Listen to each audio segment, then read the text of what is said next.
Good morning and welcome everyone.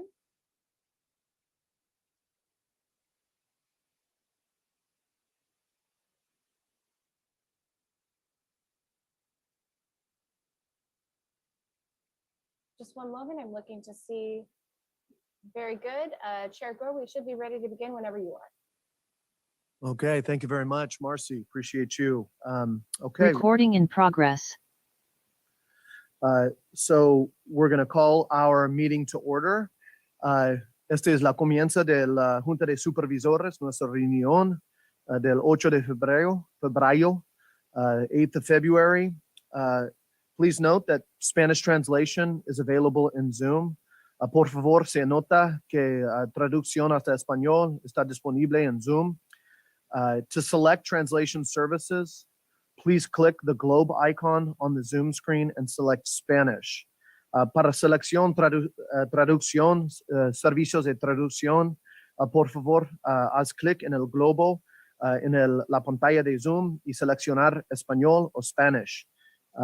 If during any public comments, a public commenter is speaking in Spanish or English-speaking participants, our English-speaking participants can go to the globe and select English to listen to the translation of the comment. Okay, so we're going to go now to our roll call. Wait, first, excuse me, we're going to go to our Pledge of Allegiance. Emma, why don't you lead us into the Pledge of Allegiance? Allegiance to the flag of the United States of America and to the republic for which it stands, one nation, under God, indivisible, with liberty and justice for all. Put you on the record. Okay, now we're going to do a roll call, and Marcy, pass it over to you for that. All right, Supervisor Gorin. Present. Supervisor Rabbit. Here. Supervisor Corsi. Here. Supervisor Hopkins. Present. Chair Gore. Here. County Administrator Cheryl Bratton. Here. County Counsel Bob Pittman. Here. Thank you very much. We have our roll call. We're going to move over to the approval of the agenda. Note that item number 2 has been removed from the consent calendar. Item number 45 has been removed from the closed session calendar by addendum. And item number 50A has been added to the closed session calendar by addendum. Instead of going to a roll call, I'm going to look to my colleagues and for a thumbs up on the approval of the agenda. Supervisor Gorin, good. Supervisor Hopkins, we're good. Supervisor Corsi, Rabbit, myself, we're at 5-0 on the approval of the agenda. And we're going to go into the consent calendar. So item number 2, or excuse me, area number 2, items 1 through 38. Just to start, we have quite a robust consent calendar. I'm going to break a little bit from our norm, and I know I have a couple colleagues who want to make comments on some substantial items that normally we would review on regular session, but there are significant investments in our community, and so I want to offer each of my colleagues an opportunity to briefly weigh in on some of the consent calendar items. I'm going to look to my left and see if Supervisor Rabbit is ready. I know there's some specific projects countywide, but also in the Petaluma area with respect to multifamily housing. Yeah, it's always great to see the awards being given out. In this case, it's the CDBG, or the Community Development Block Grant Disaster Recovery Multifamily Housing Projects. Over 4.2 million there, plus some additional money being given out through the County Fund for Housing in the permanent local housing allocation, over $2 million there. Specifically down my way, really happy to see a couple of items: the 1.3 million to Mid-Penn Housing for 414 Petaluma Boulevard, which is 44 units of housing, and nearly $500,000 to Burbank Housing for the Petaluma River Place project, which is less than 60% AMI, farm workers, homeless, at risk, and families. So again, very appreciative of all the work that staff has done to get this to this point. It is really, actions, not just words here, moving forward on these projects, and very happy to see that happen. Thank you. Thank you, supervisors. Supervisor, I appreciate that. You know, looking at a consent calendar item that is loans and grants. One was the disaster mitigation dollars, as we talk about. God, you know, crazy to look at. Chris Corsi, when we were out in DC a long time ago, and you were still the mayor of Santa Rosa, and you know, 4 million plus of that money finally coming in, and hundreds of units of affordable housing, very substantial.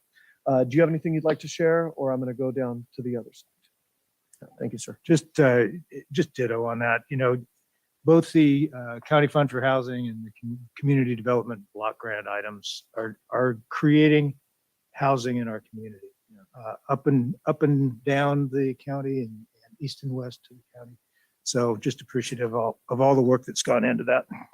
Well, and we know some of the projects that were listed in the item that were denied are actually projects that are looking to be funded through the city of Santa Rosa's allocation, which was a much larger, I can't remember exactly what it was, but I believe it was 20 million or somewhere in that kind of neighborhood of the CDBG DR funding. And so excited to see more coming with the red, but as we look at that priority, appreciate you. Supervisor Gorin, exciting thing, not just in East County, but a resource for the entire community, something we haven't seen here since 1990 in Sonoma County. I really want to thank you, Chair Gore, for encouraging us to make some comments on really important items on the consent calendar. I am so enthusiastic about our negotiation with CAL FIRE to rehabilitate the former Sierra Youth Center at the rear of the Los Gulicos campus. Right in the path, the fire swept right over it, the glass fire, and of course threatened it during the Nuns fires previously. It is perfectly positioned to begin to really create a wide buffer between Hood Regional Park and the campus of Los Gulicos. I'd really like the county to step forward and apply for funding to demolish some of those older buildings at the rear of the campus. Sadly, some of them are historic, but they are so contaminated, they won't even let me go in. Maybe they should have encouraged me to go in. My term would have been shortened. Oh, just kidding. And that's Caroline Judy. Thank you, Caroline Judy, for everything that you continue to do, even though the clock is ticking just a few more days before you retire gratefully, I'm sure, on your part. But there is a backstory to CAL FIRE. They came to me, they really wanted a much larger presence on the campus of the Sonoma Developmental Center. And they picked a site that was prime housing site. And I said, really? I'm not sure that's an appropriate use for that particular area of SDC. And how many years do you want to wait before you are able to build this? So I said, why don't you think about Los Gulicos? Perfectly positioned, some usable buildings that have life left. And in fact, that's what happened. And I'm so grateful to Ben Nichols and CAL FIRE, and of course, all of the staff at General Services for making the decision to relocate there. This will give such confidence in the community, especially Oakmont and the other community residents around there, that we have a strong CAL FIRE presence, perhaps interfering and stopping the fires that have come too frequently through that campus and across the highway. And I should let you know another amazing happenstance on the site of Los Gulicos. There is what I call the secret garden, a group of buildings that have been adopted now by the Master Gardeners program. Just whatever direction that is east of the solar array, south of or west of Los Gulicos Village. They want to adopt that, fix it up, and build demonstration gardens for fire resilience as well as drought resilience. I am so excited that they are adopting that beautiful but not long neglected part of the campus. So good things lie ahead. And thank you once again, Caroline. Caroline, anything you'd like to add? I want to start by saying I'm looking at two individuals who are, there was one of our fire survivors who said there's this crazy transition that we want to embody, which is moving from fire survivors to fire thrivers. And looking at both Caroline and Supervisor Gorn, both of you lost your homes, and reforming, and And we breathing are life. in our rebuilt homes, Yeah. but are they finished? Maybe not. And but breathing life into a campus that was waning is so exciting. Caroline, anything you want to add there? Yes, just thank you for the opportunity to speak, Chairperson.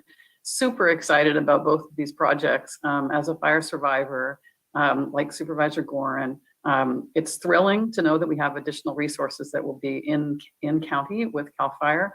And then the UC Master Gardeners program, I hope to become a UC Master Gardener myself here in retirement as I transition off.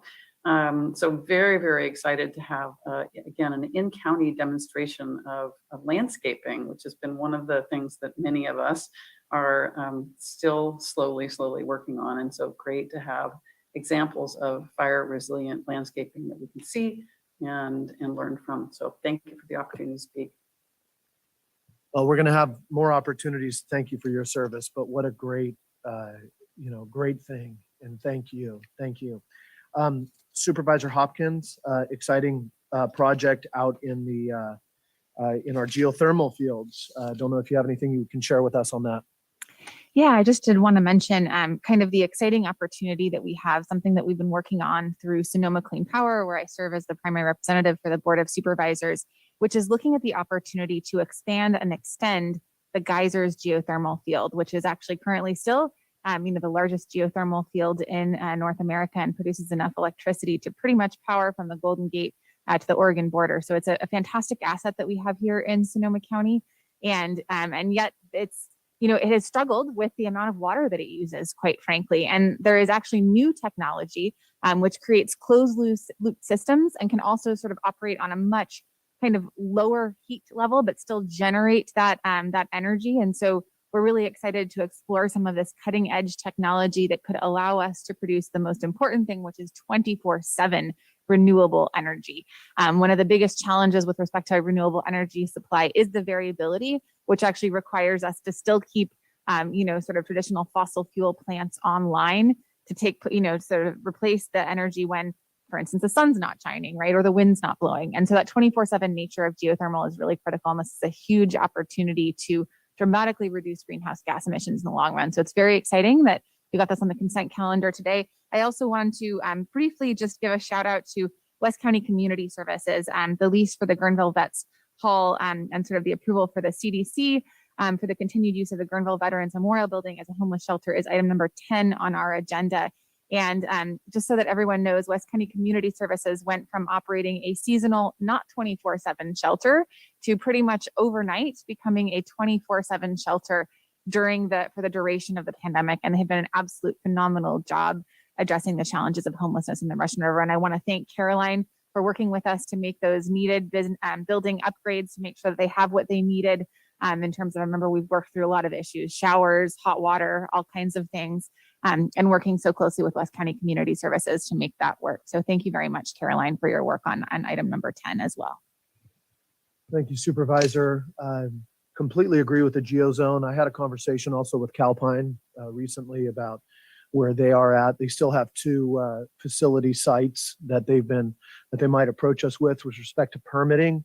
Calpine having 750 megawatts continually producing up there already is a large load of the state's, continually producing renewable and do great job. And one of the things I suggested is for any colleagues who haven't been up there, or if you haven't been up there in the while, is I suggested to Danielle to get you guys to come up there again and kind of see where their rebuild is from the stacks they lost during the fire, but also their plans going forward up in the geysers.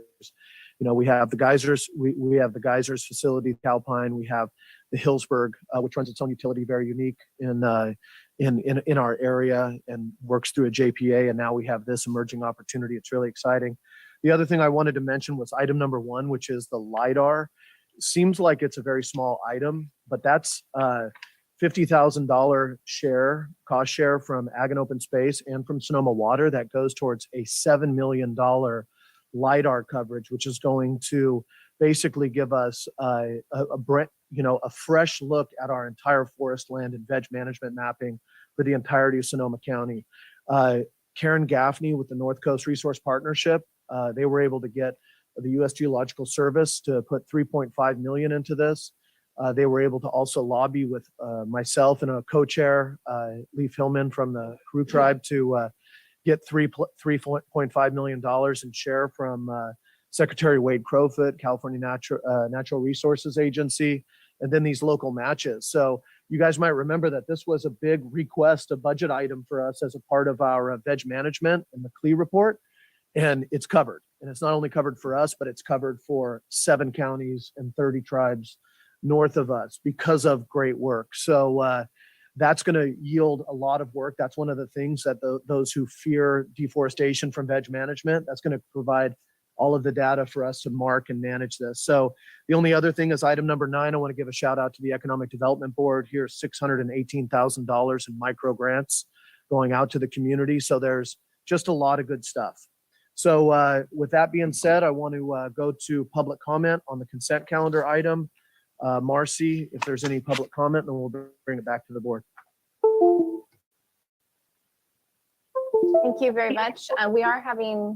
There's a tech issue with our board chambers panelists. So just one moment while we Sounds good.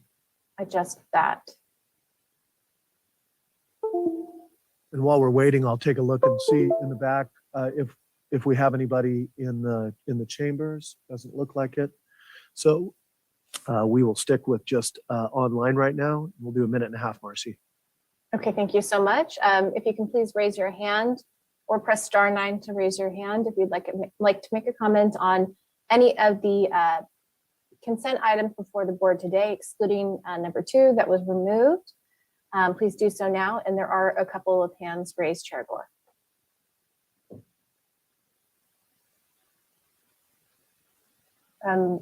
Just confirming with you the time. 1.5 minutes. Thank you.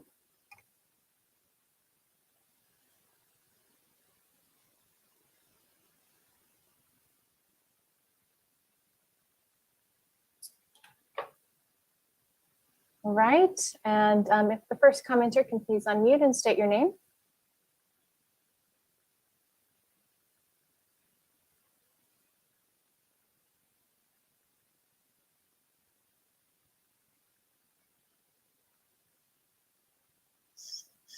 Hello? Please Hello? go ahead. Good morning. Can you hear me? Yes, we can hear you. Okay. Thank you. Good morning. Chair Gore and supervisors, thank you for the opportunity to comment. In discussion of the geysers expansion, I didn't hear if there's going to be further review of that project overall. And it's of course very interesting. I think some parts maybe in Lake County, but obviously some parts are in Sonoma County. And it's a really important use of water. It currently is a consumptive use, and that's a massive use of consumptive use of water within the county. Yes, it does serve many people with renewable energy, but at the same time, water is so important. Of course, you know, they fight about water in California. It's wars, basically, water wars.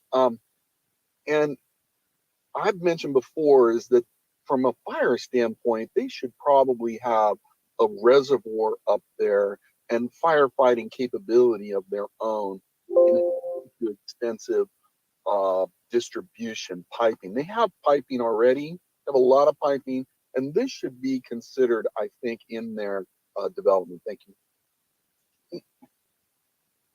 Thank you. Woody, if you can please unmute and begin. Thank you. Good morning. Woody Hastings speaking as an individual. I live in District 5.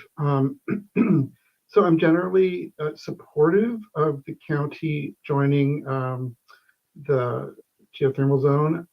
And I'm a happy Sonoma Clean Power evergreen customer, so I know a lot of the power that I receive that I don't get from my own solar panels comes from the geysers. I've been up there several times, and generally I think it's a well-run operation. My couple of comments. One is in reviewing the packet, I was happy to see that there's a lot of discussion around reaching out to the local community and benefits accruing to the local community. I didn't see anything in there specifically about engaging with the relevant tribes, indigenous communities in the area. And I think that would be really important to that the county should, request that the, process include engaging, reaching out to the tribes. I think it also would be helpful to know the reasons why Lake County declined the opportunity to join. It is mentioned in there, but there's nothing in the packet, at least that I could find, that indicated why Lake County declined. Thank you very much.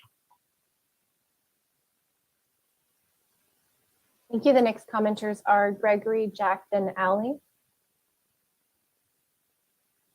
Good morning, supervisors. Pardon me if you've already called this one out, but I'm excited about item number 16.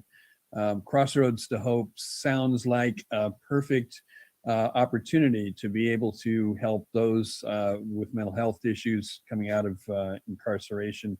I'm looking forward to following its implementation, and I thank you for putting it on the agenda and supporting it. Thank you very much.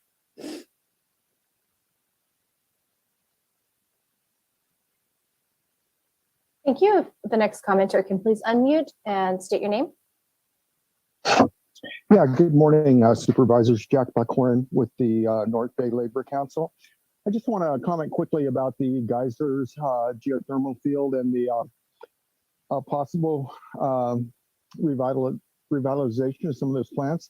That field was built exclusively with a project labor agreement, and the two Calpine projects that have been in planning for decades are covered by a project labor agreement. So I know we're going to talk about that a little bit later. I just thought that was interesting, and I applaud all of the efforts to increase this very substantial renewable energy baseload. Thank you for your time this morning.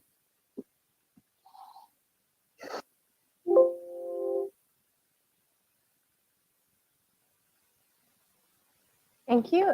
Ally, if you can please unmute. Good morning, supervisors. This is Ally Gaylord from Mid-Penn Housing. I'm the director of affordable housing for our North Bay office. And I would just like to comment on the consent agenda items 3 and 4. I wanted to thank the Community Development Commission staff and the Board of Supervisors for the allocation of funds to affordable housing.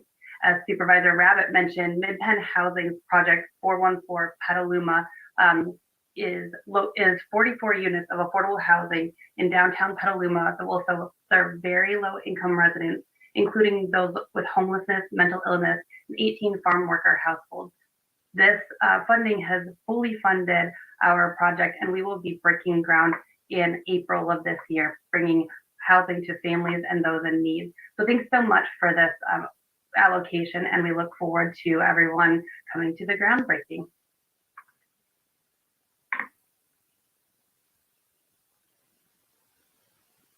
Thank you. Chair Gore Board, we have no further commenters for consent. Thank you very much. I'm going to look to my colleagues for approval of the consent calendar. Before I do, one thing that is in here is quite a few mental health, behavioral health projects, and just a request that that staff work with us. I think, Tina, you've gotten a note from at least myself and one other supervisor about how those provide services into other areas of the county outside of the core of Santa Rosa. Do you want to say anything on that, Supervisor Gorn? Thank you for raising that. I was going to mention that as well. When I announced some of the awards that we made last week, people said, well, where is the funding for mental health?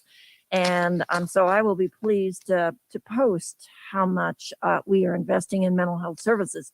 But I am concerned, as I always am, about how the services outreach into the far areas of the county. So Director Rivera, I would love to have a conversation with you and others about how we can provide services in Sonoma Valley. Our teens and parents are struggling mightily.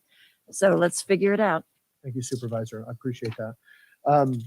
I am going to look to my colleagues for, once again, I'm not going to do a formal roll call. Are we good with the consent calendar? Supervisor Gorin, Hopkins, Supervisor Corsi, Rabbit, Gore, yes. We are 5-0 on the consent calendar.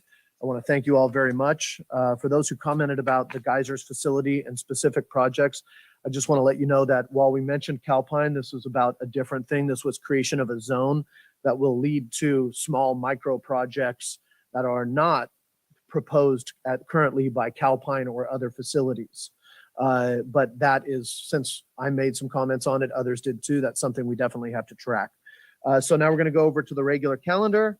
Our first item is number 39, the 2022 Sonoma County Fairgrounds budget. We're going to pass it over to Becky Bartling. It's great to see you, Becky, especially under circumstances that don't involve you coming to report out on a disaster and how we are responding with our fairgrounds facility. And as we move in, I want to thank you very pointedly for taking on this job so many years ago before chaos ensued and finding a way to work with us in very imperfect and trying times to adapt the fairgrounds to so many different uses that were not what it was designed to before. There's been so many different public uses that have been forced upon: disaster management, homeless services, all these other things. Whereas in the past, it was much more driven towards exposition, promotion, and other things. But you've been able to retain the heart of the fair through all of that, and excited to hear about the future of the fair too. So we're going to pass it over to you. Thank you very much. Thank you very much. And I appreciate all the comments about the non-event things that we have done since I've been here, starting in January of 2016. And it's, let's see, we've had 4 fire evacuations, 2 flood evacuations, COVID for 2 years. And I'm sure there was something else in there too. So it's definitely been interesting. I can't start my video. Marcy, have you turned that off? One moment. There we go. So thank you, Chair Gore and supervisors. It's exciting actually to be here today, actually in front of you.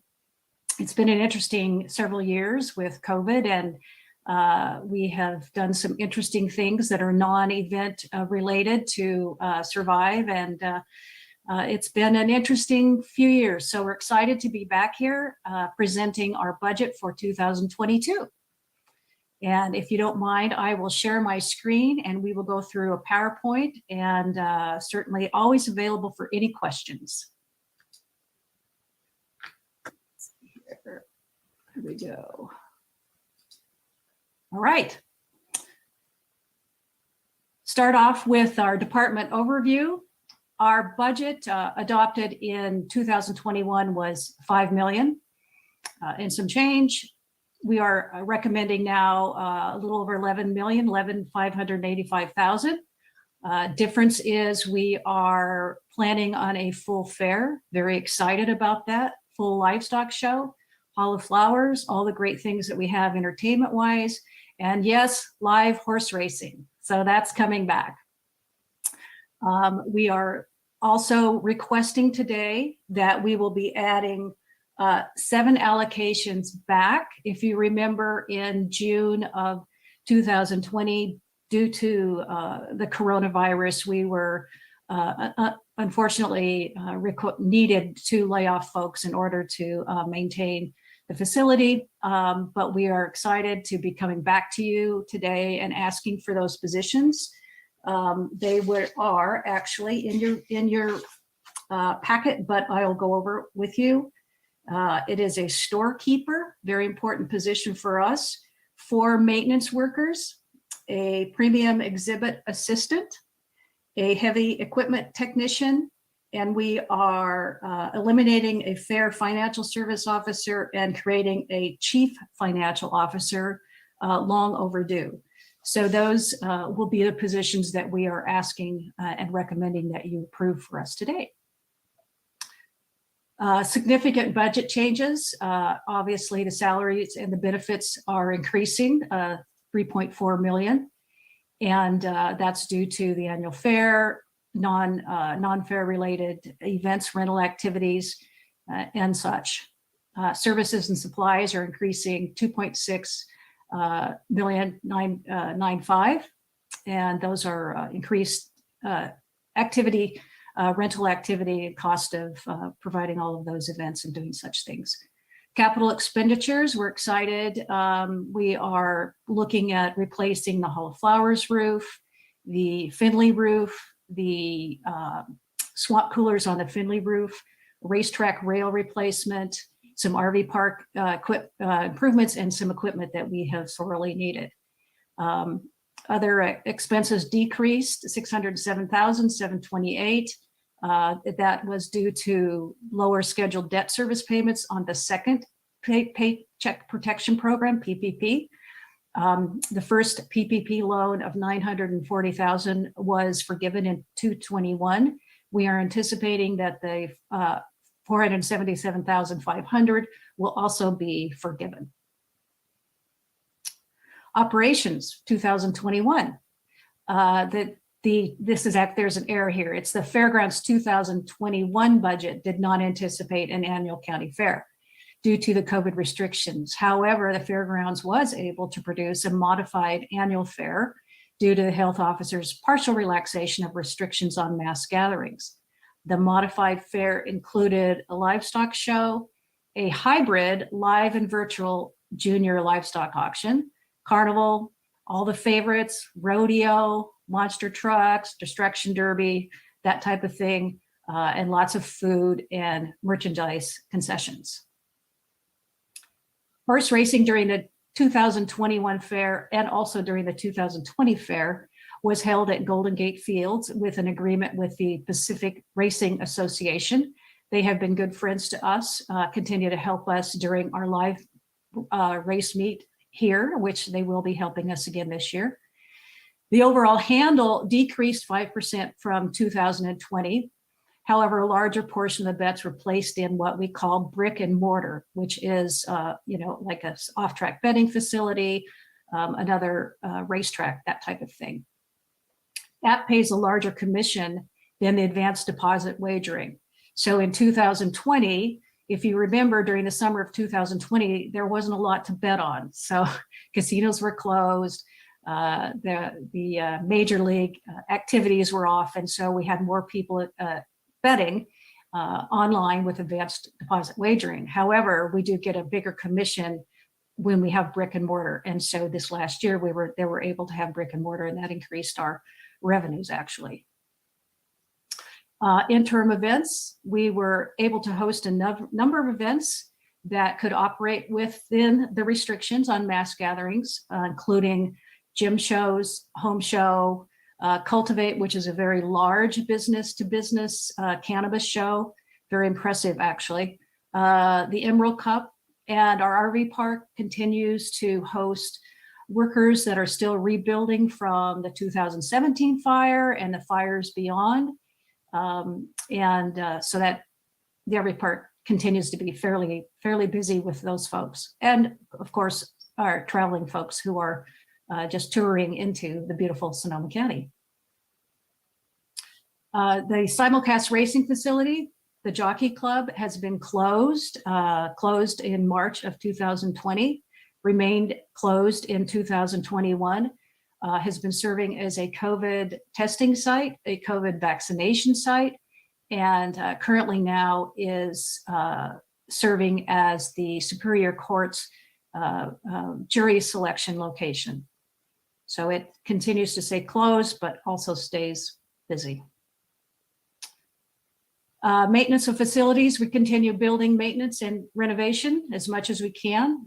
We had some nice ADA improvements with very nice drinking fountains throughout the fairgrounds this last year. They were able to be constructed and put in right before our Summer Fun Fest, so that was very nice. And we continue to work with General Services on ADA improvements on the property. Debt service, our capital improvement, as I discussed, we applied for and received the $477,500 PPP loan. And it was used exclusively for payroll. And we will be applying for that forgiveness, the 100% forgiveness, which we anticipate. We did get the forgiveness for the $940,000 PPP, which we received in 2020. And capital improvements, we continue to maintain revenue generation capabilities to improve the facility and provide access for all patrons. Key issues that we are looking at and will be considering and working on this year, certainly it's potential revenue fluctuations due to the changes in guidance on mass gatherings. And we, as many other entertainment facilities, canceled a lot of events as of January, understanding what the need was with the health officer, but it does impact us. It impacts our users and, you know, folks, quinceaneras, consumer shows, that type of thing.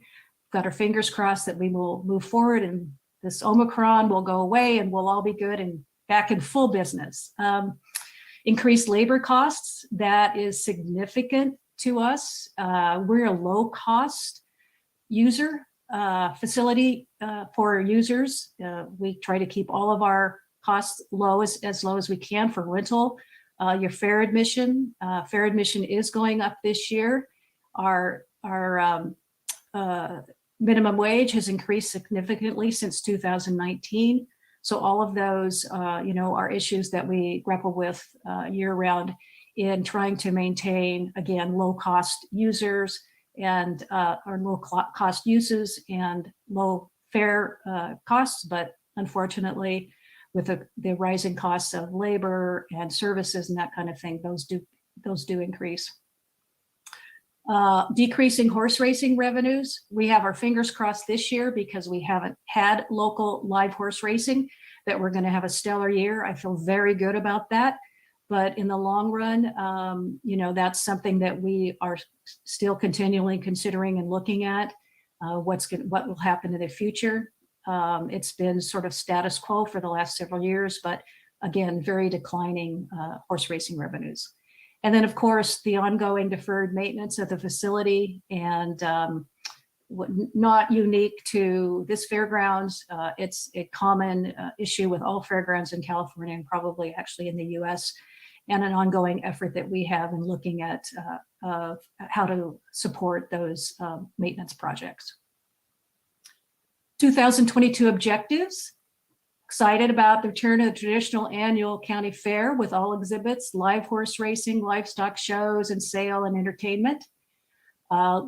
Continue to seek out interim events to supplant those that are anticipated not to return until all mask mandates are lifted. Perform significant building maintenance to repair leaking roofs, aging HVAC, improve fairgrounds emergency readiness. We are actually trying to get some grants for the generator. We do have some funding that we've set aside, although probably not enough to install a generator, the transfer switches in Grace Pavilion, but several folks in the county have certainly been helping me look for grant funding to accommodate that.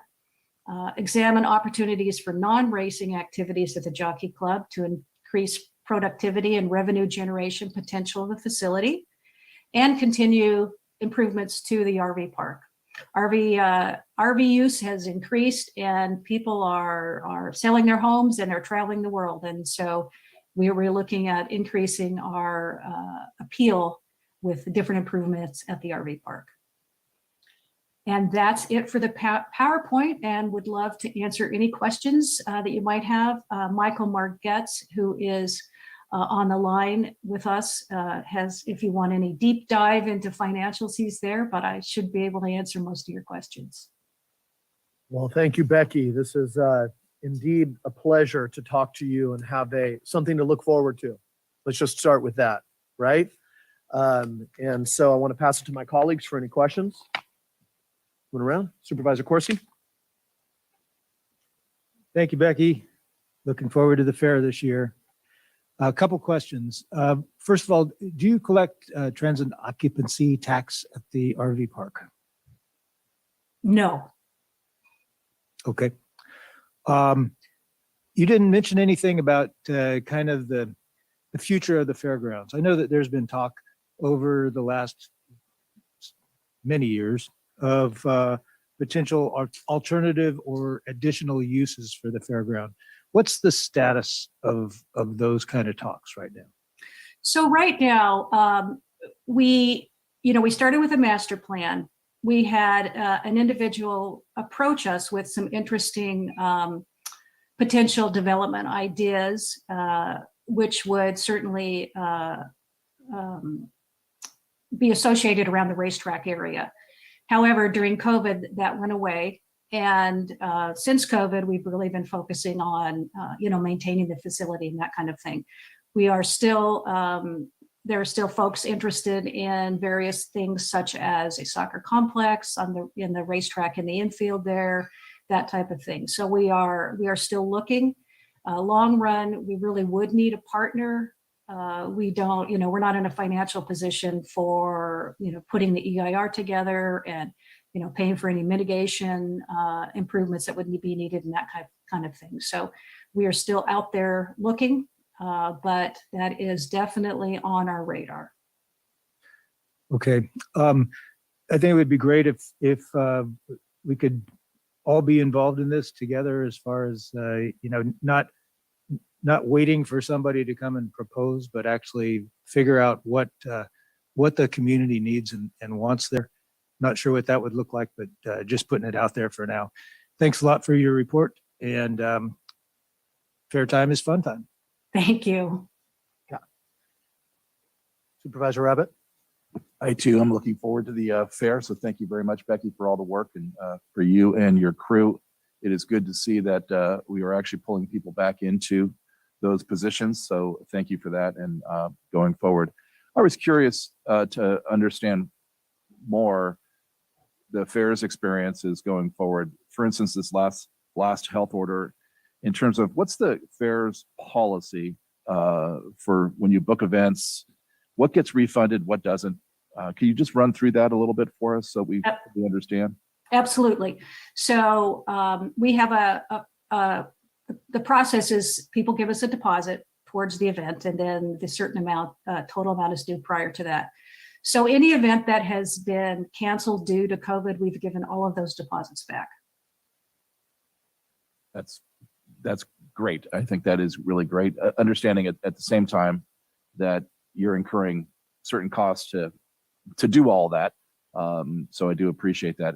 I think that's is only fair, especially coming from a government entity. So thank you for that. And again, thank you for all the work. Look forward to this year and quote unquote, returning to some sort of normal. Thank you. Supervisor Gorn? Thank you, Becky. This is a great report. And yes, we're all crossing our fingers and toes that we're going to move into some semblance of normalcy and regain our community life, especially at the fairgrounds.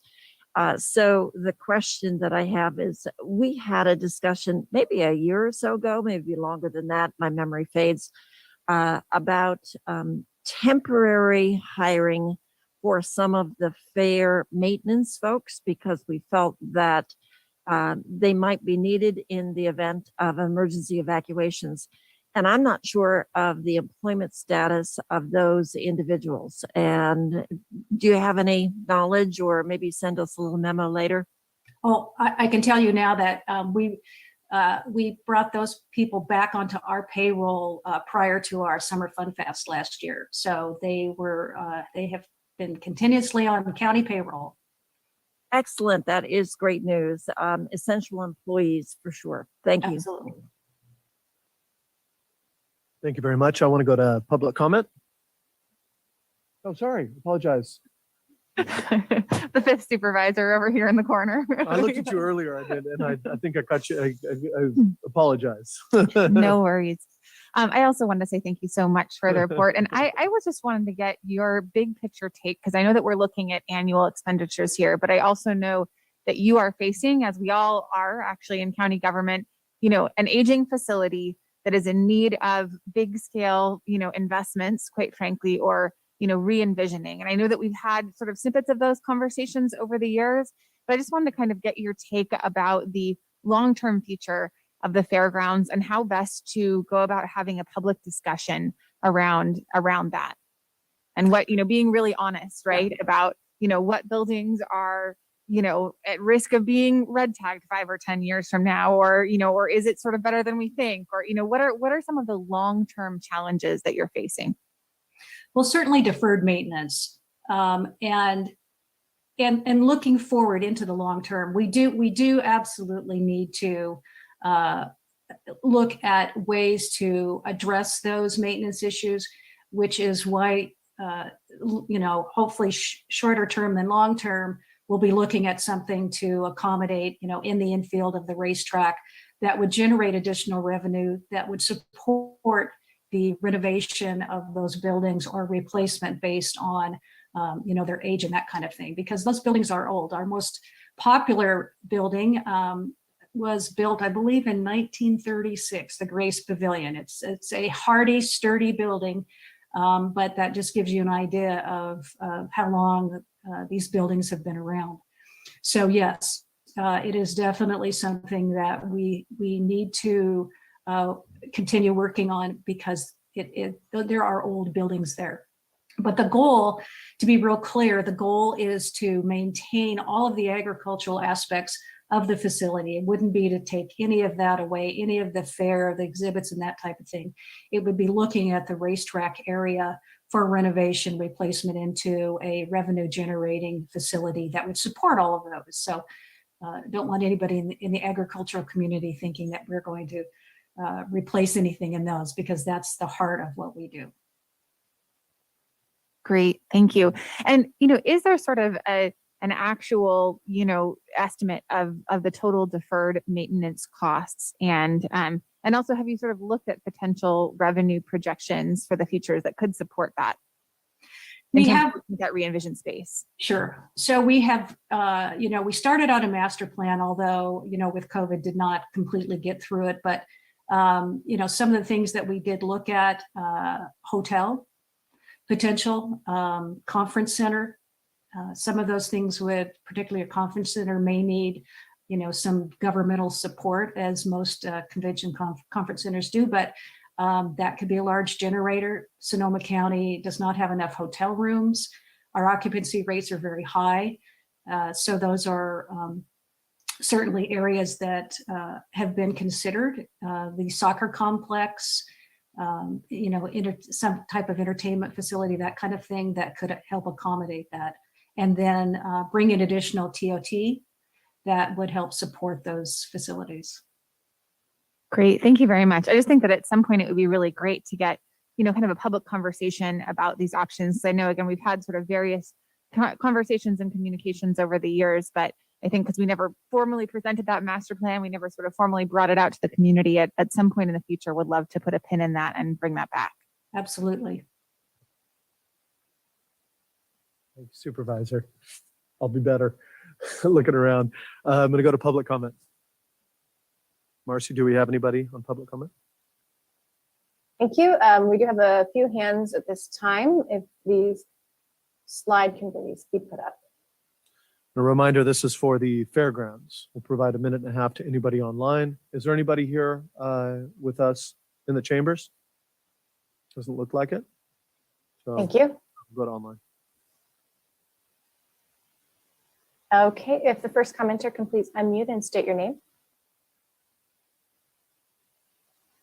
Yes, this is Gregory Farron. I want to thank Supervisor Kersey and Hopkins for raising the issue about other community demanded needs of the fairgrounds.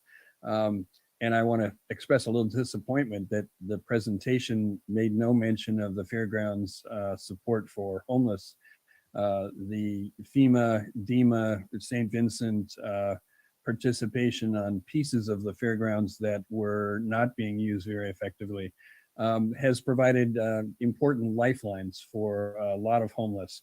It's been a struggle to get the Fairgrounds Board to change and or recognize that there were other people who could use the resources effectively. But we seem to be making some progress. And I'm really worried about if FEMA monies go away, that the trailers, the sites, everything that could be and is being used for homeless support will evaporate. So I will be there, as my friends will, lobbying for expanded uses of the facility when those discussions take place. And I'm hoping that the Fair Board embraces those opportunities for new revenue and new uses of the space that's out there. Thank you very much.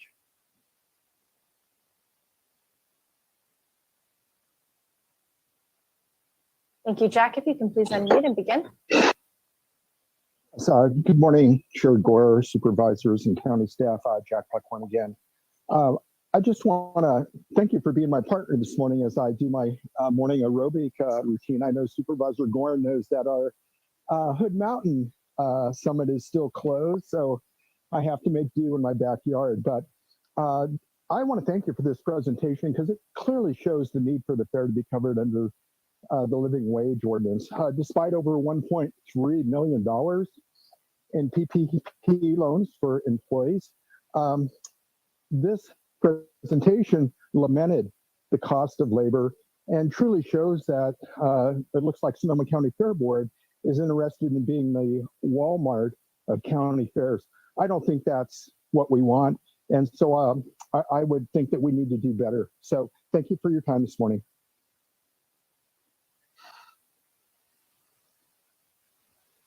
And Thomas, if you can please unmute. Good morning. Can you hear me? We can hear you. Great. Good morning, Chair Gore and supervisors. I hope Gregory Fearon is still on because I can inform him that, as I understand, the people at the fairgrounds have been told their trailer parks, not the RV park, but the trailer areas are going to close in 2 months. So we hope that maybe there's additional funding for that.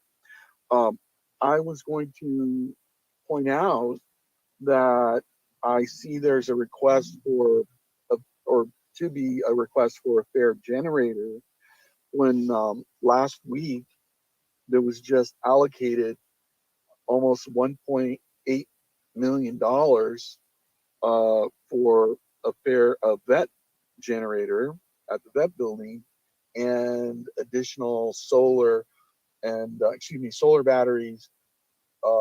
The generator's already there, solar and batteries, and then heat pumps and other air conditioning and so on as a demonstration. But the point is that they're going to have they already have a generator there, maybe excess if there's solar and battery backup. So maybe that could be combined with by making an interconnect over to there. I would also point out that there's the Emerald Cup, and maybe there could be a major wine event on the fairgrounds. And I know there are wine events, but there could be something like the Emerald Cup. Thank you very much for the time. Thank you, Jana. If you can please unmute and begin. Good morning, everybody. Jana Blunt, chapter president for the Sonoma County SEIU 10-to-1 chapter. This is great news to hear that the Fairgrounds is ready to hire back positions that were laid off not long ago. I just wanted to remind the board of the experience of our Fairgrounds workers not long ago. Rejecting every proposal we put forward on their behalf of the group of workers you laid off, including a $30,000 to $35,000 payout to those who were eligible to retire early. You also rejected sick time payout that would have resulted in a very small amount of money to each person being laid off. Rejected the ability to temporarily stay on payroll until their vacation time was exhausted. And it was also rejected any extension of medical insurance coverage, even for a month, during the height of the pandemic prior to any available vaccines. I just wanted to state that I personally can only support the adding back of allocated positions if you can ensure that the fairgrounds budget will be capable of accommodating what we've learned will be the new reality of our world. God forbid we'll have to go through it again, but the fairgrounds simply needs enough money set aside to prevent the need for repeated layoffs on and off. These are low paid and hardworking individuals, and they deserve better than that. Thanks for your time.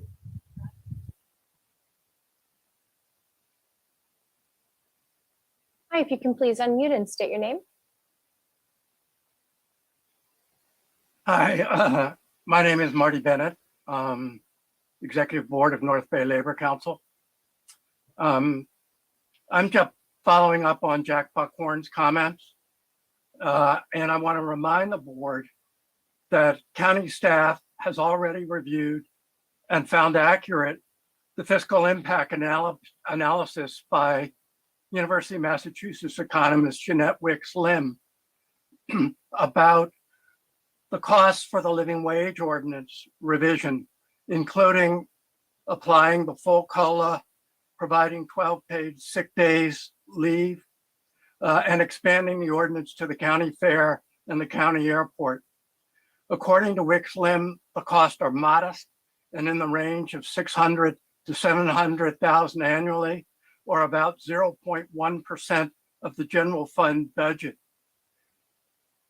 Our county fair should not be the Walmart of county fairs, but rather the Costco of county fairs that provides a living wage, comprehensive benefits, and career opportunities and training opportunities for fair workers. Thank you.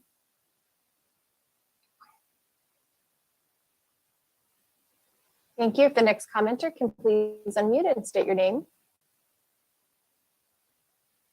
Hello, my name is Adrienne Lobby. I am a member of Homeless Action and the president of the board of SAVES, which is a nonprofit social service homeless service agency. I want to draw your attention to the people who are living at the fairgrounds. There's about 60 people now who are homeless or formerly homeless living in trailers. The trailers are owned by the county, so they're not costing us anything for those folks to live in there. What is costing is only the management of that group of people. And they're not on a place where the fairgrounds needs the location, especially this year where there's likely to be a smaller fair because of COVID.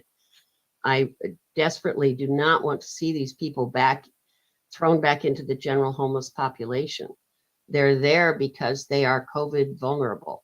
They're either over 65 or they have some health condition that makes them particularly vulnerable to COVID, which means they are particularly vulnerable to all sorts of illnesses. I'd say most of them are. And more than a few are really more disabled than should be. They probably should be in some even higher quality care facility.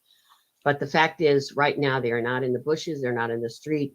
They're not worried about their daily survival. And it's really important that we keep this for these people. And I urge you to do something about this. Thank you.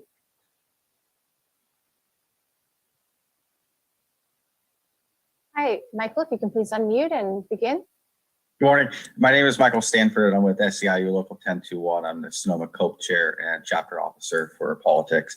I just wanted to say that I think it's important that the 60 families who currently live in trailers at the fairgrounds stay there or are relocated to a place where they can stay in the trailers that they have. It's important not to increase our unsheltered population and create more vulnerable individuals in a tough time. So please look at ways of keeping them there or keeping them safe elsewhere. Thank you, and I yield my time.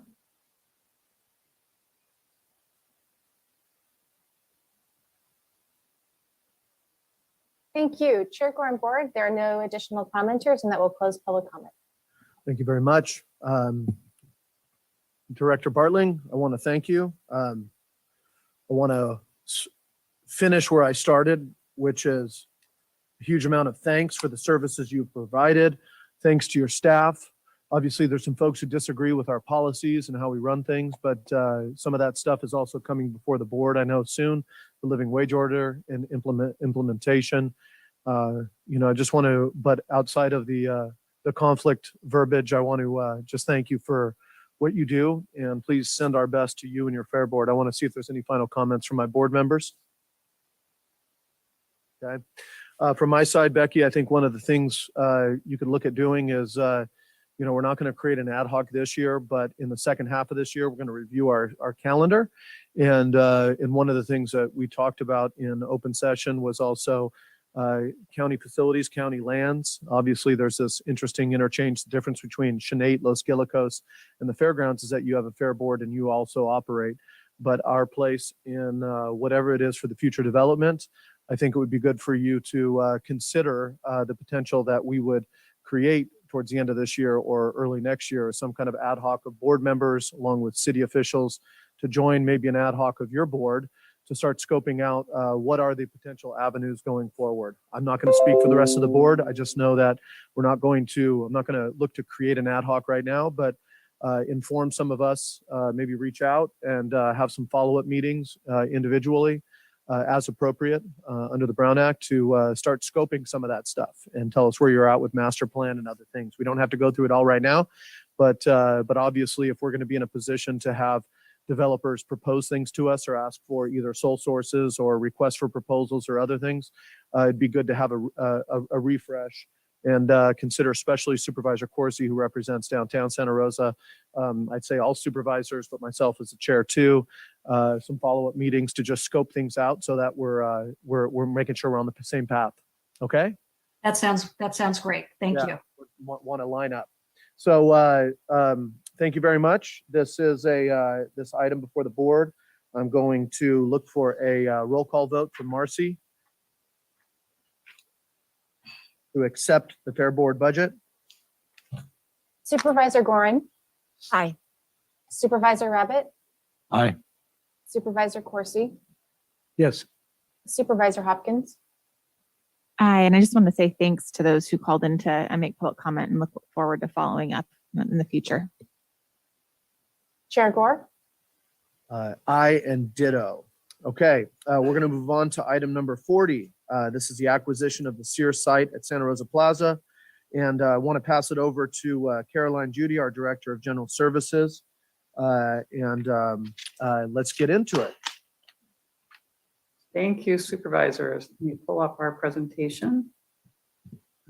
Can you see that now? We're not seeing that. Okay. Can you enable me to share screen? Let's see. Are you receiving a message that you're? I have it. There you go. Can you see it now? We're good? Seeing it now. Great. Thank you so much. Okay. All right. So good morning, supervisors. We're very pleased to update your board and present information for your consideration on the conditional acquisition of the Sears property for the new county government center. In July 2021, we brought information for your board describing the results of our search for a new site for the county administration buildings. We provided information on the current staffing, the overall property portfolio size, average space per person, the total office, training, multi-use, and specialty purpose spaces that we needed to replace. We described the search for a new site in the airport business park area, in downtown Santa Rosa, and the existing campus, and we presented site fit and preliminary financial models associated with building out the program. We also described how, given that 92% of the overall space need was driven by office space, that reducing office space either through remote work or space standards, excuse me, could reduce the total cost of the program. We received direction from your board to negotiate an acquisition agreement with the owners of the vacant Sears property as the preferred site, to work on parking agreements, and to prepare a financing plan. This presentation is the culmination of our efforts on acquisition, and the financing plan will be coming to your board on March 1st, and a project labor agreement and CEQA and NEPA studies will follow.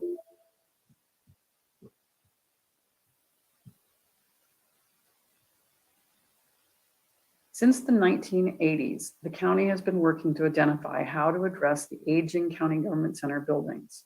Our buildings are old. As Becky said, that's something that we share with the fairgrounds. They are costing the taxpayers over $10 million a year to continue to operate.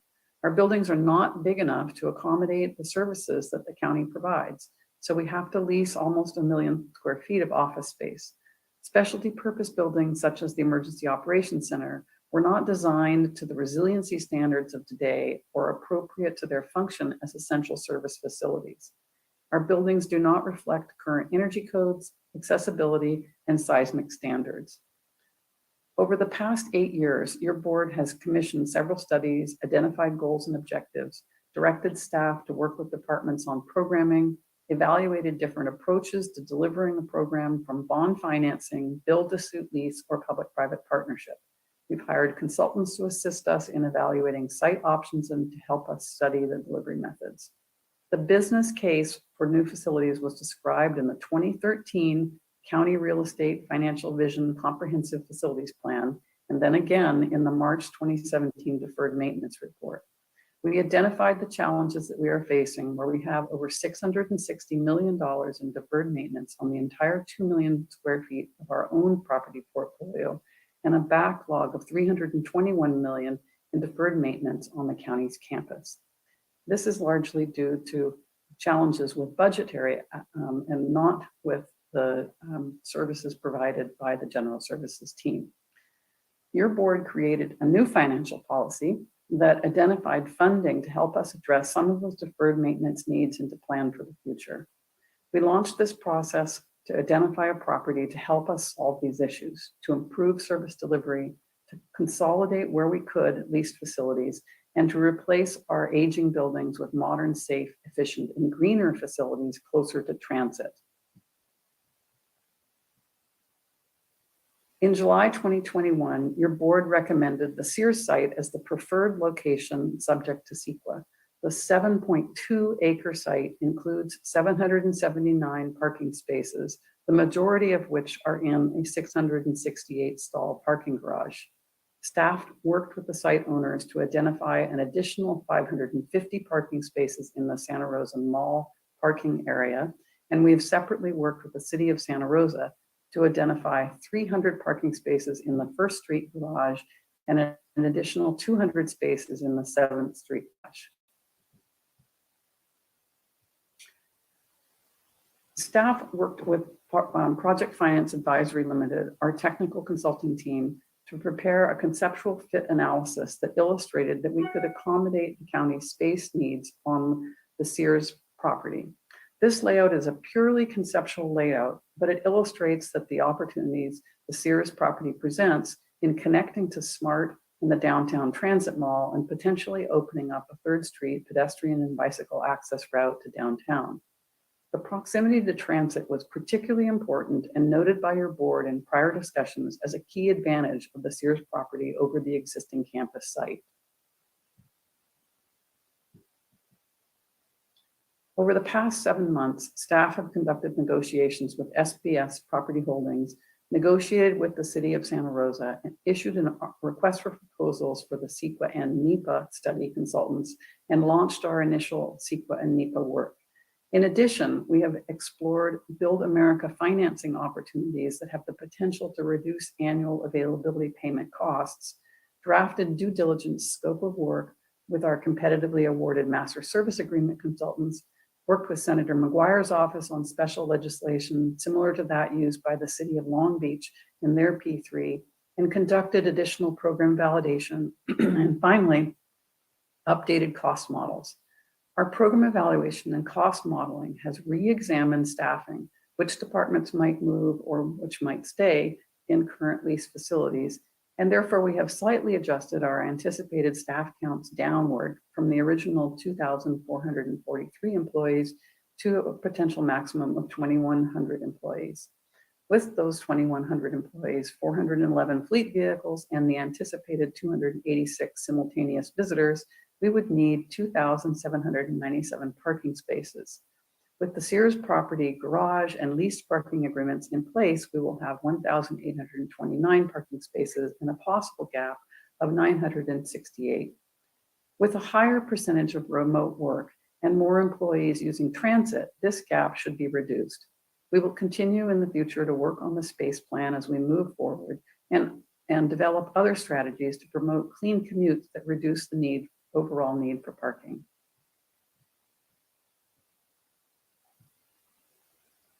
The Sears acquisition agreement is in your board packet. The key terms include the acquisition price of $20.75 million, a 90-day initial due diligence period, refundable deposits if CEQA and NEPA approval is not received, and an estimated $42,000 annual common area maintenance agreement. The acquisition agreement allows us to finalize terms with the Santa Rosa Mall Parking and the City of Santa Rosa Parking to achieve agreements within the inspection period of up to 180 days. I want to emphasize that this is a conditional agreement, that it is dependent upon CEQA and NEPA and upon the parking agreements.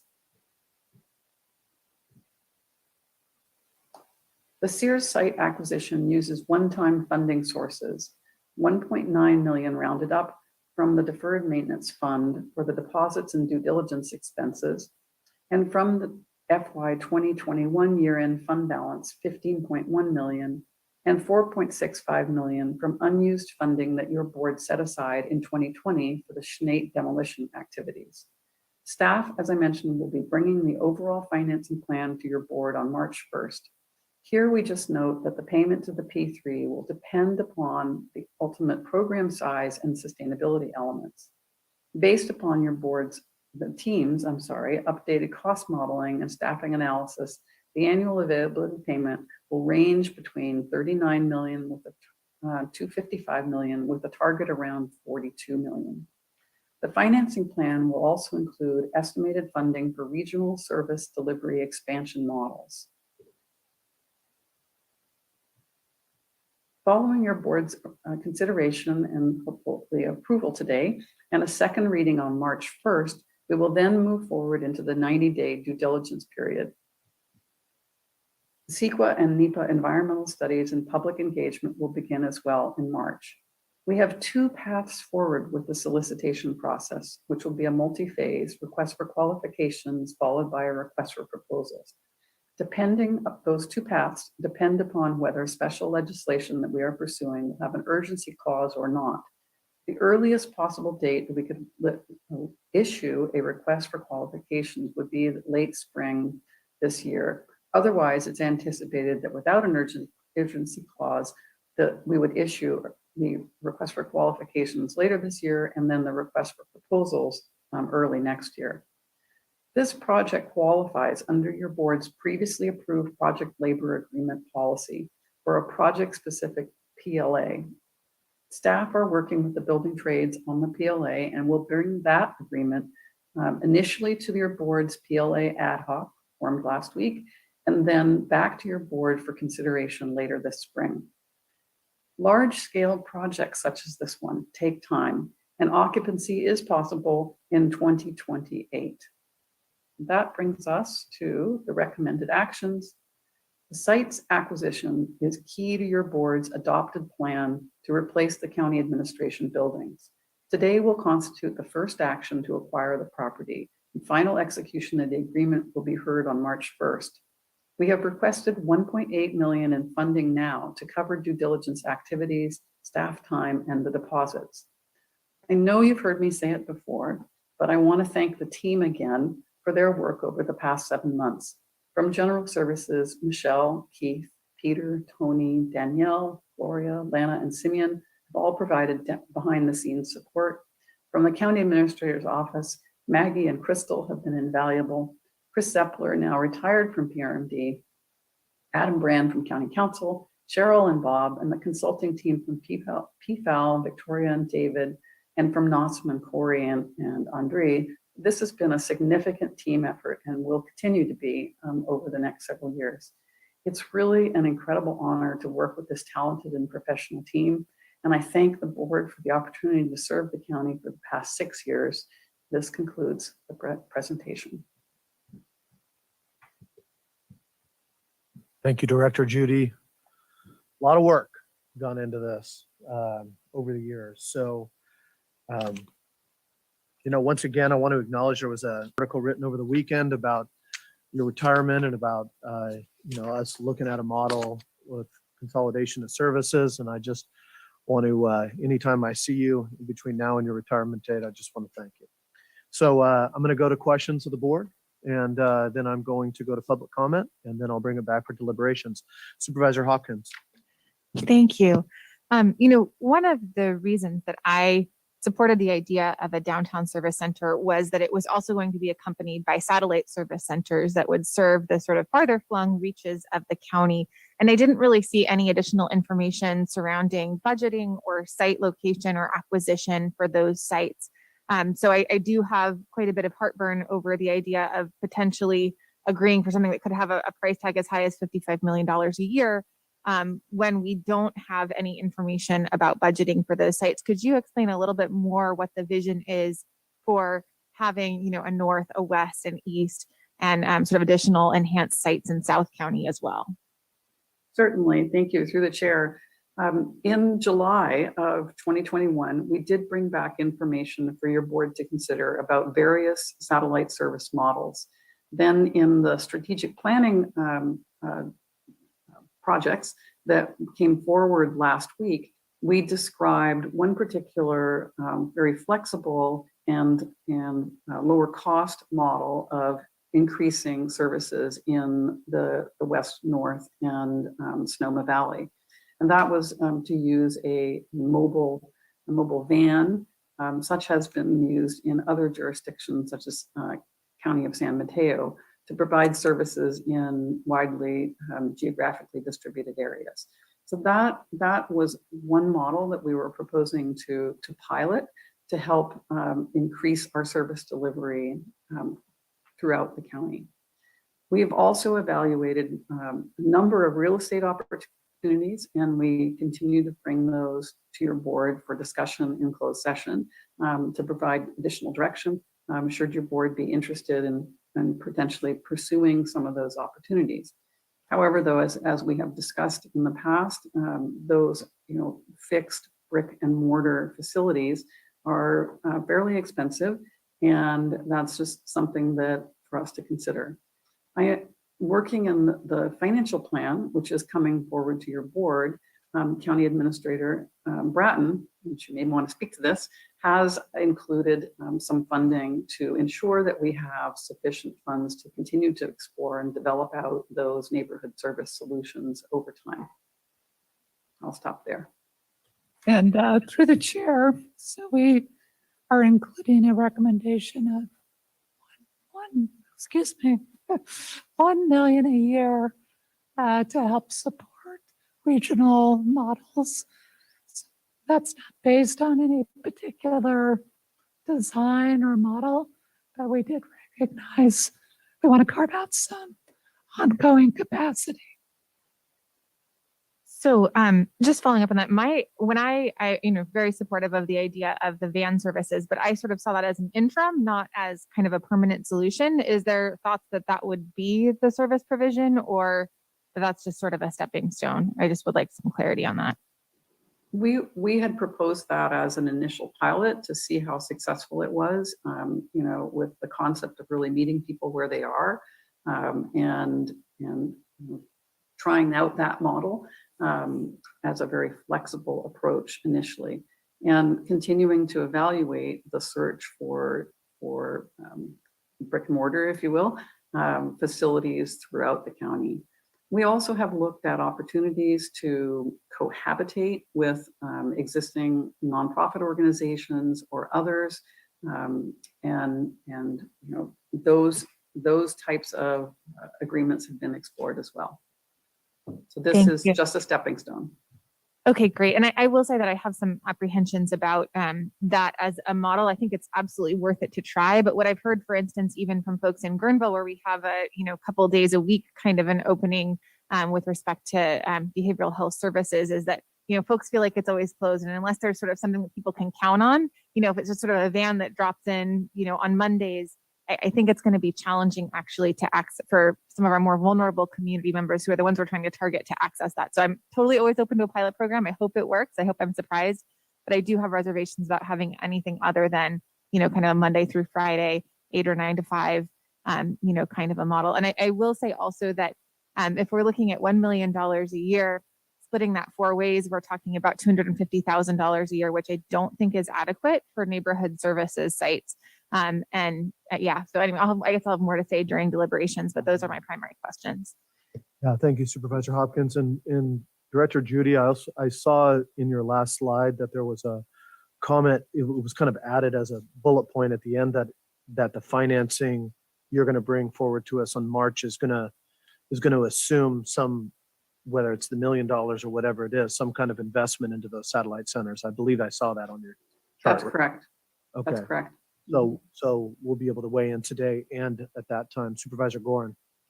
And I'll probably thank you, Supervisor Hopkins, because I had some of the same questions in analyzing and thinking about the spread of the cost of the county for the downtown site. And yes, I'm persuaded that that makes some sense for the county to move down there.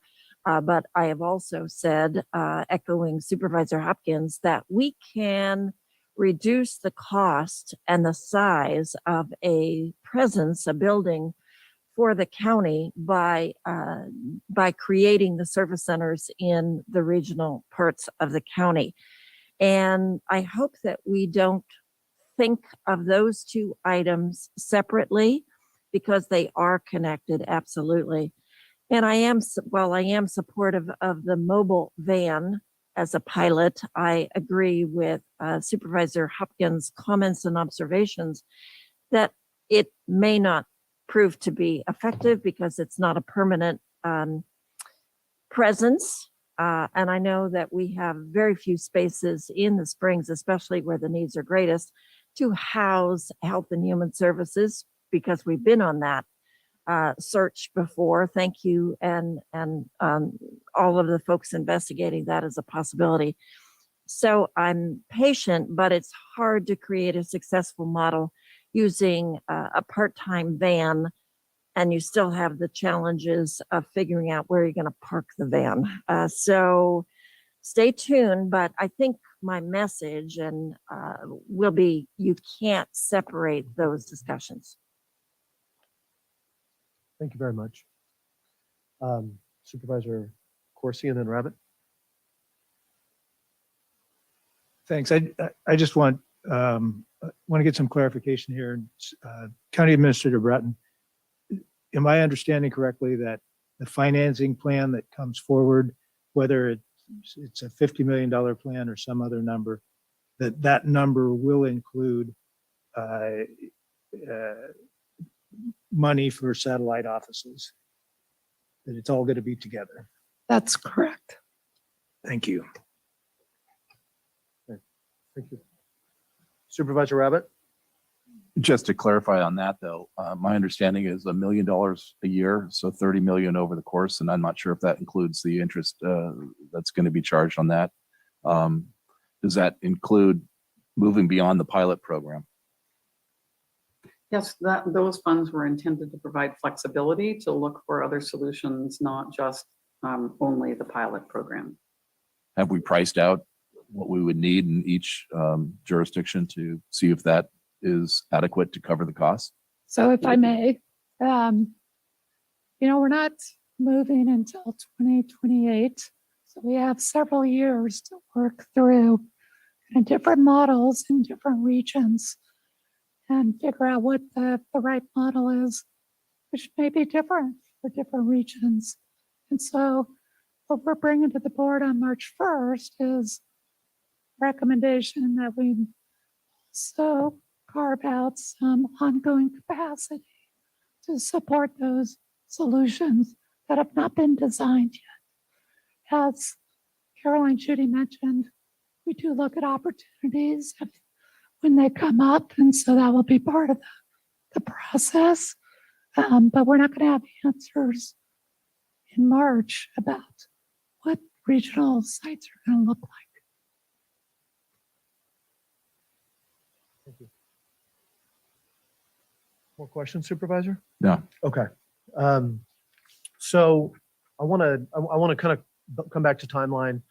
Number one is that we have this item before us today, which is the Sears site acquisition. The second thing is that on March 1st, assuming we pass this, then we have the financing plan coming back. That's not going to come back with a PLA per se. I believe the PLA project specific, we also have a PLA ad hoc that's going to work on PLA policy. That could potentially go into that. And then I'm looking at my calendar in front of me, but I'm trying to remind myself when we would see other items as a part of this over the course of this year. I believe we had one later in like the August timeframe. Caroline, can you help me with Correct, that? Supervisor. And we talked about reporting back to your board on, of course, on the CEQA and NEPA findings. That will happen at, at least 18 months to 2 years from now, right? We will also have report back to your board on the request for qualifications, request for proposals process, coming back with the award recommendation for the P3 entity when that occurs out into 2023, 24, and then financing, follow up on that as well. Okay. I mean, to pull that slide back up or No, have it in your that packets? was good. That's good. Thank you very much. Any other questions from the board before we go to public comment? Yeah, Supervisor. So this is a 4/5 vote. Would the vote in March also be a 4/5 vote in terms of financing? So if I might, the March vote is going to be, we're going to ask for direction from the board to bake it into the recommended budget. So the actual vote on that recommendation would be during budget hearings. Which would be a 3/5 vote? Correct. And I guess my other question is there flexibility with respect to the $1 million, which I really believe to be totally inadequate for satellite services? So it will be up to of course, there's flexibility. The board can provide alternative direction. So we can have that discussion in March. Okay, thanks. Other questions? Thank you. And thank you, Supervisor. Okay, so we're going to go to public comment. Marcy, well, first of all, is there anybody in the chambers who is going to comment? No? Thank you very much. Marcy, well, first of all, I'd ask anybody who's planning to comment on the acquisition of the Sears building to raise their hands. Marcy, maybe you can tell me as these pop up, how many hands we have on public comment? Thank you. There are 6 right now. Okay, let's do a commensurate, about a minute and a half for each of those. And then we'll bring it back to the board. Thank you. Okay, in just one moment.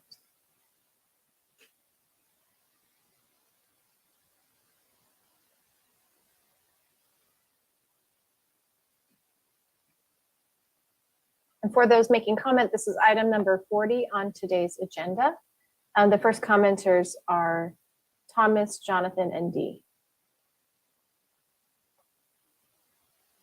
Hello, can you hear me? Yes. Hello, Chair Gore and board. This is a really wonderful opportunity for the County Government Center. And there's been, as you say, a lot of work done, good work. And I just wanted to point out about the P3 or public-private partnerships, which I've been involved in since 1986. And we did the Long Beach Kilroy Airport Center and the Los Angeles Airport Kilroy Center. And I'm very familiar with Keller Construction, who did the Long Beach Mall redevelopment. Those properties owned by the city. The cash cow in Long Beach is the shipping port. Those other properties are owned by the city, but they don't have the city as the tenant. The tenant responsibility is of the developer, so Kilroy or Keller or whatever. And as a consequence, this one has a set tenant, and there's a private inurement that can occur on here. But this is a great opportunity. I would say the problem is you try to reduce the cost and price by having a public-private partnership, but what happens is you increase the risk of cross-funding of the projects. It's called robbing Peter to pay Paul. There are some other comments, but I thank you for the opportunity. Thank you. Thank you. If the next commenter can please unmute and state your name. My name's Jonathan Greenberg. I'm a citizen, and I'm actually going to be commenting on something in a bit, but I want to comment on this too. The new home. I was policy director for Lower Manhattan redevelopment in New York City for the New York City Council after September 11th. I've done a lot of planning, in New York City related. If one were to look at the overall geography of Sonoma County and Santa Rosa and decide where to place the county offices, it would be where they are right now today. This reminds me of what happened in New York City with the Giants Stadium, which would have destroyed the Upper West Side, but was driven by contractors and Mayor Bloomberg. Thankfully, the city council and state overturned it. This is going to create a traffic nightmare for the people and businesses of downtown Santa Rosa. This is really misguided. I think what it has behind it is hundreds of millions of dollars in contracts. And basically, there is no need to move where you are. You're going to create a parking nightmare and a traffic nightmare. This will be the most unpopular thing that you guys have ever done. And I really urge you not to buy the Sears Center and repair the facility where it is. Thank you. If the next commenter can please unmute and state your name. Yes, I'm Dee Swanheiser, and I live in the 5th District, and I represent myself. I also am aware that for a number of years, this downtown location, or a downtown location, has been studied, and I want to fully support this particular one. I think that it will serve the community of Sonoma County and help create livable cities with our growth inside of the urban growth boundaries in the cores, and help the employment also with the transportation issues, have places that they can work that aren't going to demand further transportation costs by the county, and certainly more greenhouse gas emissions by our cars. I am looking forward to continuing to support this, and that's my message. Thanks so much. Thank you. The next commenters are Ananda, Richard, and an unknown name.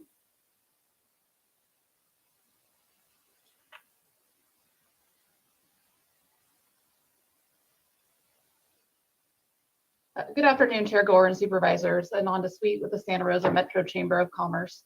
First, I just want to thank you for this critical agenda item and all of the time that the board and staff have put into exploring this opportunity. A county civic center downtown represents an enormous economic development opportunity, and that one that will benefit the city and the county alike. It aligns with the county's climate action strategic plan, promoting use of alternative modes of transportation and supporting an efficient site. And it's an opportunity to reimagine what accessing county services should look like. The opportunity for an urban civic center, bringing employees downtown and adding to Santa Rosa's vibrancy, would benefit not only Santa Rosa, but would result in broad regional positive economic impact, including talent attraction for employers countywide with the opportunity to live in a community that offers a vibrant urban core. This is a once-in-a-lifetime opportunity to look forward, re-envision the county civic center, and maximize the potential for economic, cultural, and environmental benefits of this project. The Santa Rosa Metro Chamber continues to stand ready to help in any way we can. Thank you.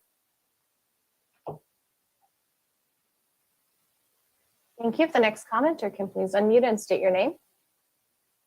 Good morning, Supervisors. I'm Richard Markison on behalf of the Western Electrical Contractors Association. WECA would certainly encourage the county to include in the PLA discussion group representatives of the contractor community.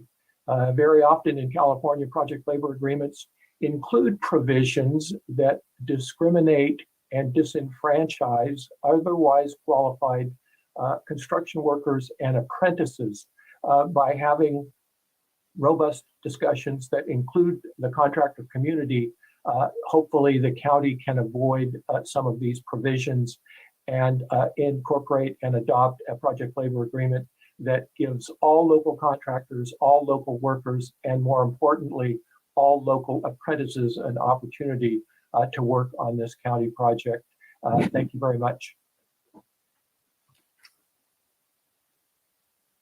Thank you. If you can please unmute and state your name. Hi, I'm just going under concerned SoCo, and after listening to a couple of these things, I'd say highly concerned at this point. A couple of the points, I'm just going to go briefly through this.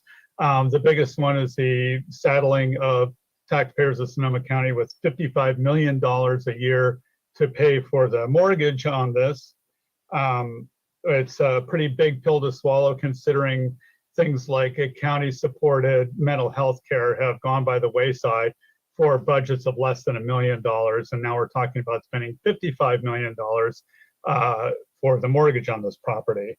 Another issue that I think comes up is, I think that Supervisor from the first district brought up was the county bookmobile concept for supplying services. You're aware that people who need services for mental health issues and things like that, a mobile thing provides neither the privacy nor the capabilities of providing that kind of facility. And on top of that, we have connectivity issues, which I'm not sure anybody's been thinking about in terms of a mobile thing.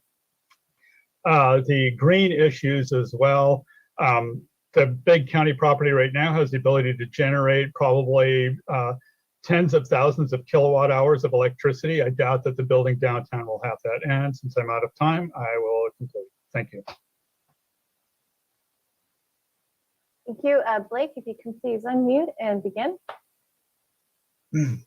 Hi, my name is Blake Cooper. I just wanted to really strongly advocate and support for this project. I think it's a great opportunity for folks who need services in the county to have access to such a transit-oriented location. I think in the long run, it's going to save the county a lot of money compared to trying to overhaul or in any way clean up the old site. And finally, I think because it's so transit connected, it's going to be a great opportunity for folks who need county services in South County who can now make better use of SMART and our bus services. And finally, I think it's great that there'll finally be a project that can actually make use of the county's project labor agreement, and a project that will have enough of a lifespan that people can really benefit from it both locally and economically. Thank you.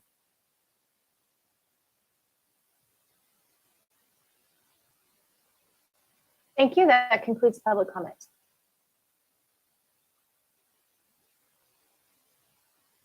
Thank you very much, Marcy. Appreciate this. I'm going to bring it back to our board for deliberation. And first of all, for some of the comments that came that talked about the financing, I just want to stress that just like you're asking questions, we're going to come forward on March 1st. Well, depending on how we vote today, but to review financing options that include a myriad of different things, including deferred maintenance on existing stuff, where we're going forward, what are the costs. So I want to see who wants to lay in. I can jump in either way. Supervisor Rabbit. No, thank you very much. And I appreciate, first off, let me just say to staff, thank you for all the work that you put in on this item. I recognize a tremendous amount of time that it has taken to get us to this point, and I just really am very appreciative. And I just want to also say, to be clear, that this county desperately needs to upgrade our office space. This building, 1954, is not adequate. It's not just the deferred maintenance, it's the lack of modern amenities systems, and certainly on the deferred maintenance side of things, it's a diminishing return. And, in fact, I think we started the deferred maintenance fund as a mechanism to start saving money for new facilities while I was chair, and we kept that investment going in order to grow the fund to replace these facilities. So it is just desperately something that we need to do. I think the question all along is where and how do we pay for it? And I do appreciate all the work that's gone on to date. What's true for this board, in my opinion, we will never vote on a single item this large. And I believe we need to make that decision very thoughtfully and not do it in a piecemeal fashion, quite honestly.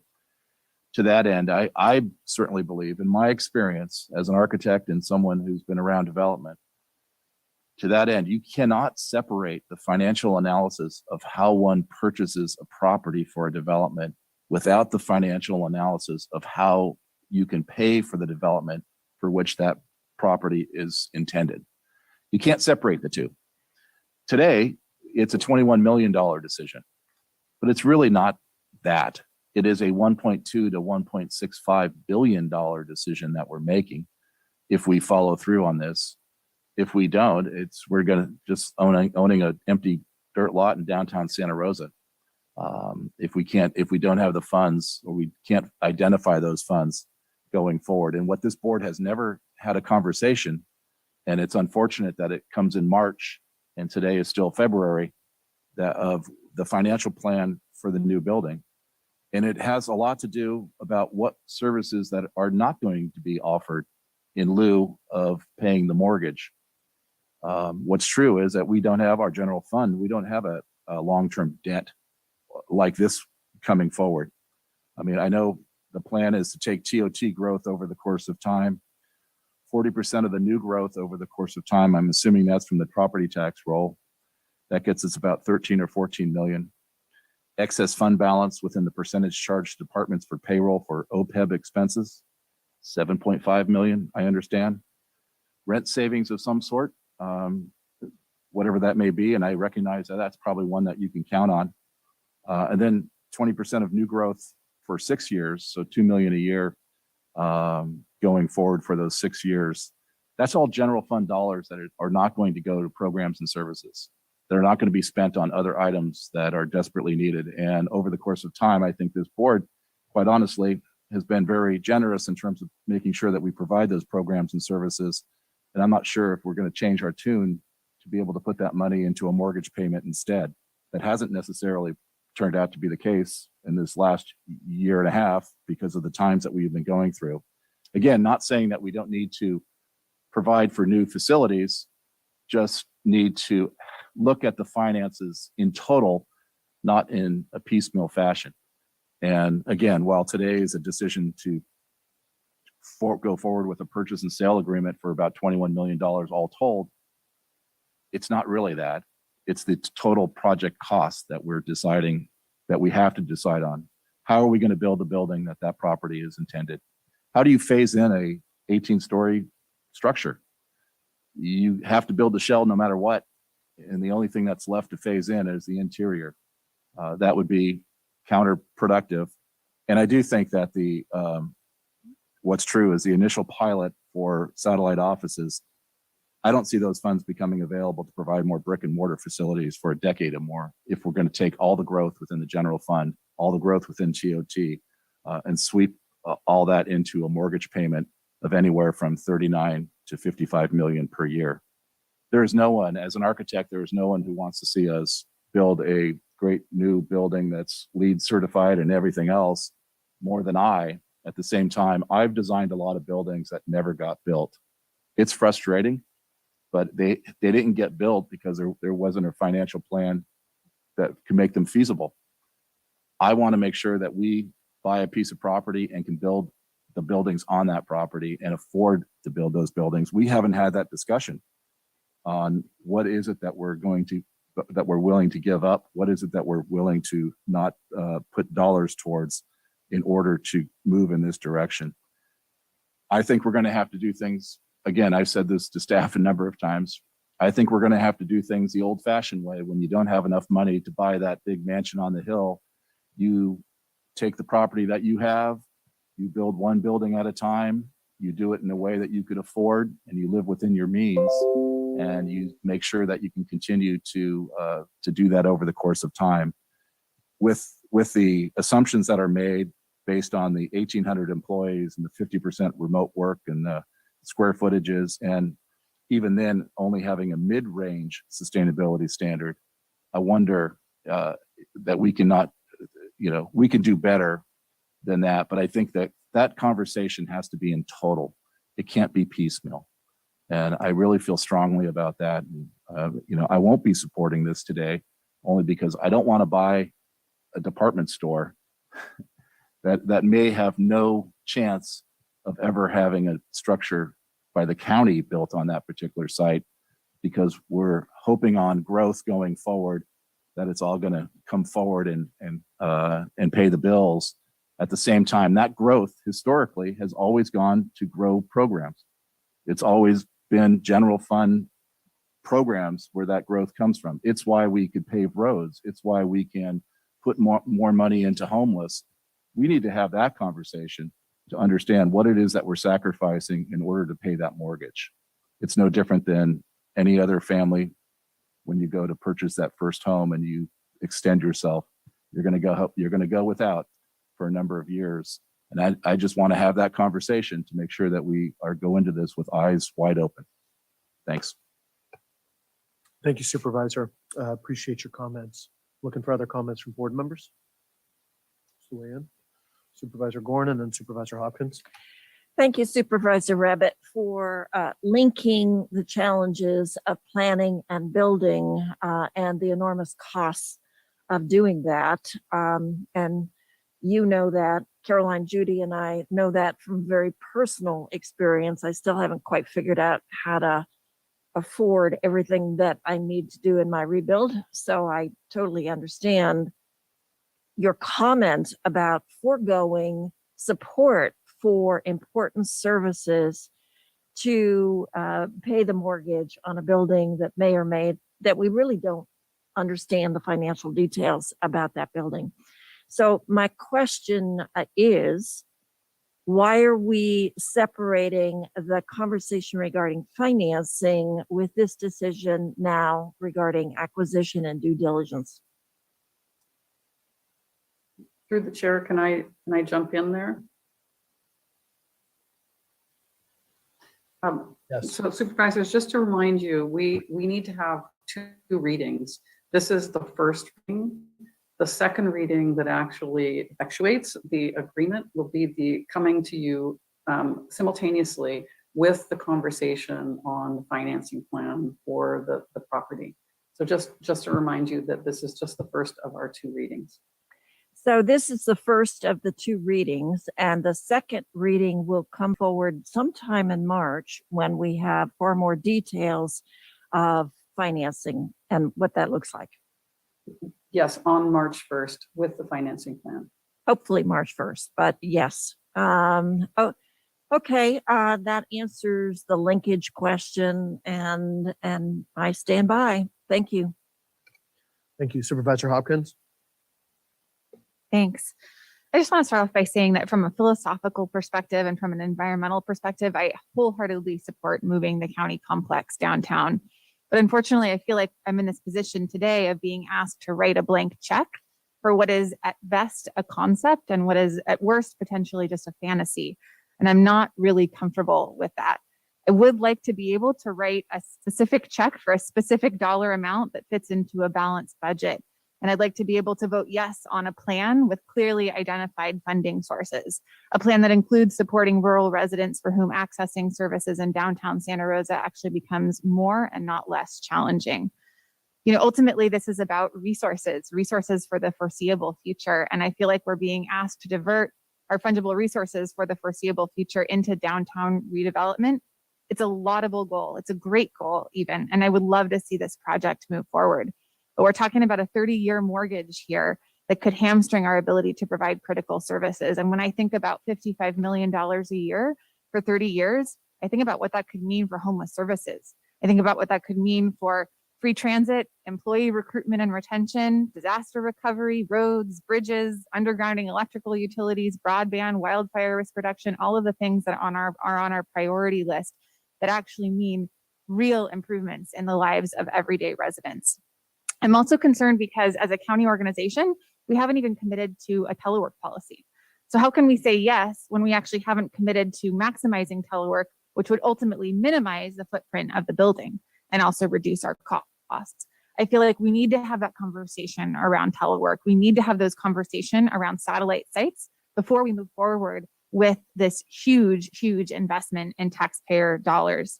I did bring forward two possible locations for a Guerneville services site. Neither has moved forward.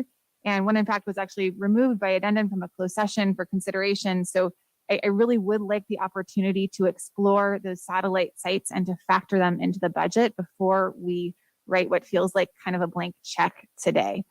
I really do feel, considerable heartburn over the idea of putting all of our eggs in one basket. And I also do feel like we are not adequately addressing the needs of our rural residents. So I can't support this today, but it is my hope that I will be able to support it in the future and that it could come back with a greater plan that we could consider at the same time that we consider moving forward with the acquisition. Thank you very much, Supervisor Corsi.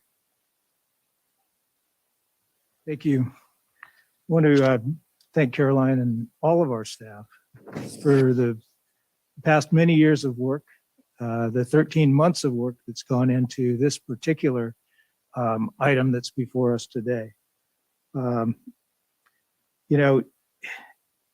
This is one step of many. The decision that's made today does not really commit us at all.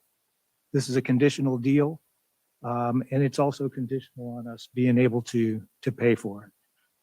This is the first of two steps. The second step comes in conjunction in 3 weeks with the financing plan. And, I think we need to have a total conversation on that financing plan.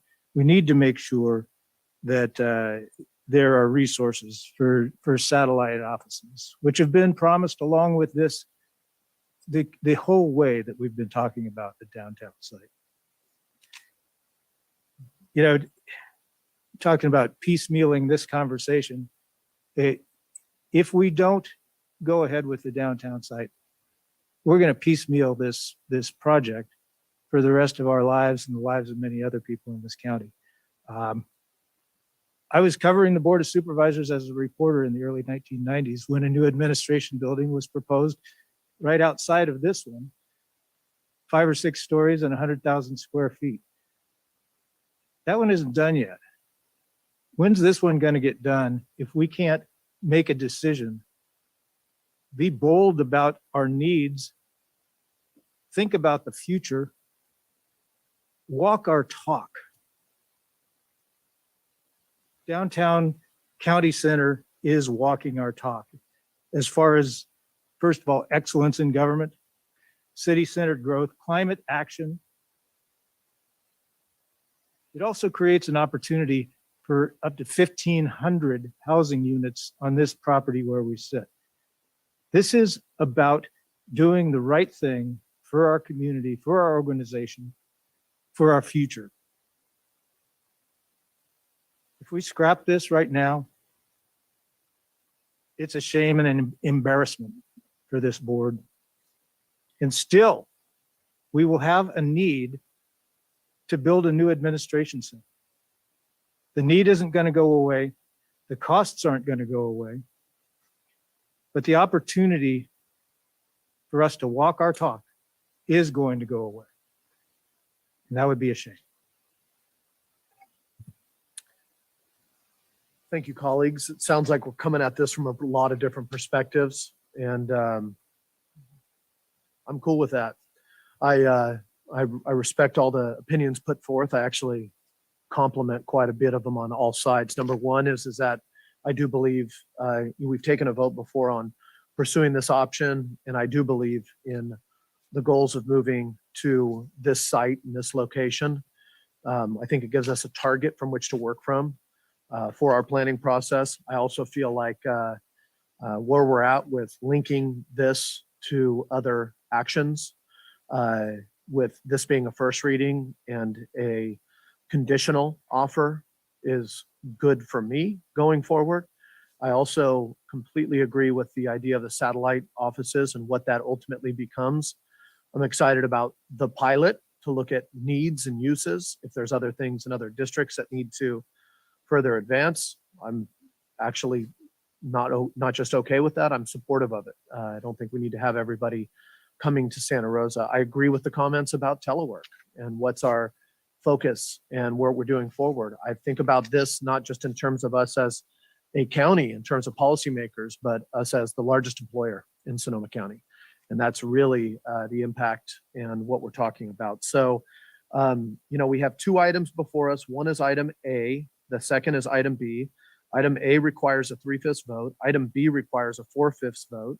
Item B requires a 4/5 vote because it's a budget resolution authorizing 1.888 million in deferred maintenance funds for deposits and due diligence activities. I'm going to look to my board and see where we want to go. I've heard two colleagues, I believe, who are interested in waiting even on this action until later. I've heard two colleagues who are interested in moving on this contingent offer and then bringing it back on 3/1 where we could either scuttle the entire deal or proceed with an overall financing. And I want to do this appropriately and go to Supervisor Gorin and then come back to the board and see where we're at with moving forward. No matter where we're at. Okay. Supervisor Gorin. It is a conundrum, and it is really important this board be as united as possible in moving something forward. Like Supervisor Corsi, I agree that this is the right location and this is the right time to make the decision. However, I do understand the reticence of my two fellow supervisors in not having the financial details in order to fully understand how this impacts county services and especially services in the outlying area. So my question to you is, if in fact we take a pause on this action today and bring it back in a few weeks, maybe March 1st, with the details, does that mean that we scuttle the agreement for the building, or we just ask for a pause on taking action to move the acquisition forward? Through the chair, just a general comment that, anytime when you're in negotiations and you're bringing something forward for a decision and then you pause that decision, although there are being very respectful of your board and the comments that people have made, but it does deliver a message to the other party. And that's something to consider as well. I guess from outside of that, there is nothing in a contract that says if we delay until 3/1 that this is either off the table or on the table. No. Correct? No, that's correct. That your board has the discretion, as you always do, right? If you want to hold or, and bring the item back. Okay, very much. I And appreciate then it. have your two readings, subsequent to the March 1st discussion. Understood. Supervisor Gorn, continue. I see Supervisor Hopkins leaning in as well. And I just want to say it sounds like we do not have the 4/5 vote today to move at least part of the action forward. So I'm comfortable with just taking a pause and saying, yes, I'm still supportive of this, but I need more financial information, and the community deserves it, quite frankly. So let's wait a couple of weeks and get more details. Supervisor Hopkins. Thank you. I really, really mean it when I say that I want to be able to vote yes on this project. But from the very first conversations of this, I have always been clear that we need satellite services in neighborhoods. And so honestly, to sort of hear that our main plan is a van and then $1 million a year for some unknown solution that hasn't really been investigated. And I've also heard, statements that maybe it's going to be, an extremely tiny, like 600 or 1,000 square foot, office space, as opposed to a place that folks can really come. I think that we need to have the vision of the satellite service centers, which will then ultimately feed into hopefully a reduction in the footprint of the building that we need to build in downtown Santa Rosa. So what I would really like to see is some kind of a package that's quite frankly more than $1 million a year split between potentially 4 different service locations. So I've been very clear about that position from the beginning. And so I would hope to see a holistic plan for service provision countywide. Because downtown is easier for some folks and it is not easier for others because we have extremely infrequent transit service out in West County. And so we also need to talk about how do we build those ribs? How do we build, we've got the spine along the 101 corridor, but how do we build those east and west transit corridors so that folks can actually get to the downtown, or if not, having a service site that they can walk to or bike to in their own community would be ideal. So I would support a pause. I would support, again, signal is positive. I want to move here, but I need a little bit more information from staff. And I do need some kind of a holistic approach, including those neighborhood services sites. Thank you, Supervisor. I hear you both loud and clear down on this side. Other final comments? It looks like we're looking towards tabling this and bringing it back as a part of the conversation on March 1st. Is that appropriate? I'm just looking down. Is that what we're gearing towards? That's what I'm hearing too down here. I'm supportive of that. I would just ask if the financial plan is, as I was told this week, if that is the plan going forward, we have probably less than half the real money to afford the project now, and we're counting on growth over the course of the next in different percentages over the next 30 years. I would just want to make sure that conversation we go back and look at growth over the last so many years and know where that money went and how it was expended, so that we really keep our eyes wide open. And again, we need new office space. There's no doubt about that.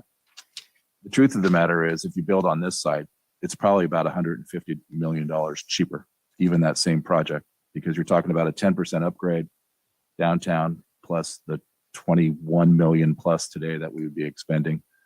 And that's probably being very conservative in terms of the savings. So I think we need to have that conversation. We really need to be comfortable with the financing plan, because that's it for 30 years. Once you're locked in, you're locked in. And again, I think the big question for this board is, what programs and services are we not going to add dollars to over the course of that particular time that we have in the past? And that's a huge conversation, I think, that would be very valuable in having. Thanks, Supervisor. Supervisor Corsi, any final comments? Okay, so we're going to bring this back. I want to thank you for the presentation. Obviously, there's going to be a robust meeting on the 1st of March with a lot of items that have been previewed here today. Personally, from my side, I've been consistent on the desire to move into downtown. Also, I've always been supportive of us as a backup as our campus. And then we've also had conversation as a third area of always identifying buildings at the airport and other places like that. I mean, we have a pretty diffuse model, but I think one of the things kind of relaying what Supervisor Rabbit just talked about is not just the overall number, but the plan. How much money have we already put away that would be going for deferred maintenance to our current buildings, but instead would be going towards these payments? What is the expected future growth in other areas that would be allocated to that? What would the impacts be of that? And then the satellite offices. I think there's this other thing that I brought up in a meeting a while ago, which was looking at other jurisdictions and seeing where they're at with respect to the size of our operation and what is our carrying capacity. And understanding, Caroline, that you're not going to have perfect answers to all these questions. I just want to let the board and us know that we're going to come back on the 1st for probably a robust conversation about the future of this county complex and what we do. And I also want to acknowledge the comments about telework and some of these other things we're trying out.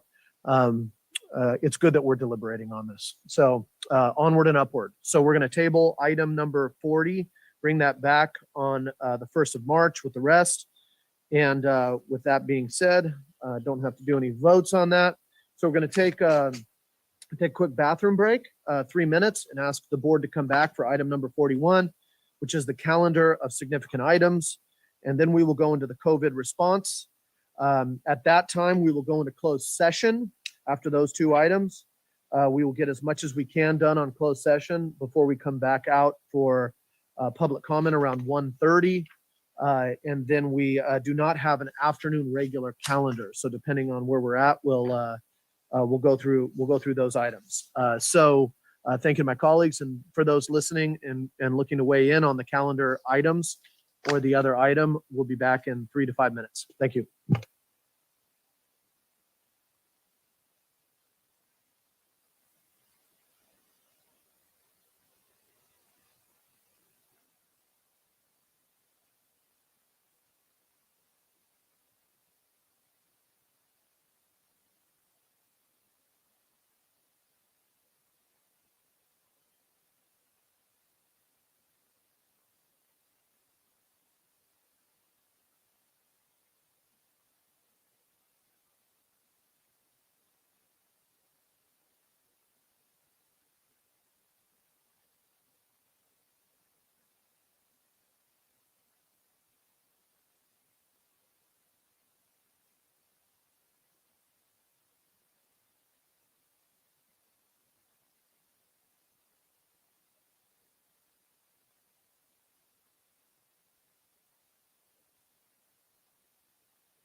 Good morning still. We're going to resume the meeting.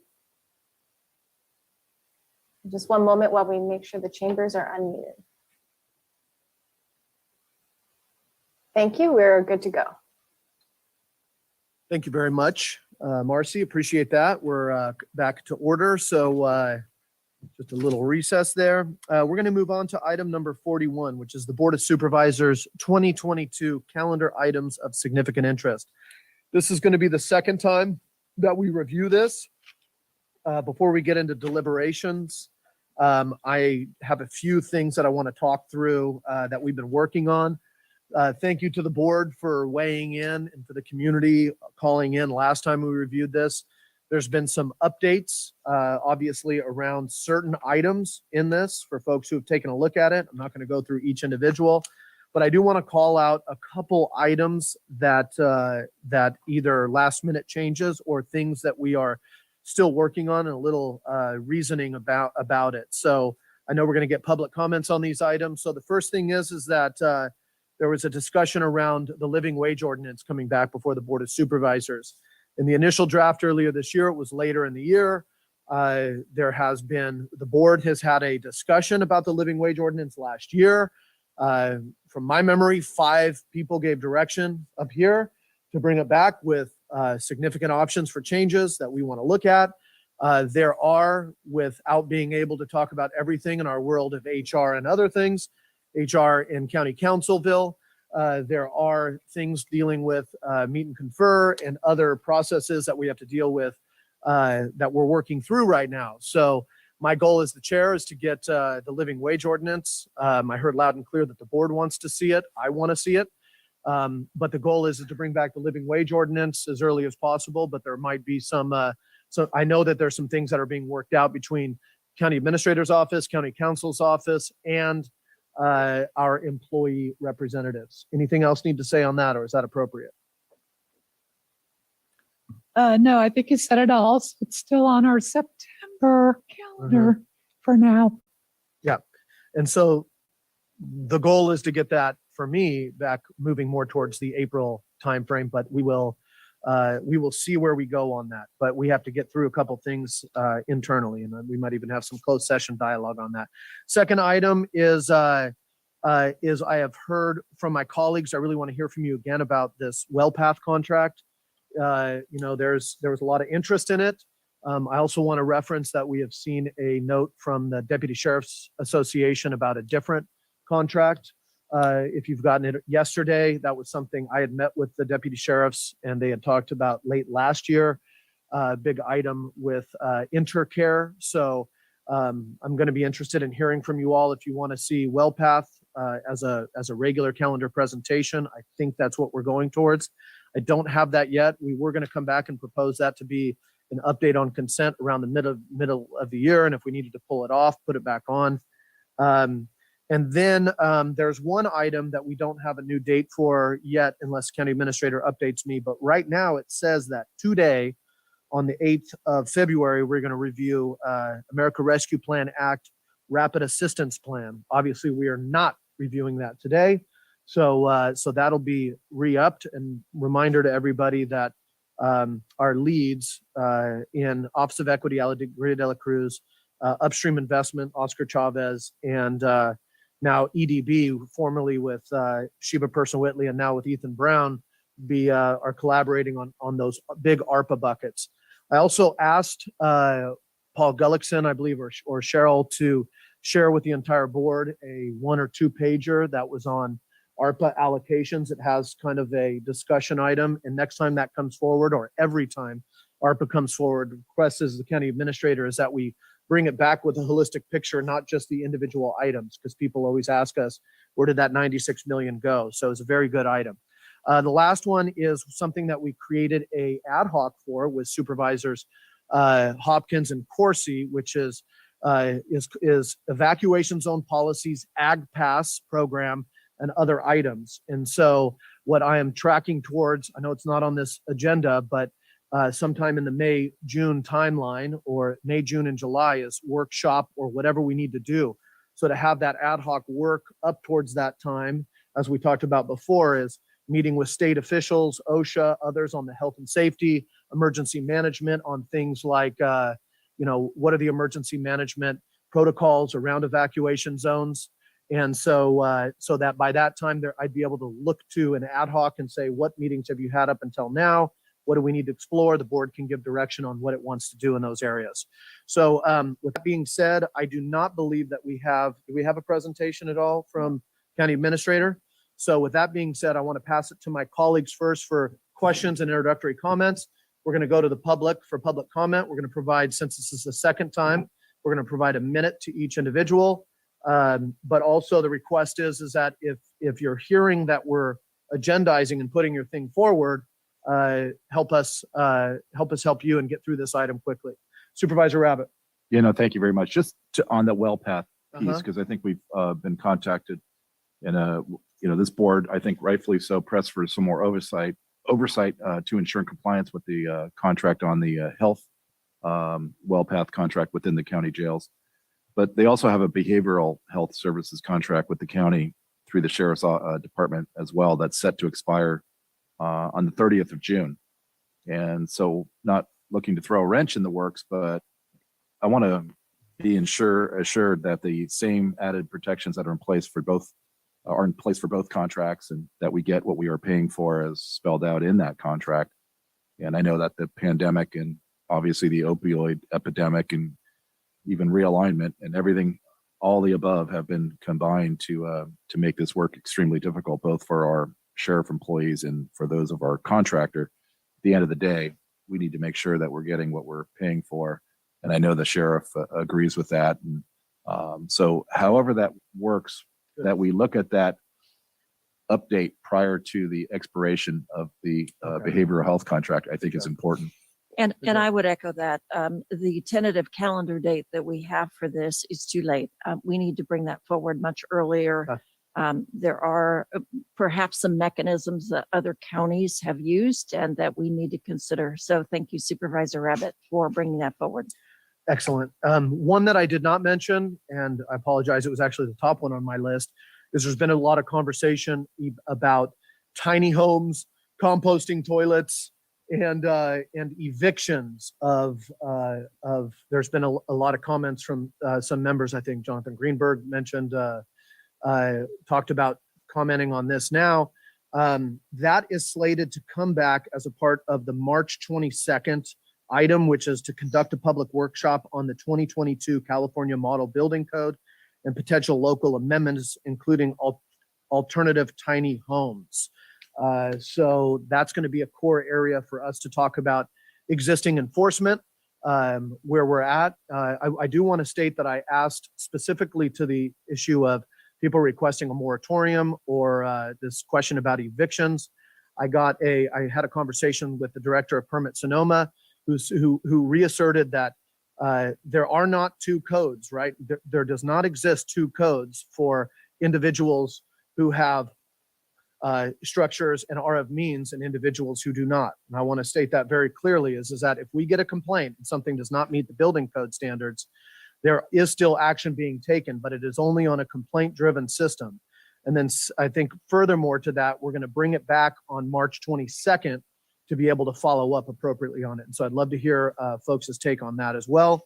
And so anything on the original items I talked about, Supervisor Hopkins? Just want to say that I'm really excited that we can get well paths moved up, because I think it's absolutely critical to ensure that we have accountability with respect to a very, very expensive contract that we hold for absolutely critical provisions. And I want to make sure, quite frankly, that we have the staffing levels that we need and that workers are being treated right. And I think that the public also deserves to know that. So I look forward to hearing that, as soon as we can. I also just want to talk a little bit about sort of the ad hoc that Supervisor Corsi and I are going to serve on. And I would hope that we could sort of work with the CAO to schedule that at a time, because I think it's really critical that we do have the opportunity to conduct outreach. And I just don't know how that scheduling is going to go. So I want to be able to meet with all of the stakeholders before we sort of narrow down the precise date on the calendar. And I know with, budget and stuff, we're going to have to sort of juggle things around, but I would just say having a little bit of flexibility in that date might be a good thing. And that ultimately, hopefully we can, listen to folks and then come back before the board and share what we heard and move from there. But I do agree that, this kind of conversation obviously needs to take place before fire season, although I've also was reading today that we're pretty much in fire season. So Yeah. there's that, right? Well, and I think I just want folks to know also is that my goal as a chair is that you as your ad hocs advise us on what dates you need. And if we don't have time on the existing calendar, we can also project out and see, we could identify if we need a special meeting. I mean, if some of these priorities mean that we have a decision to make on some of these items, if we want to stay until 8 p.m. or if we want to take a Tuesday that we have off in May, or take a Wednesday or Thursday, if we project that far into the future to do it, but that's totally appropriate. So as we go, that's for both the ad hoc we're talking about with this item. We also have an ad hoc we're talking about with project labor agreements. We bring back a charter for all those ad hocs. There hopefully be projected dates that we could bring those items forward, and then work from the ad hoc to lead up to it. One other thing I do want to state is when we bring back either the well pass or the procurement RFP, I think it's important for us not to weigh in too initially, but we have to talk about what system do we want to have that ensures accountability of our contractors going forward. And that probably is, I mean, we've dealt with that in the living wage, but we've done this with Vesco a couple of years ago. We're now doing it with WellPath. We're having, as much as we're having folks talk about us to bring the WellPath with the jail, we have the deputy sheriffs who are talking to us about intercare. And so if we're outsourcing services, as much as people are reaching out to us as politicians, I'd like to bring in whether a discussion of the auditor, controller, tax collector, or whatever the heck it is, so that we get some germane data points and some contracting. And if we need to fund that, I mean, we should be doing it. It should be based on not anecdote, as I love my colleague always reminds us, the plural of anecdote is not data. So any comments, Supervisor Corsi? Yeah, on the well path issue, I have specific request, and we obviously need to hold our contractors to following the contract, and I hope that we're doing that now, even if we're not having a Board of Supervisors meeting about the medical contract in the jail.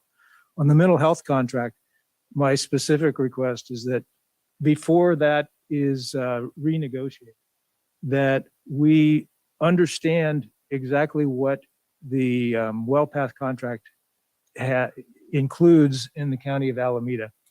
When this was brought up before for the current WellPath medical contract,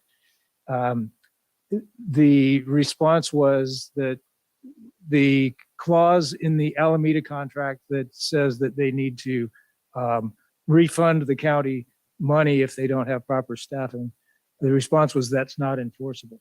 My understanding is that the county of Alameda has been receiving refunds from WellPath when they can't provide the staffing that's required in the contract. They've been doing that for several years. The refunds amount to more than $2 million. I would like to see that in the mental health contract to make sure that we're getting what the contract requires, or we're receiving compensation if we're not getting that. Great. On the ag access ad hoc, I do think that we need to at least get a report back from the ad hoc to the Board of Supervisors before fire season, whatever we define fire season is as. I would like to put something on the calendar now in May. I think we deserve, or the community deserves to know what our plans are and what our plans aren't. So that would be my request, is to have a date certain in May, and as certain can be. Things get changed, but let's put a space on the calendar for us to come back to you. I don't know what we can get done between now and then, but my hope is that we can get something done and get some decision points before we're into the summer. Okay. I want to go through anything else on the table before we go to public comment. Okay. We're going to go to public comment. As I said before, we're going to provide a minute. State your piece, and once again, if you're with us and you're hearing us say things that you're agreeing with or not, please reference that and keep it civil. Appreciate you all. Thank you very much. If you can please raise your hand or press star 9 to raise your hand if you are a Zoom participant and you would like to comment on number 41 on today's agenda.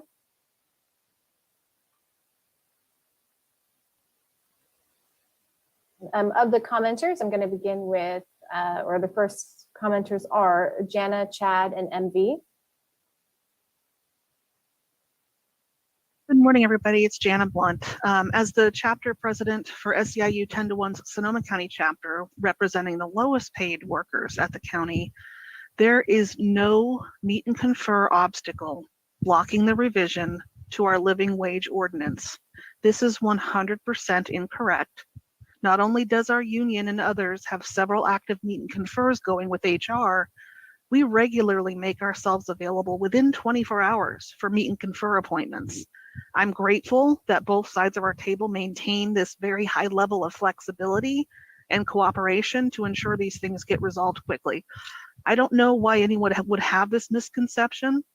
Even if the living wage ordinance meet and confer process were anticipated to be complicated, that does not make things more difficult for either side to ensure regular scheduled meetings. The LWO meet and confer last month was resolved within 30 minutes. Where did you get this intel?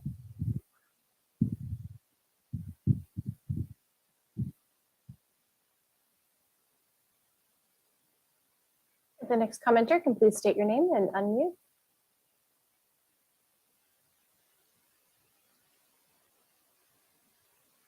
Hello, my name is Chad Bola. Thank you for giving me the opportunity to speak. So I use he, him pronouns. I'm a tenant organizer with the SCTU, Sonoma County Tenants Union, and a counselor on our tenant counseling hotline. And through our hotline, we've connected with hundreds of tenants across the county, many of whom have expressed the fear of being displaced from their homes with little to no options for affordable alternatives. So following up with some of these tenants, though, we've been able to celebrate that they had secured some sort of shelter through family relationships, a trailer on a friend's property, a tiny home, a yurt, etc. These stories freed us up to support other tenants in need. Upon learning of Permit Sonoma's forced displacements of vulnerable community members, we were not surprised, as it highlights the sad reality that property is often valued over people in this county. However, we are once again counting on the BOS, Board of Supervisors, to do the right thing for the vulnerable people of the county, especially considering that there are more fires to come. First, we urge you to use your district supervisor We thank you for power the to comment. instruct That county does council to conclude the draft an time for comment. And the next commenters are MV, Dana, and Sonia. Hi, this is MV with National Union of Healthcare Workers. I just want to be really brief, express my support for the 5 for Farm Workers Jobs with Justice demands for protections by June 1st and the Labor Council's request for a living wage ordinance by the first quarter of 22. And we really want to thank the board for being responsive on contract enforcement at the jail regarding WellPath's healthcare services. You know, just want to thank y'all for hearing us and for acting and trying to hold WellPath accountable. We look forward to partnering with you. Thanks.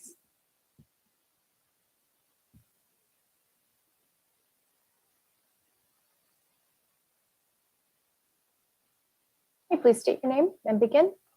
My name is Dana Martin. I'm an RN at the Sonoma County Jail with WellPath. I want to express my support for 5 for Farm Workers Jobs with Justice demands for protections for workers by June 1st and the North Bay Labor Council's request for a living wage ordinance by the first quarter of 2022. I really appreciate the supervisors hearing us. Things are very desperate in the jail at this time. On Sunday, there was no RN to perform functions for the mental health unit and the infirmary, which are most acutely ill people. This is not the first time and it won't be the last. And I'm really appreciative that you're gonna make this count. Thank you.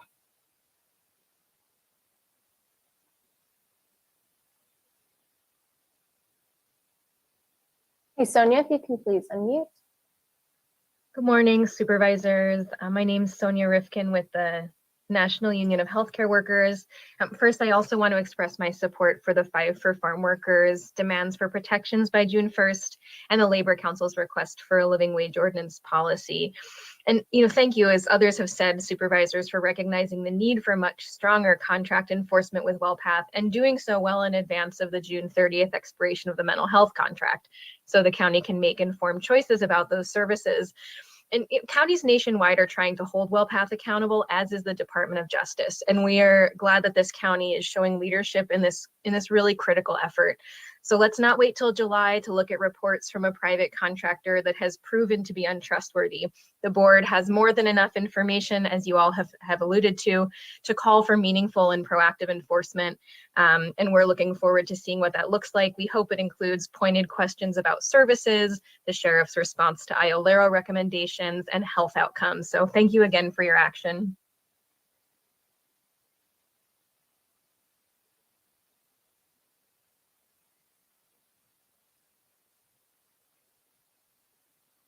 Thank you. The next commenters are Michael, Jerry, then Davin. Hi, my name is Michael Stanford, Chair of Sonoma COPE for Local 1021 and Chapter Officer for Local 1021 at the county, and an Extra Help Parkgate for nearly 10 years now. I urge you to meet confer with us as soon as this month so we can work collectively on getting additional leave for our lowest paid here at the county and county contractors. I find it insulting that we are being wrongfully used as the reason why we can't meet on this very important topic. I find the behavior in line with the anti-extra help culture that led to the prorated proposal to the board at the end of last year over hazard pay, and a discussion about the worth of extra help employees to receive the full amount of hazard pay. We are worth it. We are employees of the County of Sonoma, same as HR. I urge you to meet with us. We can finish out the living wage ordinance. I also urge you to address the understaffing of the RNs at the jail, to hold WellPath accountable, as well as to approve the Ag Pass as proposed by North Bay Jobs with Justice. Thank you.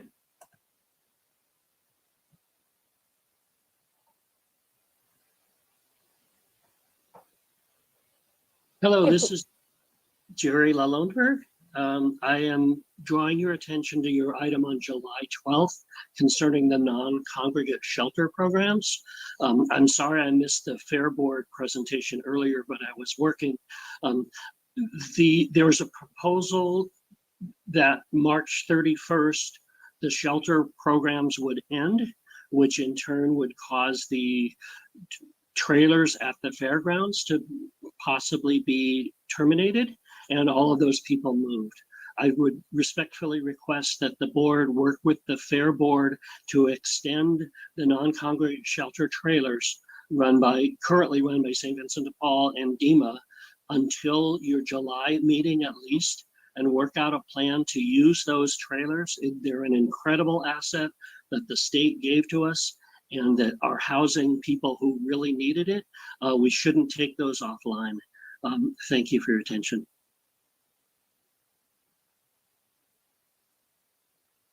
Hello, this is Davin Cardenas with North Bay Jobs with Justice. Wanted to echo support for NUHW and thank you for holding WellPath accountable in this moment. Wanted to support the position of SEIU and the North Bay Labor Council in pushing for a living wage policy in the first quarter of 2022, and as well as supporting the position of the Sonoma County Tenants Union that Chad spoke to as well. And also just recognize Supervisor Corsi and Supervisor Hopkins for stepping into the role of the ad hoc committee for the ag passes as we know, the fire season, as the President Democrat points out today, is nearer and nearer to us. And so we hope that we can maintain the position of having a policy in place by June 1st of 2022 as well. Thank you very much.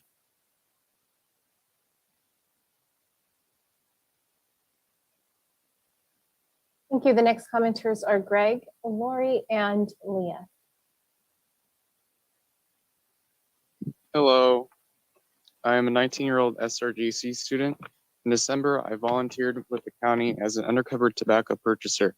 Over 6 days, I was sold to 60 times. I was sold flavored little cigars, e-cigarettes, and menthol cigarettes. Please direct DHS to release the report. You will learn how urgent it is to update the TRL.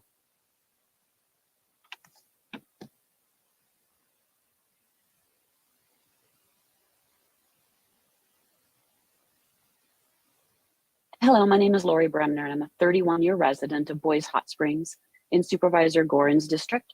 I'm a mother, a cancer survivor, and a daughter who lost her father too young to tobacco addiction. It's a huge mistake to delay dealing with flavored tobacco in Sonoma County. COVID is exactly the reason that lung health is more urgent now than ever before. With kids back in school, they are sharing vapes and passing COVID along with the addiction. Young lungs that are irritated by inhaling the aerosols in vapes or the particulate matter in combustibles are far more likely to suffer more severe consequences if they are infected with COVID.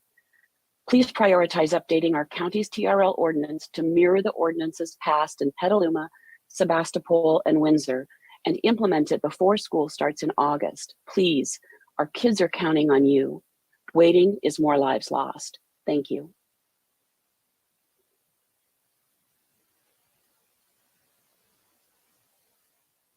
If you can please unmute and state your name. And I just wanted to emphasize, I'm very happy that March 22nd, the meeting will be covering things about alternative housing. I want to emphasize how important that is for the supervisors to familiarize themselves with what a difficult situation it is getting rid of so many affordable housing units that the county doesn't even have to pay for, while building so many less than that with millions of dollars. It's a very urgent need with a pandemic and as well as a housing crisis in our county and throughout the state. So please make sure you familiarize yourself with all the pertinent information and the numbers of how many people have been evicted as a result, because this is a very urgent need in our county, and I appreciate you taking the time to take a look at this. Thank you very much.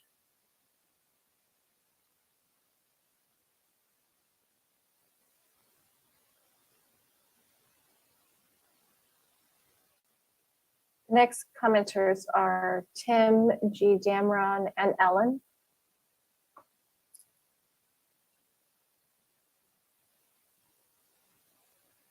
Hi, my name is Tim Ryan. I'm here to talk about protecting people, also talk about protecting people who live in safe alternative housing from enforcement action by Permit Sonoma, protecting some of the most vulnerable individuals living in our county who are living in homes like trailers, RVs, and tiny homes.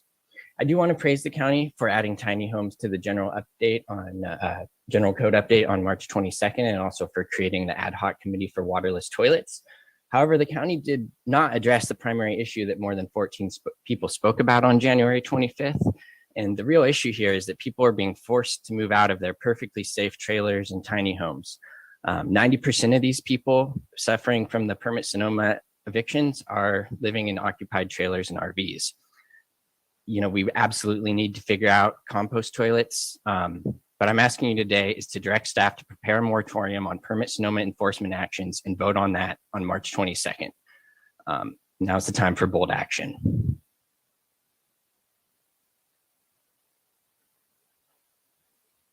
If you can please unmute and state your name. Hello, my name is Greg Dameron, and my request is to please direct DHS leadership to release its TRL update report and agenda a review as soon as possible. DHS's tobacco team has capacity and is at the ready. Waiting means more time lost. Current county-wide commercial tobacco sales rates across jurisdictions to underage buyers is astronomical. High school students across the county report an alarming surge in vaping on and off campus. This epidemic was going on before COVID and persists during the pandemic. 2023 is too late for the board to review the DHS report commissioned by you in 2019. More people are dying in our county annually due to commercial tobacco smoking. You wouldn't wait for a report on a COVID surge. Why would you put off hearing to 2023 to hear DHS's report on teen commercial tobacco use? Waiting means more lives lost. Thank you.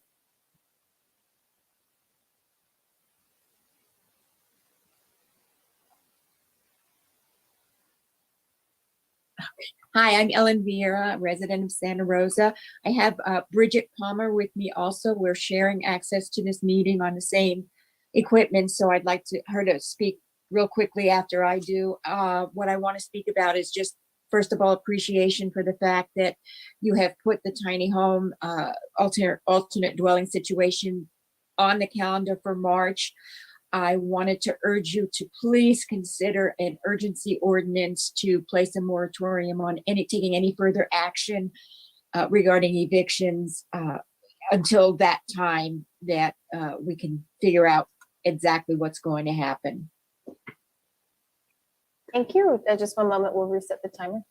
Thank you. Please go ahead. Hi, I'm Bridget Palmer. I'm also a concerned citizen that wants to make sure that low-income people in our county have safe housing. And I also very much appreciate that the supervisors are putting this issue of checking into composting toilets and all that on the March agenda, because that's coming up soon. So I super appreciate that. I appreciate that they're not going to be evicting people unless there's a complaint situation. And so I hope that no one gets evicted between now and March 22nd. Thank you all so much for what you're doing and for caring. Thank you. Thomas, if you can please unmute and begin your comment. Hi, can you hear me? We can hear you. Great. Thank you, Chair Gore and board. I will start from the end. Hopefully that way we'll get through this.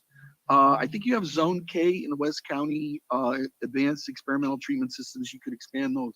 I would advocate for last mile transit in Santa Rosa specific for your expansion.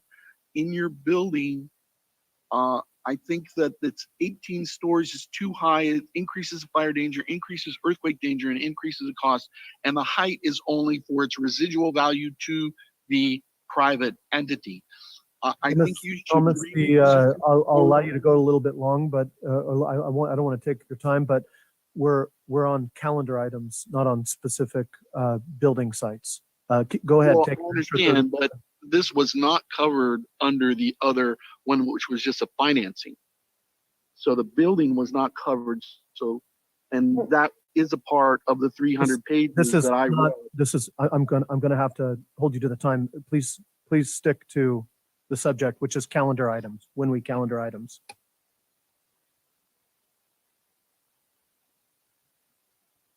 I'm sorry, Chair Gore, I read that.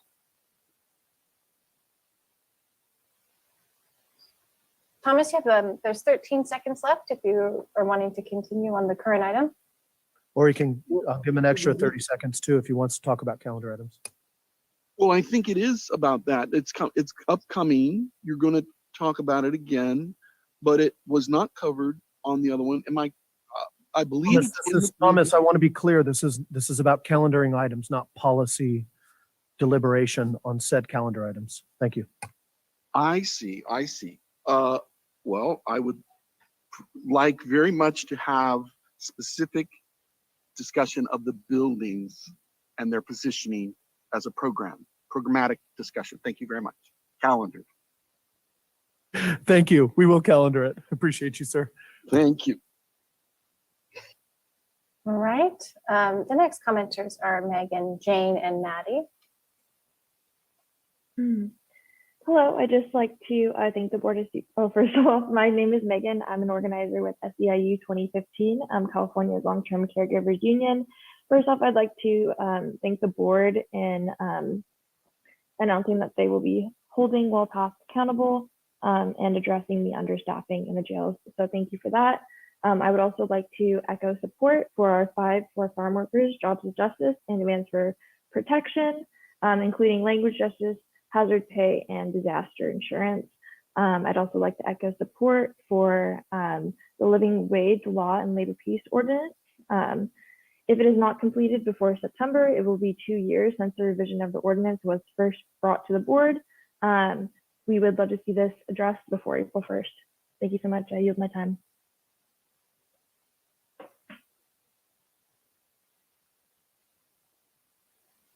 If you can please unmute and state your name.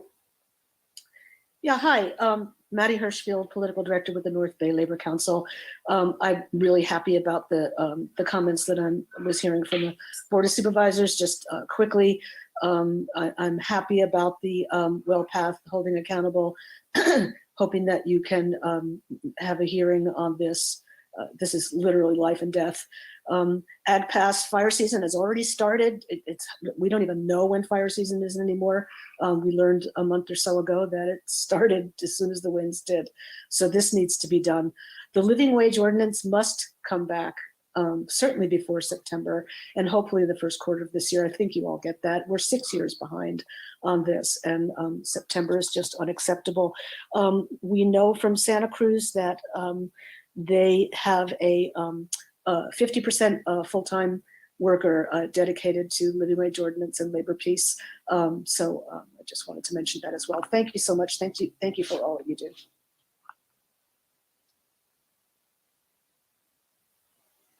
All right, the next commenters are Jonathan, Copperwoman, and Margaret.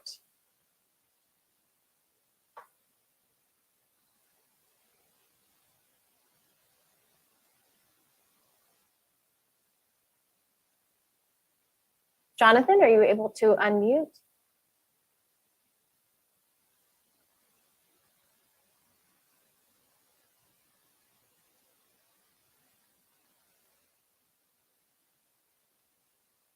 All right, I'm not seeing Jonathan G. You're not unmuting at this time. So we will continue on to our next commenter, but if you do in fact want to try again or use the phone-in information or email comments to bos@sonoma-county.org. Those are all options to try and provide comment.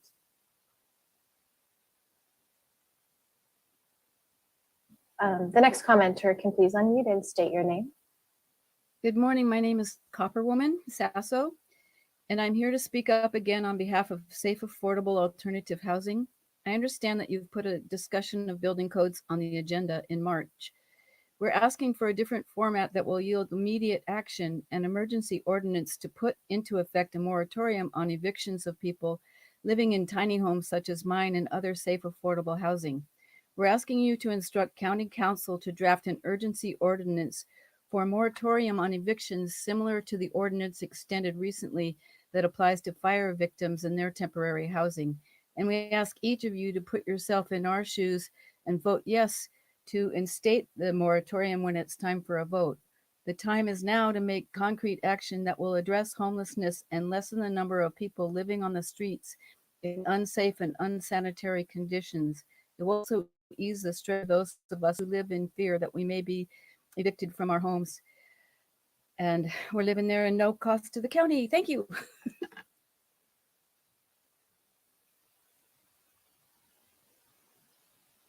Margaret, if you can please unmute and state your name. Hi, good morning, supervisors. My name is Margaret DiMatteo. I've commented previously on the permit Sonoma policies related to the eviction of tenants from unpermitted housing. I'm the housing policy attorney at Legal Aid of Sonoma County. I'm a resident of District 5. I do want to thank you for adding the March 22nd workshop on the California Model Building Code update by Permit Sonoma. Hopefully this will address adding alternative housing structures to Sonoma County's housing portfolio, as an estimated 20,000 of the county's lowest income residents live in this housing. Unfortunately, this workshop on March 22nd will likely not address Permit Sonoma's current policy of citing property owners with tiny homes and other safe, affordable housing alternatives. So we continue to request an urgency ordinance for a moratorium on citing unpermitted alternative housing, which is merely an expansion of the ordinance that was recently extended applying to fires, trailers and fire areas. Thank you for your time and consideration of this important issue. Next commenters are Gail, Davida, and Blake. Good morning. I'm Gail Shirley, and I'm a SEIU County retiree. And I want to thank you very much for agreeing to hold WellPath accountable for its actions at the jail. Healthcare staffing at the jail is in crisis. 12 of the current RN positions are unfilled, and nurses are regularly understaffed and forced to work outside of their licenses. WellPath is a private equity-owned for-profit contractor that is refusing to do anything to improve recruitment and retention at the jail. It is very important that your hearing occurs before the sheriff renews the current mental health services contract.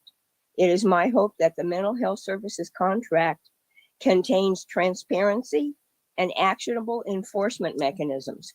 When a profit-driven contractor fails to provide contracted for services, the employees are abused.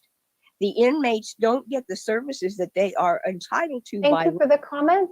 That does conclude the time. And if the next commenter can please unmute and state your name. Good morning. My name is David Estela Escobedo with North Bay Jobs with Justice and a resident of District 5. First, I'd like to express my support for North Bay Labor Council's position on having a living wage policy in place by the first quarter of the year, and NUHW's position for having a hearing on safe staffing for healthcare workers in the jail by April. Now, I want to recognize the leadership of the board for getting an evacuation zone ad hoc committee in place, especially the leadership of Supervisor Corsi and Supervisor Hopkins. And we just want to once again remind us all again that I know it's a complex issue and the board wants to take their time here, but fire season is already here, and farm workers don't have the luxury of waiting another year before they're putting their bodies on the line once again. Wildfires aren't going to wait for us to have a policy in place, which is even more reason for us to make sure we have something in place, by June.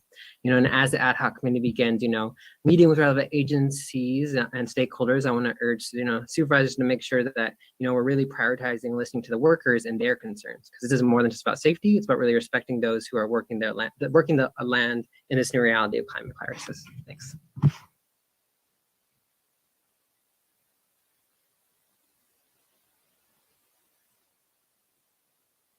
Hello. Oh, sorry. Hello, my name is Blake Hooper. I just wanted to ask that you please listen to your employees with regards to meet and confer. I also wanted to thank you for taking some urgency with regards to WellPaths. That's going to be critical for the mental health in our jails. I also want to ask that you please move up the living wage ordinance. I know it's been discussed in this session already, but I feel like this has gone quite a bit. I don't think you need that long to actually confer on this at this point. And please move up Fight for 5 as soon as possible. Fire season is well underway, has been well underway. We've known for at least several years now that it is a year-round process at this point. And the people who most benefit from this are the people who have been making our economy possible with their blood, sweat, and tears. So please, from the bottom of my heart, please move this up sooner. Thank you.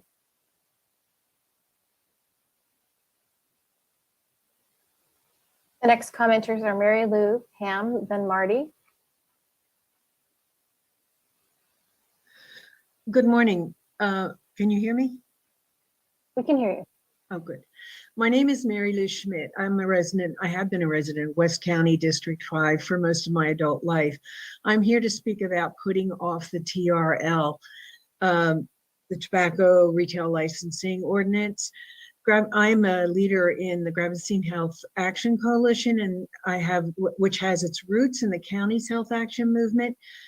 And we helped put together Sebastopol's TRL, which is now a model. So a model exists. The work isn't quite as done. The model exists in your own Department of Health. I am asking you please to put it up. We're in the midst of a pandemic, a serious respiratory disease, and an epidemic of vaping, which causes not only addiction, but lasting harm to lungs. It's all in the same boat. The quicker the better to get this done. Thank you.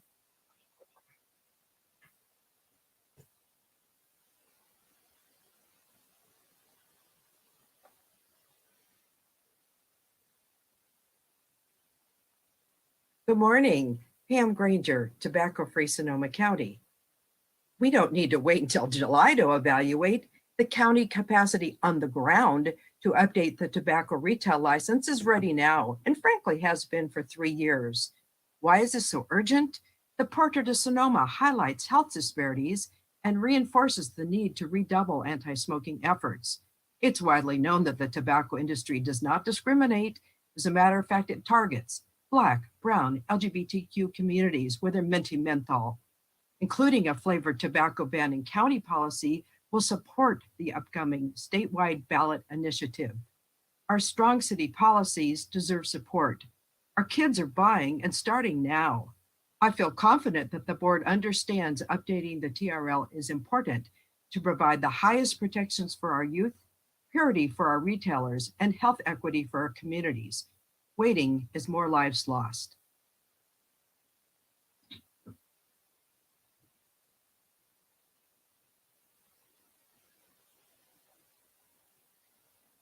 Marty Bennett from the Labor Council. The revision of the living wage ordinance and the separate labor peace ordinance should be completed by April 1st. I want to stress two main reasons why this can be done more quickly. One, county staff have already reviewed and found accurate the fiscal impact analysis by UMass economist Jeanette Wicks-Lim about all the costs to apply the full COLA, provide 12 days paid sick leave, and expand the ordinance to the county fair and county airport. Two, the language we have requested for revising various provisions is already included in other California county ordinances, specifically Santa Clara, Santa Cruz, and Los Angeles. There are no problems reported with the language already in place elsewhere. County Council can expeditiously contact these three counties to assess the language that we have proposed. Get this done, please, by April 1.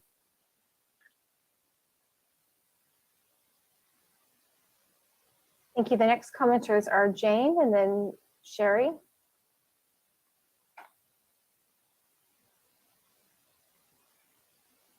Hello, my name is Jane Torres. I'm 71 years of age and have recently joined the ranks of the unhoused, having been red tagged and evicted from my tiny home, my safe and secure and wonderful tiny home situated on my brother's property in Penn Grove. I thank Linda Hopkins and David Rabbit for your timely replies to my group email to the board requesting that the fire victim moratorium be expanded to cover those of us who are or were, in my case, living in safe, affordable alternative housing. And then focus on, I appreciate the March 22nd date to delve into this. I hope that you will vote for a moratorium on evictions. And then for whatever time period you can allot to focusing on the on-site wastewater treatment systems. Thank you, Jane, so much for your comment. And if the next commenter can please unmute and state your name. Yes, good morning, supervisors and staff. My name is Cherie Cabral with the North Bay Building and Construction Trades Council. I want to say thank you very much for the prioritization of discussing the revision of the terms of the project labor agreement through the formation of an ad hoc committee. I also want to reiterate what other commenters have called for up until now, one of which is to really set a date by April to look at the living wage ordinance and have that reviewed appropriately, to find time and prioritize finding the time to discuss the Ag Pass, to support the 5 for farm workers and promote prioritize farm worker safety as fire season kicks off. I mean, this is an issue, it's been an issue for years prior to extreme fire seasons. And now, even though it's only February, we're already weed eating and mowing and getting ready for fire season. And indeed, we've already seen fires that have happened. So I really think that's something that needs to continue to be prioritized and addressed and not placed on a back burner.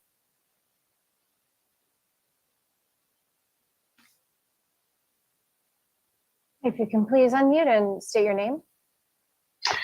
Yes, good morning again, supervisors. Jack Buckhorn with the North Bay Labor Council. Again, I just want to support the 5 for farm workers. It's time that this get taken care of. I'm glad it's going to an ad hoc, but let's make sure we get this done. Also, very important that to us anyway, at the Labor Council, that we get the living wage ordinance considered before September. So I hope that you can find a way to move that up into the first quarter. A tremendous amount of work has already been put into this, and really I think it's time to have the discussion and make some changes there. So I appreciate your time this morning, and I look forward to the continued discussion.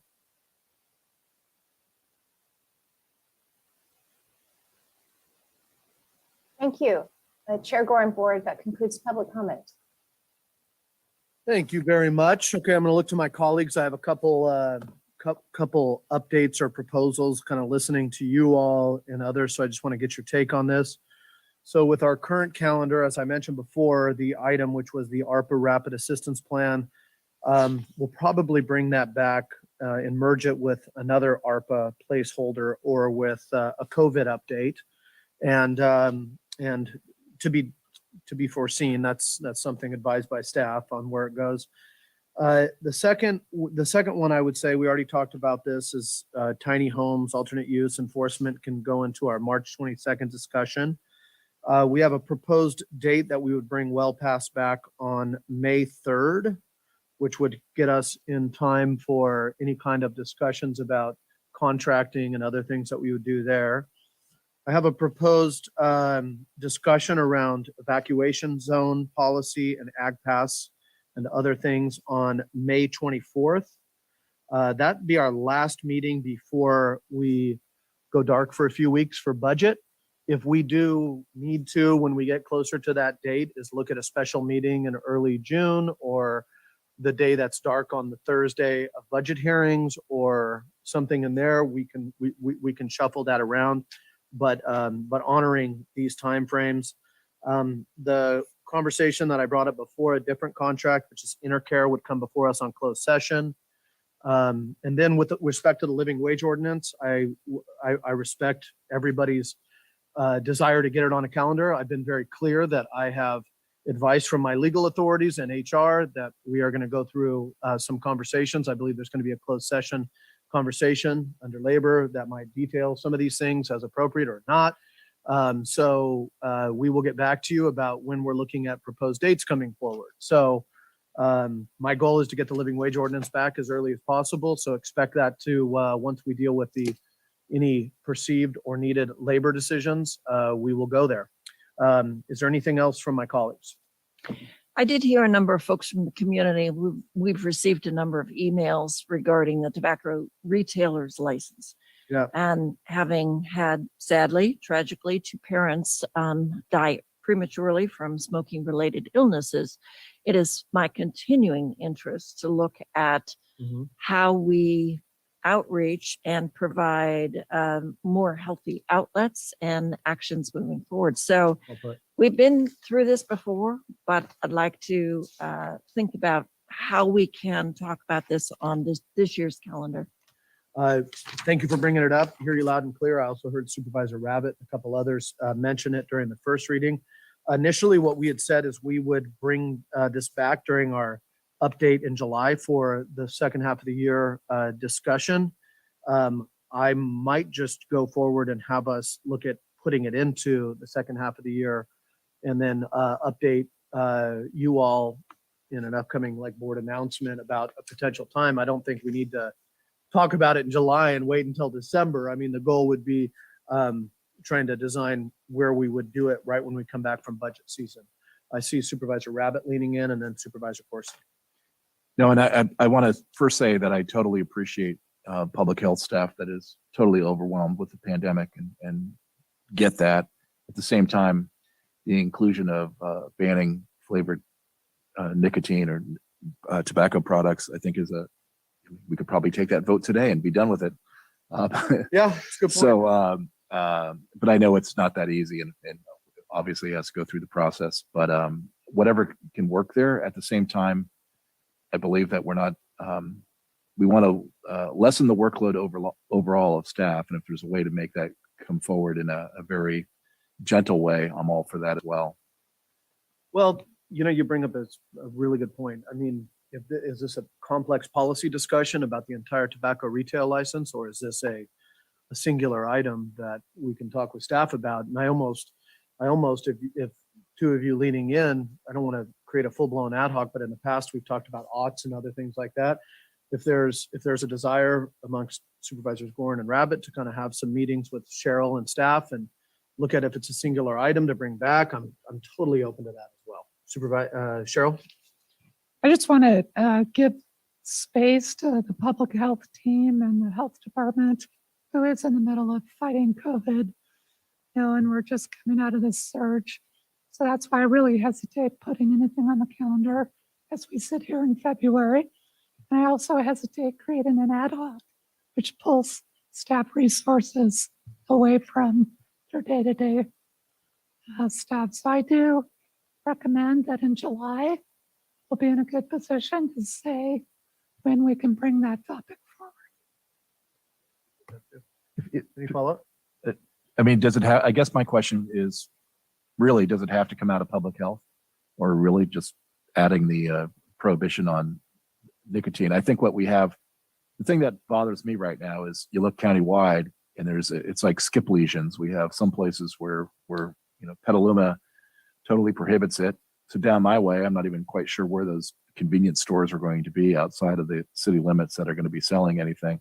And just wanting to, is it more of a county council time sink, or is it truly a public health time sink? And again, I want to also recognize it's tough times and staffing is short, but at the same time, trying to make it as easy as possible to move forward. So I appreciate that. Thank you. Other colleagues? Corsi, Supervisor Corsi? Yeah, I've heard a couple of people talk about a report that was prepared on the tobacco issue prior to the pandemic, and I'm wondering if there is that report, can we at least get that ahead of July? If a report is done, I think it would be helpful to see it for our planning purposes. Other than that, I support the calendar that you're proposing, Mr. Chair. Great. Supervisor Hawkins. Thank you. A couple of suggestions. One was I've heard the desire from the community to move forward the living wage ordinance sooner. And one question that I have is, do we think that this is something that potentially the PLA ad hoc could work on? I anticipate that we would be meeting with labor partners with a sort of project labor agreement topic. And so maybe we could, have an opportunity to essentially do some outreach since we are not going to be, it sounds like, calendaring that until July, and that maybe that could help move the process forward faster, or at least get that engagement work going. Any thoughts on that? Yes, is the quickest way to say that. If you're already doing meetings, you're already doing outreach. We had a very clear board meeting that you hosted before that was like, hey, let's bring this stuff forward so I'd appreciate anything with that. And especially if you're looking at bringing back, I mean, I've asked, for you guys to also propose maybe potential dates or work with county administrator on that. And I don't want to have to drive all it as myself as a chair. So 100%, I appreciate the suggestion. Yeah, great. I think that'd be great. Thank you. And then with respect to the ad hoc that Supervisor Corsi and I serve on, I just wanted to sort of leave open. I had not realized that we don't actually have a June 7th board meeting. I had sort of missed that in the calendar. So it looks like it's really only board hearings in June. And so my question is just sort of if, for some reason we need to squeeze in a couple more meetings before, in order to really complete that work to bring it forward robustly to the board, if it would be possible to, look from May 24th, maybe to actually having a short meeting on the 7th or on the sort of dark day during budget hearings when we normally don't go, just like basically kind of leaving. I know you alluded to, we could possibly leave that open. I just want to kind of leave that open in case. I'm thinking of like probably 4 different stakeholder meetings that we're going to need to work on, and then getting staff to actually respond to that feedback and to be able to bring forward, meaningful recommendations. I want to make sure that we're moving forward with urgency, but we're not coming with something that's completely unbaked, and then people are frustrated that we're just having a workshop and there's not really a there. I personally am totally open to us. I think the question that I want to confer with staff and others on is, do we want to have a full board meeting as opposed to tagging it on and having, and I agree with you 100%. If you all decide ultimately as the ad hoc, you consult, you'll have county administration staff with you, is that it's more appropriate that you are overloaded, the timeline puts you more towards the 7th. Totally fine with that. If we need to call a special board meeting to do that, the only thing I would say is that understanding that we have board hearings coming afterwards, is if that was going to be a board meeting, maybe we just keep it to like a regular calendar or something. We don't do a full consent calendar, all the other affiliated things. So I'm totally fine. I'm just going to hold a current board meeting, and I'll talk with county administrator Bratton and others later about scoping out during agenda review this issue of the 7th. And you guys can advise as the ad hoc. Great. I think we should definitely set a goal for that last meeting in May, and we're definitely not going to for sure It's not go there? into like Oh, July or August, like that's off the table. But if we need an extra week or so, and that would make a difference, I just wanted to throw that out there. Great. Good suggestions. Thank you. Anybody else? Okay. With that being said, for the current items we have, and then the other ones coming forward, I really like this. I appreciate the collaboration and the talk about leveraging existing ad hocs and others. So I'm going to be keeping track of this stuff, and we all will through agenda review. I know Supervisor Corsi, as the vice chair, you track me in with that too, and we weigh in together. So with that being said, I'm going to look at this and say that it would be good for us to have a roll call vote on where we're at right now. So Marcy, can you go to us? Certainly. Supervisor Gorin, Aye. Supervisor Rabbit, Aye. Supervisor Corsi, Yes. Supervisor Hopkins, Yes. Chair Gore. Yes. One other thing that that I wanted to mention that I have not, that even though it's for the last item, is that going to look at with agenda review and where we have coming forward is with Supervisor Hopkins, with us, with the racial equity and social justice ad hoc. We've had a conversation about creating potentially a time where we would kind of do a showcase with Alegría de la Cruz, a board meeting, maybe even a forum earlier where we talk about the work plan of equity and like the different things that we're working on. And one thing that I'd like to do is put that into our a priority for us with our pillar, and then decide if that's going to come back at a regular board meeting, or if that's something that we want to first showcase and do outreach with the Office of Equity and others, and potentially maybe even bring in some of these ARPA conversations as a part of as well, because we have some real things that people are starting to ask me questions like, how do you know that this actually will deliver on something? I say, oh, well, you should talk with our team about results-based accountability on contracting, so that can be a priority for us to take back as well. Thank you. Okay. So we have one more item, our COVID-19 emergency update. Depending on how this goes, we're about 5 to 12, how long we take for this. Usually this takes, anywhere from 45 minutes to an hour and 15 minutes. We'll go through, but once again, this is not an item that's going to be voted on. This is an informational item. We have with us Interim Director of Health, Tina Rivera, and our Health Officer, Sundari Mace, along with a crew. And I'm going to pass it over to you all, and we will do Q&A back with the board, public comment, and final comments. And we will then let you get back to your work and responding to Omicron and the changes being delivered by the state. So once again, Mrs. Rivera, Director Rivera, pass it over to you. Thank you, Chair Gore, members of the board. Tina Rivera, Interim Director for the Department of Health Services. We're here to provide you with a COVID-19 emergency response update. And joining me is Sundari Mace, our County of Sonoma Health Officer, Dr. Ermin Lashinde, who serves as our vaccine chief. We have Paul Gullickson, our communications manager for the county, and also Catherine Pack, who is our health program manager.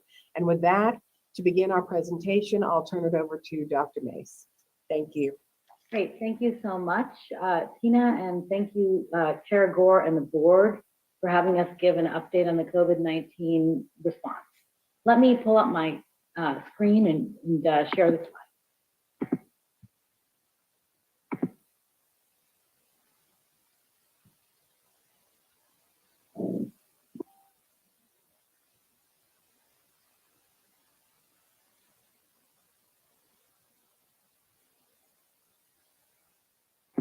Great, can you see the slides okay now? Okay, fantastic. All right. So we are on the other side of the Omicron surge. As you can see, the Omicron surge peaked a few weeks ago. We did hit a case rate of somewhere 249 new cases per 100,000 residents per day.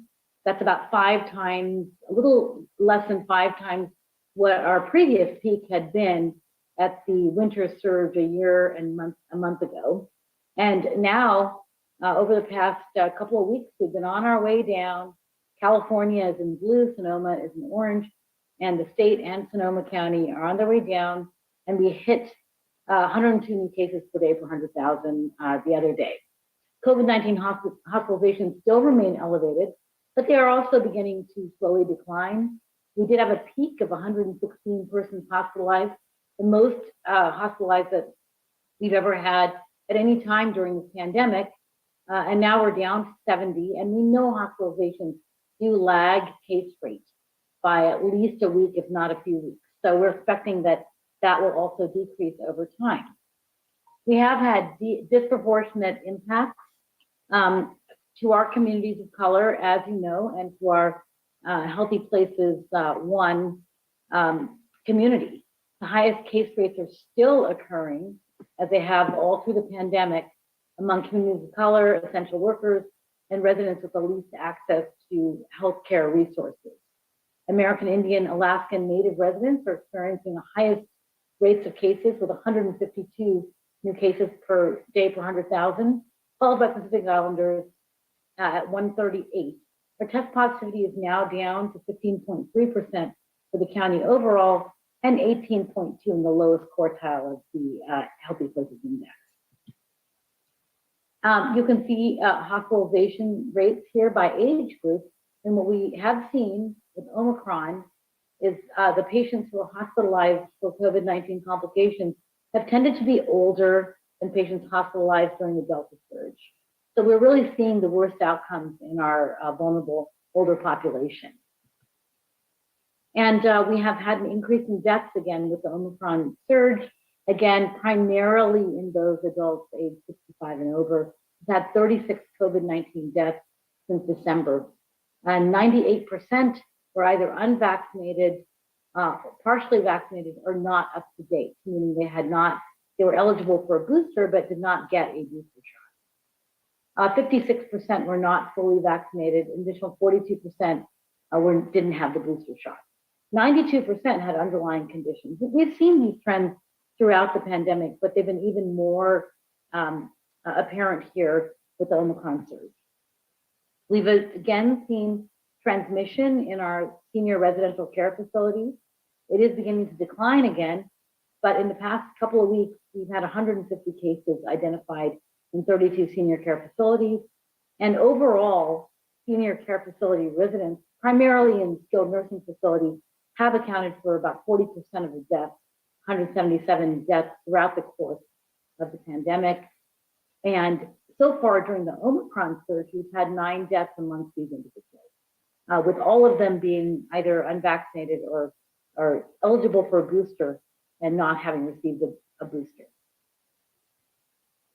We do still see that the vaccine reduces transmission and prevents severe outcomes.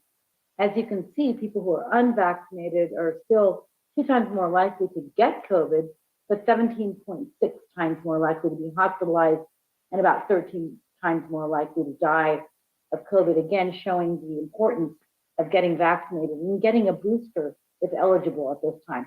And one is eligible for a booster 5 months after their second dose of an mRNA vaccine, if they got an mRNA vaccine.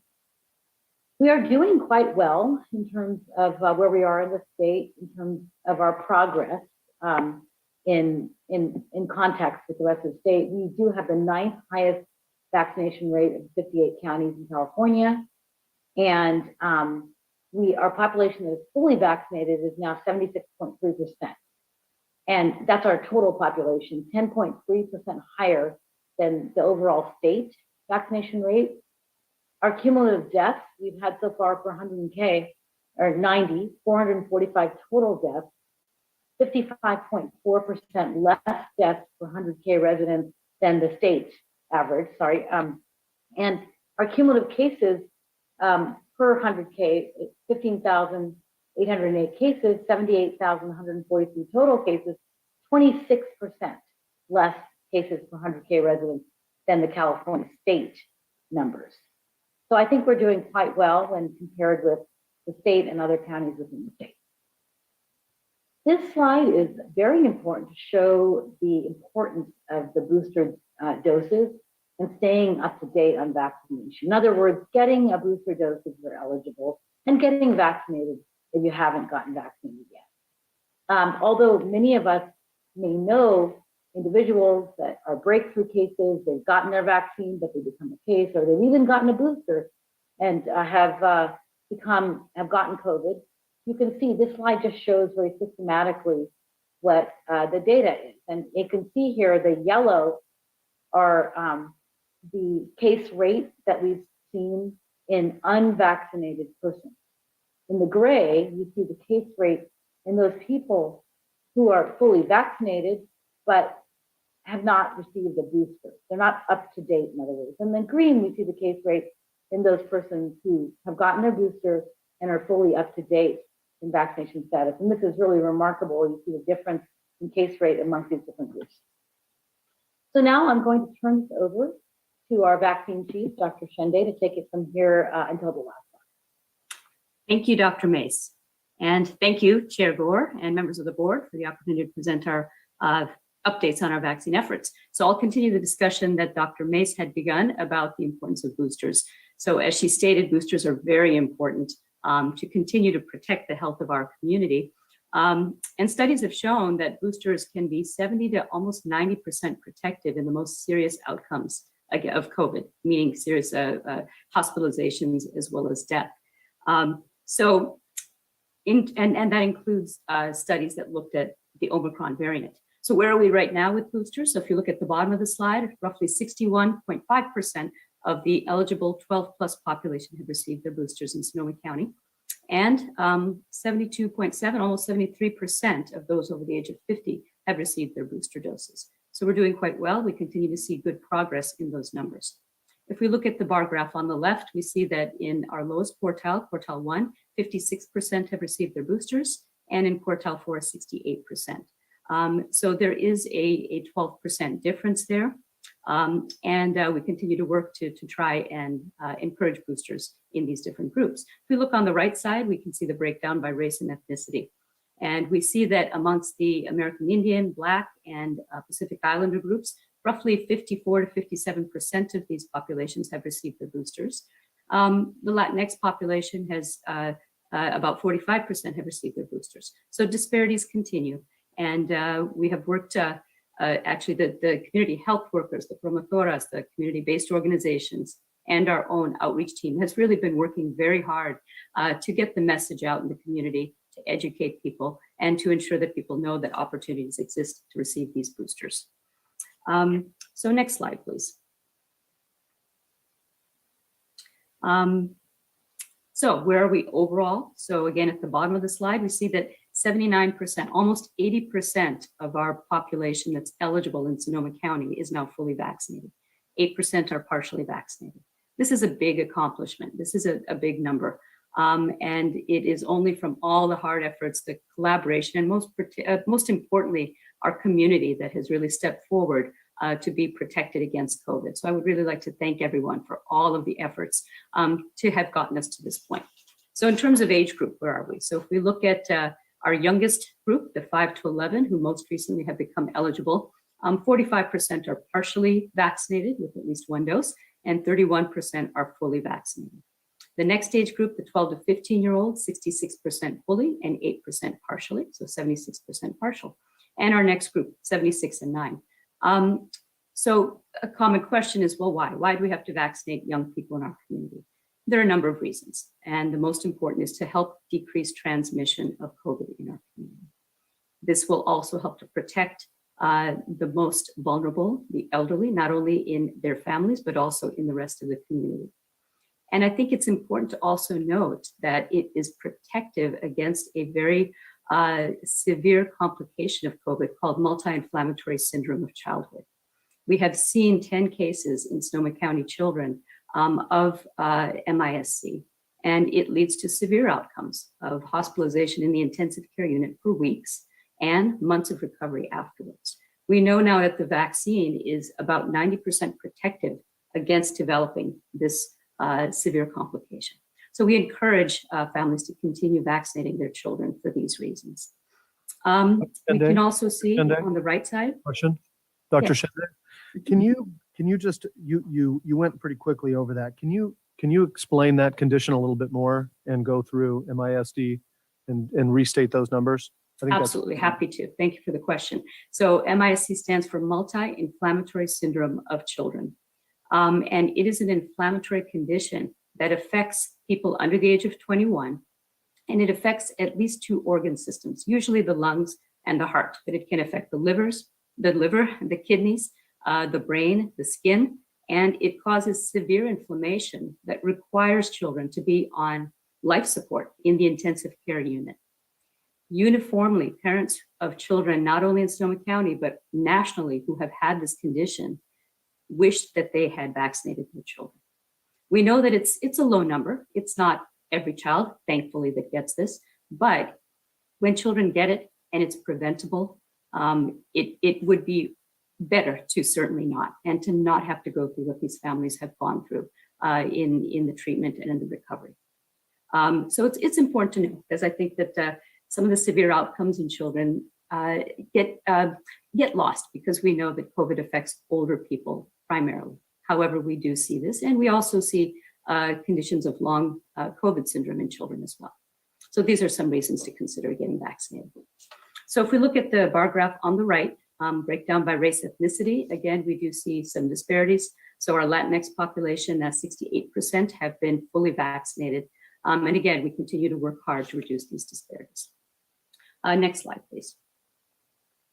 And actually, I'd like to also mention, so we're talking about vaccination and boosters. So where can people get their first and second doses, as well as boosters, as well as pediatric doses? All of these are available at all of our sites. As you all have heard, we do have a site at the fairgrounds location that is open on the weekends. It has been open the past 2 weekends, and it will continue this weekend and the following weekend. The last day is February 20th, and they are open 9 until 4. Walk-ins are welcome. Appointments can be made on my turn. And testing will also be available by the LHI bus on those days, Saturday and Sunday this weekend and the following weekend. In addition, our fixed sites at Roseland and in Rohnert Park continue to provide all of these vaccines for all the eligible age groups. Okay, so in terms of our equity measures, so we wanted to show where we were about 60 days ago and where we are currently to show the improvement. So across the board in all the HPI quartiles, we do see a 6% improvement in the fully vaccinated proportion across from quartile 1 to quartile 4. And in addition, 80% of residents 5+ are at least partially are fully vaccinated, and at least partially vaccinated in the lowest HPI, which you can see on the right. And in the past 2 months, vaccinations have continued to increase, and the gap between HPI 1 and 4 closed by 1%. Additionally, we don't have this graph up, but 26% of all doses administered to residents in HPI quartile 1, 26% had been administered, compared to 27% in HPI quartile 4. In past months, there was a significant disparity in this respect, and we've closed it down to 1%, which shows that our focus on equity efforts have been quite successful. Next slide, please. So in terms of an equity update, there continue to be impacts of COVID-19 on communities of color and low-wage income earners. And CURA continues to serve as our primary safety net for emergency financial assistance, resource navigation, and community outreach. CURA has been working very hard. As we all know, there have been so many cases of Omicron and subsequently so many effects on the population. From January 1st through the 27th, CURA received an average of 1,100 calls every 3 days from community members who are reaching out for emergency financial assistance. And during this time period, $610,990 were distributed through emergency financial assistance to the community.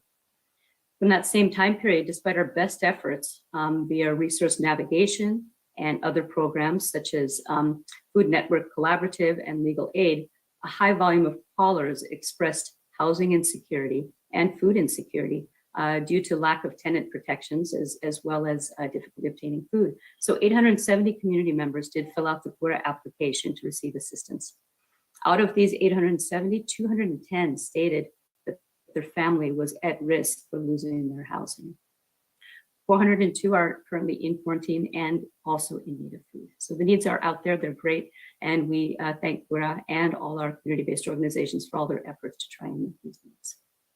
So for our last slide, I'll turn it back to Dr. Mace to discuss health order updates. Thank you. Great, thank you so much, Dr. Shende.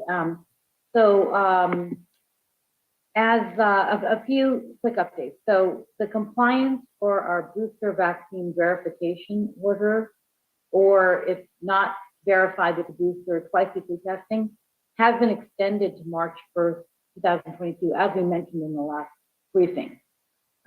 What this means is that the vaccine verification, or that is booster verification, still needs to occur. And those people who are not boosted in the settings to which this order applies still need to wear a surgical grade or higher level mask if they don't have a booster, but the twice weekly testing requirement for those folks has been extended to March 1st, largely because, as we all know, there is a huge demand for testing and the supply is limited. We also did issue an FAQ for the large gathering order, applying the 50-person limit to spectators at indoor performances, concerts, and sporting events exclusive of performers. And lastly, the large gathering order will expire this Thursday, February 10th at 11:59 p.m. So that really is the extent of our updates. Another quick point that's not on this slide, that the state of California did announce that they will be not extending, that is, the indoor masking order as of February 16th. So it will expire as scheduled to expire February 15th, and then we'll be back to where we were before it was issued December 15th of last year. Let me stop sharing. Thank you. So in other words, there will still be a requirement for masking for unvaccinated persons in indoor settings, and a high recommendation for masking for vaccinated persons as well in indoor settings. However, it won't be a requirement at that point. There will be certain areas where masking is required, for example, public transportation, congregate settings, healthcare facilities, schools. Those masking requirements will not be lifted yet. But the general indoor masking requirement for everyone in indoor public settings will not be extended. Thank you for the presentation. Oh, Director Rivera. Oh, I was just simply going to say that concludes our formal presentation, and we'll turn it back over to you for questions. Thank you. We're going to jump into questions here, and we have the whole team. I want to thank also Catherine and Paul and others who did not present but are here ready to go on a hit. Supervisor Corsi, first one up. Thanks for the presentation. It's great to see those graphs coming off the peaks and heading down into the valleys. But I just have to think about times that we've seen peaks and valleys before and wonder what kind of peaks and valleys are ahead of us. So I want to ask about our continuing capacity to deal with that, should we need to. And obviously, older folks, medically vulnerable folks, people who live in disadvantaged communities are still dealing with the impacts of this pandemic much more than the average person. And I wonder about what happens, for instance, at the end of March when I believe FEMA will not be paying for non-congregate care or non-congregate sites and alternate care sites. What will happen with emergency assistance for the community? What's our plan going forward once FEMA decides that their participation is done? That's a good question, a very complex question. We've been preparing for the ending of FEMA's contribution. As you mentioned, Supervisor Corsi, what we know today is that FEMA funding reimbursement will end April 1st of 2022. So we ceased referrals to our non-congregate COVID response sites a month and a half ago. We have been submitting our rehousing plan to the California Department of Social Services, who runs the Room Key project. They've been providing us with technical assistance. So what this means is what we do is we have been working in close concert with Project Room Key to strategize around how we rehouse those individuals who are currently in our non-congregate sites. So we've been working with staff on our multidisciplinary teams who've also been working with coordinated entry to rehouse those individuals in various types of housing settings. Currently, we know we are looking at an additional 61 individuals who we have identified that we do need to continue to look for and identify housing solutions for. So we're working, the teams are working day and night to identify those particular housing solutions. Many of those individuals do have current housing vouchers, but as you know, and I know, that within our county, housing is limited. And so we are strategizing, looking at how we can rehouse individuals, whether it's on an interim basis, whether it's in our current sheltering systems, or whether it be in some sort of permanent supportive housing solution. We can't even get our Project Home Key or Room Key or permanent supportive housing solutions to stood up fast enough to accommodate this need, but we're going to do the best we can to rehouse the remaining 60 that we've had. We have been able to identify solutions for the other 120 that we have worked with during this time, which has been an incredible, insurmountable feat. And I just kudos to our staff who have worked tirelessly to identify solutions for our other individuals. With respect to our alternate care site, this is just simply a rotating site for those who need isolation and quarantine. So with respect to that particular site, it will be demobilized at the appropriate time as we decommission and move into more of an endemic state. Now, with respect to the trailer sites that the county holds title to, that will be a decision for your board. I have had some very preliminary discussions with Becky Bartling at the fairgrounds site. The fairgrounds can accommodate those trailers through the end of 2022. So there will be some discussions that we'll need to bring back to your board because it will be a matter of cost. So we'll be bringing that back for further discussion, decision, review, approval, et cetera, as to where those funds will come from with respect to those monthly costs. So those are some of the things that we're continuing to work on as we look at those particular sites. Director Rivera, have you heard any discussion about FEMA continuing funding some of these activities as they've extended it in the past? Clearly, this isn't just a problem in Sonoma County. What are you hearing from Sacramento and Washington on this? Currently, I have not heard any extension of FEMA. Now, there are other grant opportunities that are coming forward that we're hearing about that we could probably leverage with respect to providing a bridge for these particular sites or other services and supports that we'll be looking at. So those are some things that we're exploring. But with respect to the FEMA funding, currently we have not heard anything yet.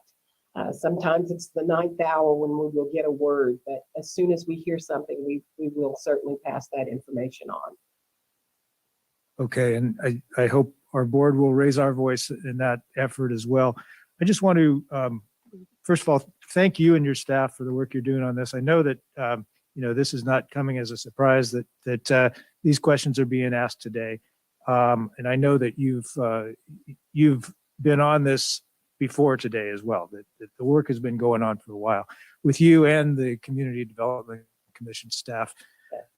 I want to point out that between the city of Santa Rosa and the county of Sonoma, we received almost 300 emergency housing vouchers in the past several months. As you mentioned, a lot of folks have those in hand, but it's tough finding a place to rent, and it's even tougher to find a place to rent if you're using a housing voucher. But I want to just ask the landlords out there, if they're listening, that this is guaranteed rent with pre-screened clients and guaranteed security deposits. And if anybody wants to help with ending homelessness, with addressing the disparities of this pandemic, and you have a place to rent, get in touch with me.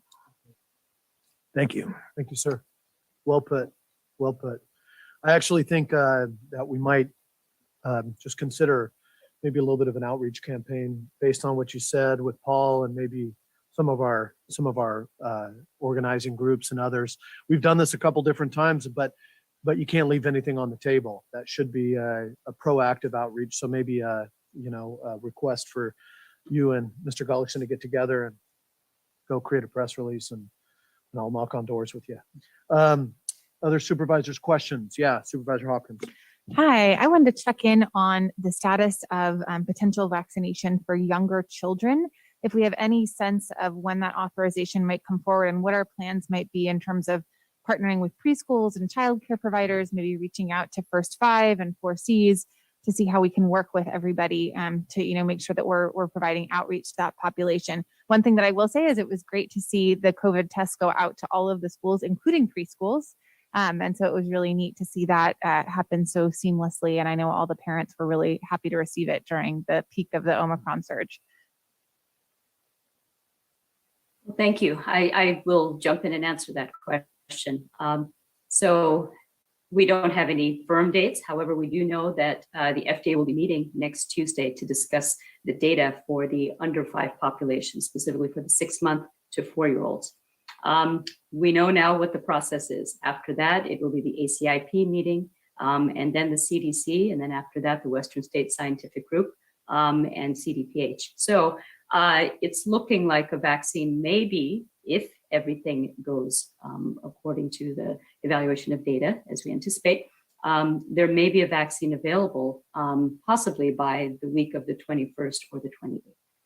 And regarding your other question, yes, we have already begun discussions with the 4Cs and looking at childcare and also really discussing with our primary care providers in the community because we know that many families are going to feel more comfortable seeing their own primary care provider. But we are exploring different options and beginning the communication and the outreach so that we can start to reach this youngest group that will become eligible soon, hopefully. Thank you so much, Dr. Shende. One follow-up question, which you mentioned the primary care providers, and I had brought it up, in previous meetings that found it really challenging. Couldn't get, a vaccine for my kids who, were eligible through primary care providers. That, of course, was when all of the kids, suddenly became, or most of the kids suddenly became eligible.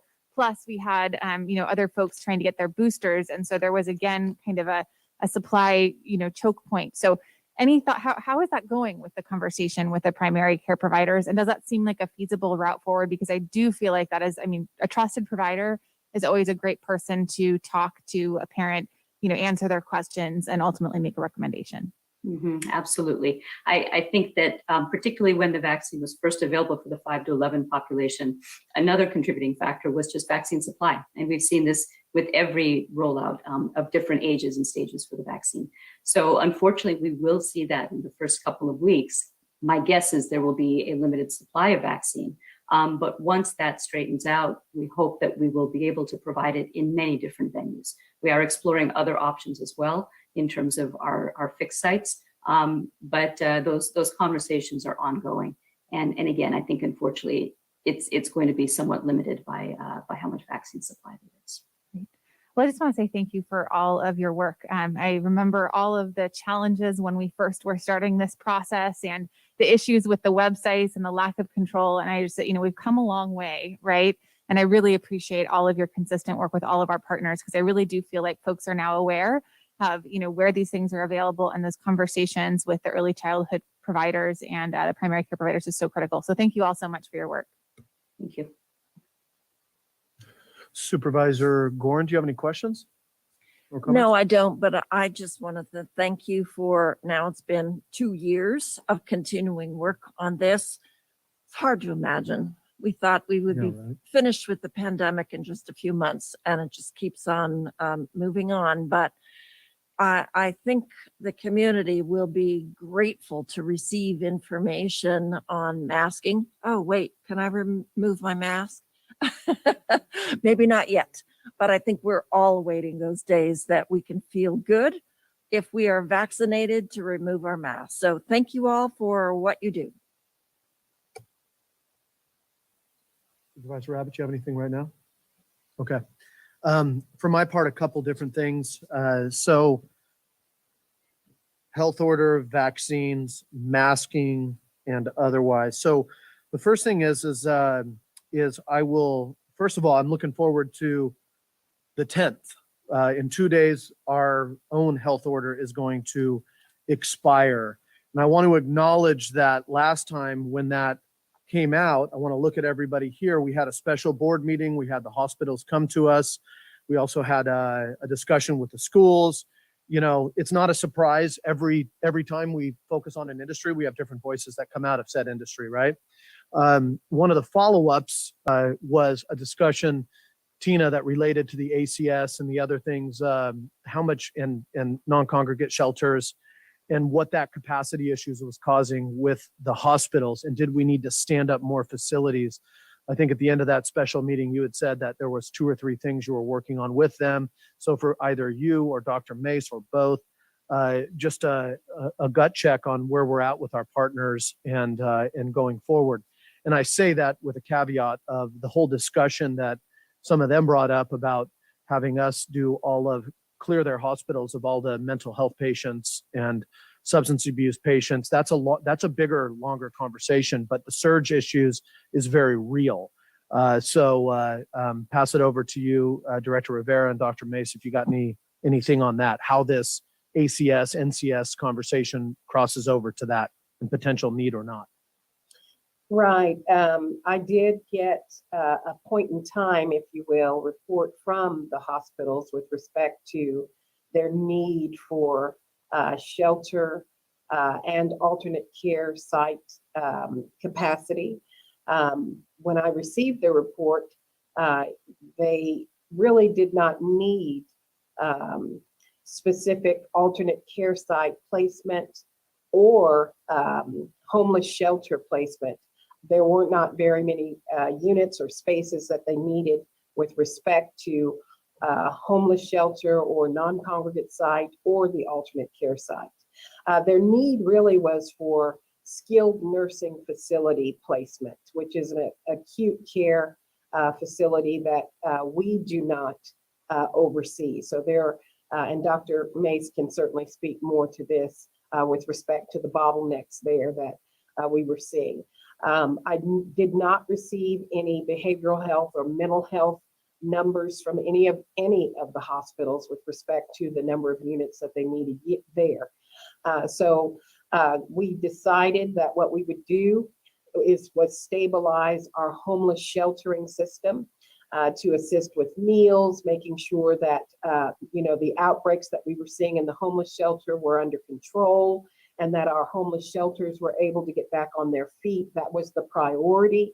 That staffing capacity was back at levels where staff within our homeless shelters was at a level where folks could come back to work and receive clients and the homeless population, or if there were any referrals coming from hospitals or anywhere else, that could be done in our homeless shelters. So we met with all of our homeless providers. As a matter of fact, we had a collective meeting, not only with our homeless providers, but also with our hospital partners together. And so we worked through all of that. We shared resources with our homeless providers and the county. We came together and were able to stabilize our homeless shelters to accommodate the need. So we're really excited that we were able to get through that crisis time. And so at this time, we did not see the need to expand our existing capacity with respect to our alternate care site. We had a solution that COTS actually was able to bring forward with some additional, they were able to bring some emergency additional homeless non-congregate units online immediately with that collaboration. So it was really exciting to see us come together and work through that. So we were able to come forward with an immediate solution. But with the skilled nursing facilities, that was still an ongoing issue. And Dr. Mace, do you have anything else you'd like to add with respect to that? Yeah, thank you, Tina. The real big bottleneck, as Tina just mentioned, was the inability to get patients who didn't require acute care, but required a subacute skilled nursing level care to the skilled nursing facilities because of multiple outbreaks that were happening of COVID in the skilled nursing facilities, in both staff and in residents. And the inability to appropriately quarantine those patients that were exposed but may not have COVID yet. So it was a similar situation to what we saw a year and a half ago, however, a little bit less of an issue at this time. However, our hospitals were at capacity because of the increased numbers in the hospital and staffing shortages in the hospitals and the skilled nursing facilities. That is all now much improved. Our skilled nursing facility outbreaks have diminished, and the skilled nursing facilities are again accepting patients from the hospital. It's still a bit of an issue, but I think we're working through it. Well, I think that's good, and I appreciate it. Supervisor Rabbit, did you have one? I have a couple more, but I want to, if it was on that one, let you jump in. You know, it was definitely on that one. And I think that is an issue within our county that we need to address at some point on going forward. This was an issue when Sutter Hospital built its new facility up the road when they wanted only 80 beds. And remember, they had the 15 flex beds because the number was too small. And obviously, to their business model, what they wanted was what they built. And here we have it, 10 years, I'm not quite sure when it was finished, but 10 years later, they're now adding 50% more beds in the 40-bed unit that they're adding to the side. So obviously they underbuilt to begin with. And I appreciate the director's follow through on what the hospital administrators actually put out, because what's true is that the hospitals are understaffed because of Omicron, but not because of perhaps Omicron patients. And it's their own staff that's not there. And what's unclear is what they're doing about that, even to the extent of traveling nurses. You heard the word extortion being used by one, but yet here we are as a county being blamed for their business models not actually working with the people they serve, including, I might add, on the psychiatric side. The fact that someone waited 2 weeks in the ER in one hospital for a psychiatric bed, whose problem really is that? Is it the county's problem? It would be if it's that small percentage of people that we would be the indigenous, that we would be responsible for. But it's really the hospital, the healthcare system, and it's not unique to Sonoma County, I know. But we need to have a plan that we don't stop our economy because our hospitals are not keeping up with what they need to do. And if it's hospital capacity, we need to also not look at the county as an island, because I will tell you, I've never been in a hospital in Sonoma County because our insurance is through UCSF. If you live in Petaluma, if you're a Kaiser patient, you go to Marin County. So I think that we need to really look at what are we worried about and how does that work within the scheme of things and the data that's out there? And more importantly, how are our partners working within that? Because the paper will go and say it's the county's problem, when in fact it is the entire healthcare system hospital problem here in the county. And it is a frustrating thing. Yeah. Because I think to those whose businesses were shut down because the other businesses in the county were not stepping up, that's a problem. And so I am looking forward to the health order expiring. I think being out of sync with the Bay Area and the adjacent counties is challenging to say the least. And I think the lack of consistency has pushed a lot of frustration at a time when we really didn't need that frustration going forward. But to the hospital issue, I think it's an ongoing one that I don't know how we address it within the county itself, but I think it needs to be looked into because this may happen again. Well, and I think one of the opportunities is even with our pillar, our healthy and caring communities pillar or something like that is, you've stated it before, absolutely. We requested last year a mid-action report, not an end of action report. And I think that's one of the things that towards the end of this and having a conversation with you all is, where are we at now and where are we going? Because we have to make sure that these systems are set up in place so that we don't lose some of the gains we made. On the same side as, the health order and where we were at in the special meeting and the conversation with the hospitals. I just want to be clear, the hospitals also used it as an opportunity to talk about trying to get us to create more mental health care systems for them not to take on that. And a lot of those they're individuals that there's issues with payback and reimbursements. And this has been written about and advocated for and back and forth with this board for many, many years, right? But the question is the system of care, and do you, as the safety net of last resort, as the county, how much do you invest in all of the diversion if you are also the safety net of last resort? Because there's only so much funds everywhere. So I really appreciate you bringing that up. And I think we have to have a hard conversation that deals with this continually, like as we prepare for the next pandemic, which once again could be Omega instead of Omicron, right? Or wherever we're at. The other thing is that, and I think for follow-up is from I personally would love to get your guys' take as Director Rivera, Dr. Mace, County Administrator, and with our board is what's a checklist for instance, I hope we don't have to ever see a health order again. And I know everybody on this call agrees, but you have to prepare that we're going to have one in 3 weeks, right? You just have to, but the question is what is, under the best of intentions, the what is one thing, and then the how is the other thing. So communications, whether we have a board meeting,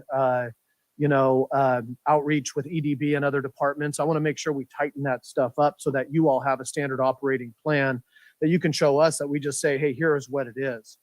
And once again, it has to be rational and reasonable. It's not like you go out and do public comment and see who doesn't want you to have a health order. But the other side is we do have emergency councils and emergency management and others. And since the pandemic is really in the place of, is in the situation of health department as opposed to Department of Emergency Services, how do we support you all to create that infrastructure for these kinds of events ongoing and moving forward? So I think there's some good stuff there. The other thing that's really interesting is, Dr. Mace, we talk about the masking order with the state. And so I would ask for, I've been looking up these words. I'm not a health expert, right? But I got on a call the other day with Secretary Mark Galley, who we all know, head of Health and Human Services, CDPH, and others are underneath him. And he talked about this coming down the line, and I think you all knew it was coming down the line. And he'd really talked about the philosophy us moving from pandemic to endemic. And so can you give us an idea of that? Because if that's the message of the state, that's a very impactful thing for our community. Even at the same time, I'm sure you and all our EPI team are like, yeah, but at any time, this could move back from like an endemic philosophy of Omicron being less disastrous and this being more of responding to the flu. If we have a situation where this starts becoming a vaccine buster and other things, and we might be back in a in a difficult phase. But can you talk about those words, endemic and pandemic, and even any thoughts so that us in the public were using the same wording? Yeah, sure. I mean, I think this has been a discussion that's been ongoing. We've been in a pandemic, a state of emergency, where, we have increasing cases, hospitalizations, and as a result, of course, restrictions and orders and these things. When we move towards an endemic state, we're saying, okay, now we're going to be living with COVID in some capacity. And it is going to be, we'll see cases. We're going to have always a case rate of COVID, but it's at that point, one thinks that it's not going to then disrupt what we do as the pandemic has done over the past year and 9 months. Now, when do we get there? That is a really good question. I think all of us in public health and elsewhere are asking that question. But I do want to remind people that we're still now at a rate of 102 cases per day per 100,000, which is quite high, and double what our last highest rate was. So, the discussion is, when do we say then that we're in an endemic state? And of course, it has to do with the percentage of the population that's protected and vaccinated and boosted. And it also depends on how many people have actually gotten COVID, because we know that there is some immunity that is conferred by having COVID infection as well. Certainly, people are reinfected, and so it's not perfect in terms of immunity from having been infected. It's definitely still better to get vaccinated and boosted if eligible. So there's many factors that go into sort of when we feel that we've gone from a pandemic to endemic state. I don't know if Dr. Shende or Kate or others want to add. That's the way I'm looking at it right now. Thank you very much. It doesn't look like anybody's jumping in. You stated it well. I think we understand that we're moving into hopeful days, but we got to be prepared for anything. And then I also want to reflect that this idea of a checklist and like a standard operating procedure should be, obviously, if we have an Ebola outbreak or COVID is vaccine busting, there's certain things that require attention and time and other things. But there's other stuff. I just want to be clear is that I have to expect more out of myself and us as an organization in terms of making sure we dot all those I's and cross all those T's. And that even if people are pissed at us at the end of the day, it's because of germane reasons, not because of surprises and other things. And I'm not looking for culpability in any of that. I'm saying we have to own those improvements amongst ourselves. So the other thing is that just the fact that we are now, I just want to thank you all and where we're at with our number on vaccines.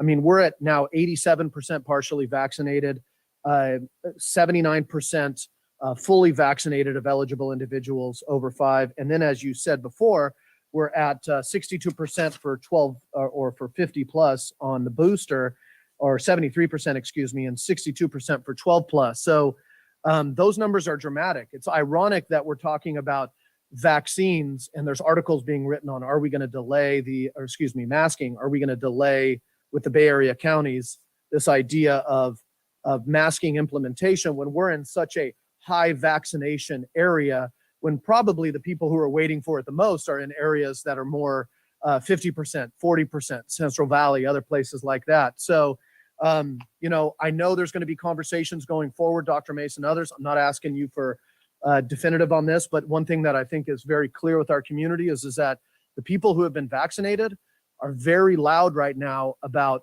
that they're okay with, in one degree, protecting others, but they feel like they've stepped up. And that's what we've heard from the business sector. So anything we need to do going forward, we need to figure out how we create solutions together with the business and the churches and others like that. So I'm going to go to public comment and then come back to the board and any final comments from you all. But it's nice to have a good update. We don't always get a chance to foresee what's gonna come, but we know when we have doomsday updates and we know when we have hopeful updates, and you got to own a good day. So I'm going to pass it over to public comment and come back to our board. And we'll provide Marcy 1 minute for each person. And thanks, folks, for dialing in. Thank you very much. If got some people here too. Actually, before you go, Thank you very much. Do we have our mic going? Do you know? I want to make sure we're good to go. I understand that we have a music major in the audience who. Thank you. I'll give you a minute and a half, Peter. Folks online, I'll get 2. Check 1, 2, 3. Check. Can you hear me? What song would you Good to like? see you, sir. Cactus Pete. All right. Here you go. Yeah. Peter, we'll give you 2 Okay. minutes. 2 Huh? minutes. You came here in person. 2 minutes. Say when. Go. Okay. You demand. So nice to see some of you nice people again.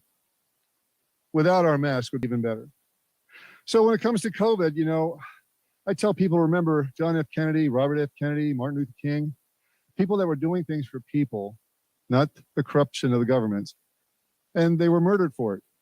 And now we got Robert F. Kennedy Jr., who has been blacklisted from the media, from the internet, and he has over 4,000 doctors in America, Europe, Canada, speaking with scientific verifiable tests, facts that more than refute the mainstream medium and their paid fear-mongering big pharma medical personnel. Is there some serious concerns? I'm sure there are, but not the way things have been going whatsoever. COVID concerns at Amy's may ignite a workers' strike, not against Amy's, but rather a strike uniting with the veteran truckers and longshoremen, as all ports effectively are now shut nationwide in order to free Leonard Peltier, our earth, the innocent animals and children, and our U.S. Constitution. And that's a wonderful thing. And I'll finish by telling you that there are truckers concerned with COVID and with misrepresentation and false labeling. When we find out that Pete and Jerry's Organics out of Pennsylvania have been delivering, I don't know how many dozens of truckloads every month from Pennsylvania to New Cal eggs that are supposed to be fresh and local. Pennsylvania is a very corrupt state, possibly the worst in the country. I'm from Pennsylvania, I know. And so this Pete and Jerry's is under all kinds of investigations. And so at the very least, New Cal eggs are not local and they're not fresh, and who knows what else is going on. So I will tell you that I am Peter, and I am commanding for the rest of the workers to get on board with the living Lord and lay down the sword with the beautiful strike that sets it all right, that actually frees even our city councils and supervisors to do the right thing. Appreciate you making. Have a beautiful day. First one we've seen in a while. Appreciate it. Okay, now we're gonna go. We're gonna go on to our comments. Marcy, how many people do we have with their hands raised? If you can please raise your hand if you're wanting to comment on this item, or press *9 on your phone if you're a phone-in attendee, and this is for 42, I believe, on today's agenda. And Chair Gore, there are 2 hands at present. Okay, we have a minute and a half apiece.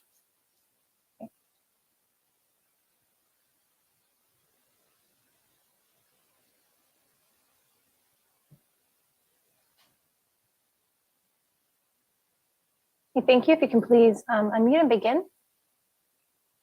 Good afternoon. My name is Gregory Farron. Chair Gore and members of the board, I very much sympathize with David, Supervisor Rabbit's comments about your relationship with hospitals. Once long ago in Marin County, I was the administrator who doled out funding to the hospitals based on their concern and delivery of services to the poor. That was one tool that we had to be able to keep hospitals in the game and active. But an even more important one was when I was appointed by your board to a 3-county health systems agency long ago, in which we had the ability to be able to issue certificates of need to hospitals when they wanted to expand, when they wanted helicopters, when they wanted anything that was over a certain dollar amount. We traded that money, we traded that authority for their concrete service to the county and to its residents. We don't have that anymore, and perhaps Chair Gore, you ought to talk to CSAC to figure out a way of bringing it back, because you clearly need a whole lot more tools to deal with hospitals. You need to make sure that beds are appropriately delivered and that service is appropriately delivered. And the health systems agency that I served on at your request for 5 years did that. Thank you.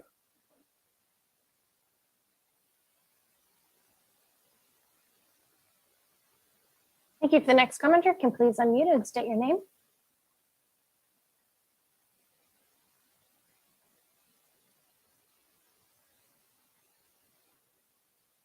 Hi, my name is Adina Flores. I'd like to state that it's very clear why we're moving towards an endemic. The county did receive nearly $5 million back in 2017 for pandemic preparedness. That contract runs through June 30th of 2022. So therefore, if you do not do every single thing that you submitted to the CDC, as far as mass vaccinations, et cetera, your funding will be revoked. That is literally the only reason we are currently in a state of emergency. And if these mandates are not lifted within the next week, I think the next one's set to expire on the 11th. I will be issuing a notice of intent to recall the entire board. Virtually the entire executive health team and about 80% of the commissions and boards did not disclose their personal financial interests by completing a Form 700. Yet the county's invested millions of dollars into Pfizer, Merck, and Johnson & Johnson, which again violate the county's conflict of interest policy. It's very clear that these vaccines are absolutely harmful. Obama did pass a bill back in 2013, which confirmed that we did not need to test on humans. The animal trials, however, all the animals died within the initial clinical trials. So again, that's concerning, and it does predict the future of everyone who has taken the vaccines to date. That is all for today. Thank you.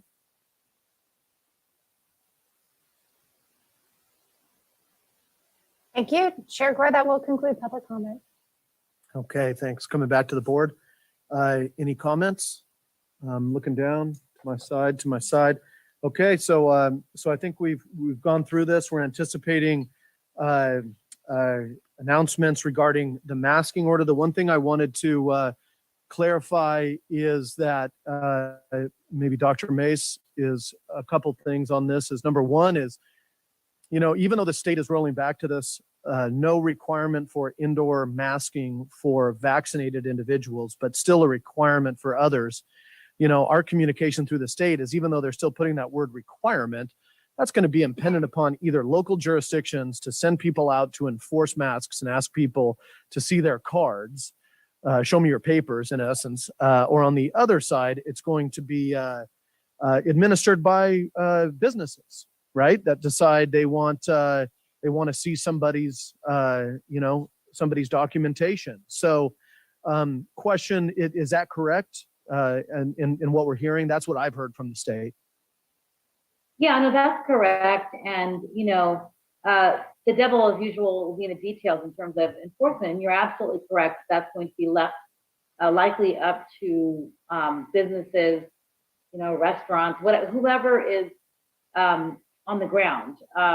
And I think, along those lines of speaking about pandemic and endemic, we are really sort of shifting towards more personal responsibility as we move into a different phase of this pandemic. And so really it's going to be, if you are concerned about your health, your family's health, you're taking care of someone who's very vulnerable, then, you're going to take the responsibility then to protect yourself, your family, or community. I think that's kind of the direction we're going. I think that's helpful. I also want to recognize that we do have business in Sonoma County that do have I keep saying vasking. You've hammered masks and vaccinations somehow into my lexicon. So there are businesses throughout Sonoma County that do require vaccines, proof of vaccines to do things. They are legally able to do that. So I think one thing that would be a request is you all, with whether it's Permit Sonoma Sheriff's Office, but the law enforcement agencies, is just give some clarity on this, that there's not, like, once the state order kicks in, there is not this hard requirement, but they might be in a position where they need to support business owners who choose to police that. No shirt, no shoes, no service, right? You know, if there's another thing with this, just to make sure that people are clear on it. So I appreciate that. The other thing is that during the equity update, there was a conversation about Cura and the calls that are going into Cura. Ms. Rivera, I think one of the things that has come up, and I asked some questions to folks before the meeting, and I wanted to bring it up here, is this idea of emergency financial assistance, EFA through Cura. And, you know, we have, as a part of our ARPA rapid assistance plan, we have money allocated for that. So I want to ask you, do we have the ability to give people the emergency financial assistance currently out of our current budget? Or do you need to consider working with Office of Equity, upstream investments in our ARPA leads to see if we need to get that moved quicker? Because obviously we don't want to create a rapid assistance program when people need rapid assistance now, but bring it back in a month or a month and a half from now. Thank you for bringing that up, Chair Gore.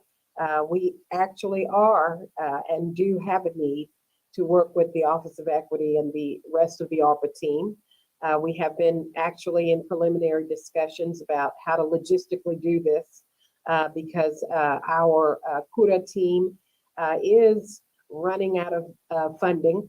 And we anticipate that they will be out of funding prior to our end date of our current contract, which ends June 30th of 2022.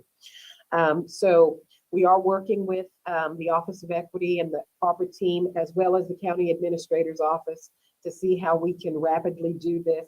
What's the best way to logistically bring this back if we need to do this in CBAs or which is a budget adjustment or a board item, or how to do this rapidly to make this happen. So yes. Okay.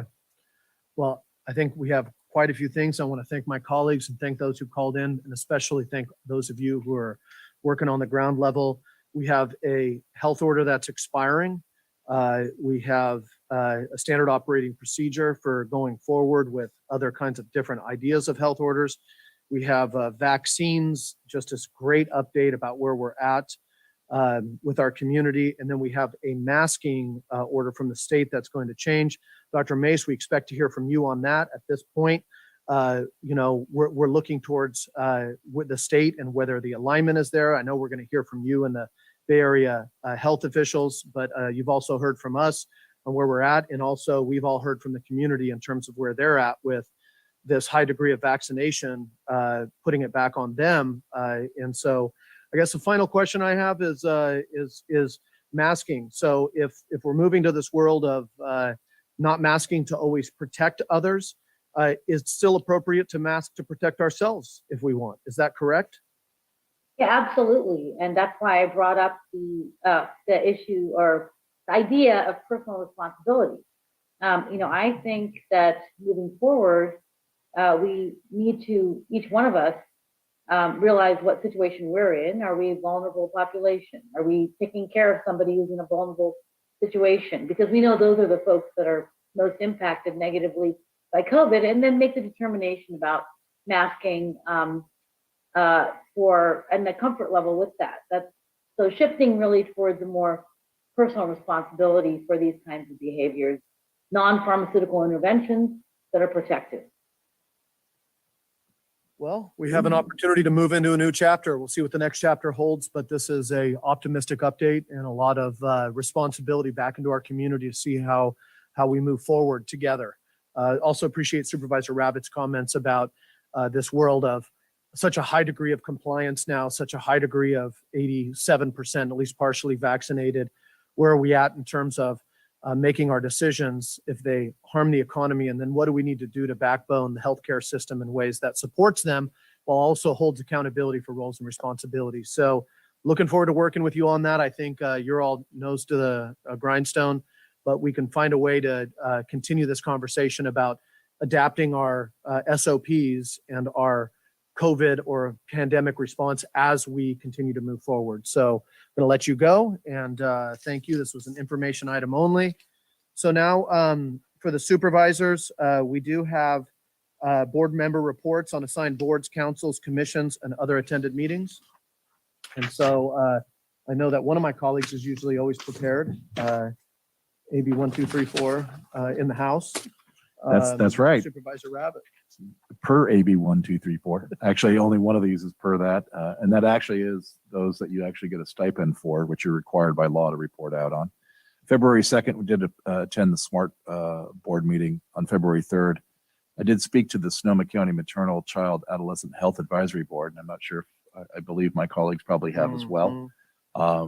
And how they actually interact with the board was their primary concern. So I'm glad that we're reaching out, or they're reaching out to us. And then on the 7th of February, yesterday, we did have the Water Advisory Committee, Technical Advisory Committee joint meeting.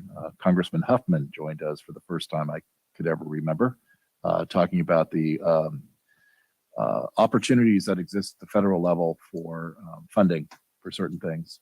So that was very helpful, and to have an advocate pulling down some of those dollars from DC. That's it for me. Thanks. Thank you. Supervisor Hopkins.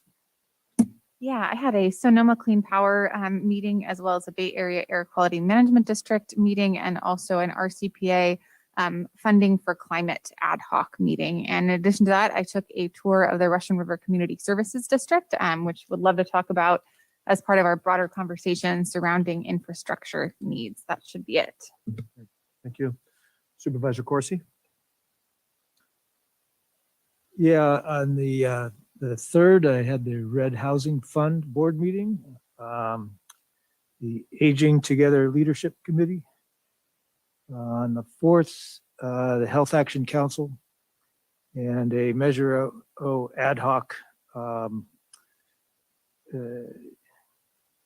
briefing.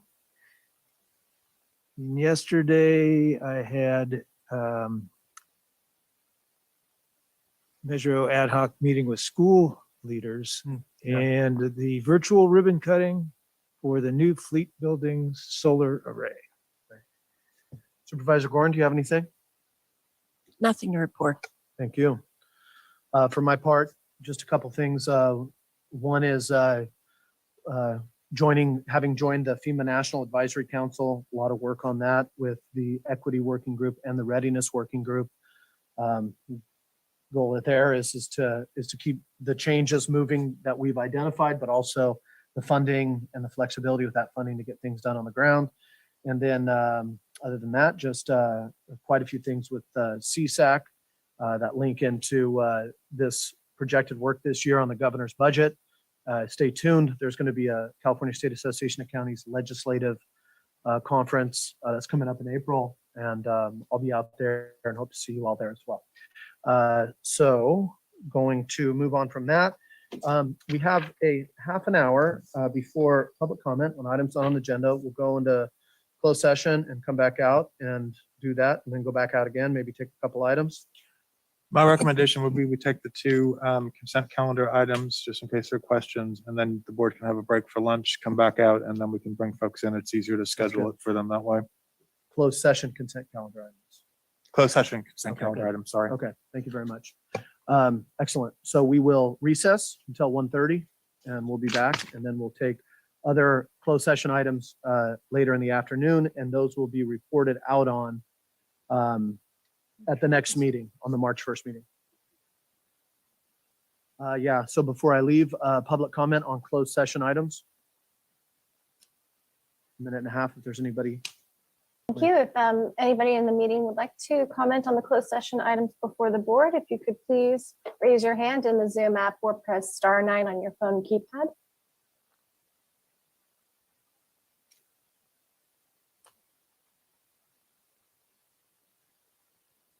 And thank you very much. I do not see any hands for comment. Thank you very much. Recess into closed session.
Good afternoon, everyone. We're going to resume the meeting.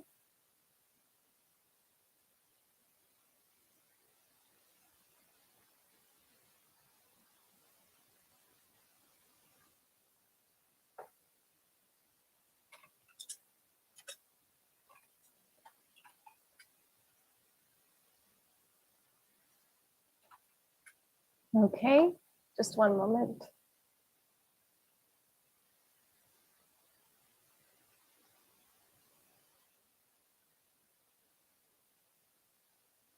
Confirming that you can hear me in the chambers.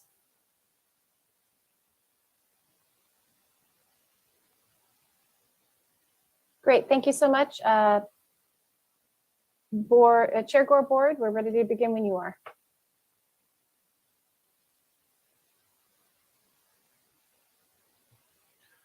Thank you very much. Okay, we're back for our afternoon. Thank you, everybody who's been waiting.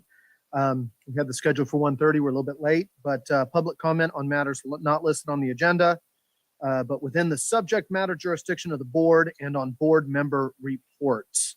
So Marcy, I'm going to pass it back to you. We're going to do a minute and a half for each individual. At the end of public comment on items not on the agenda, we are going to adjourn the meeting and then correct and then adjourn in the memory of those that we have listed. And then we are going to report out on closed session at our next regular meeting on the 1st of March. Okay. Thank you. Marcy, pass it over to you. Actually, first, do we have anybody in the chambers who are going to present on public comment? I do not see anybody there. Okay, thank you very much. Let's go to anybody who's online. Thank you. For anybody wanting to make comment, if you could please raise your hand in the Zoom app or press *9 on your phone keypad.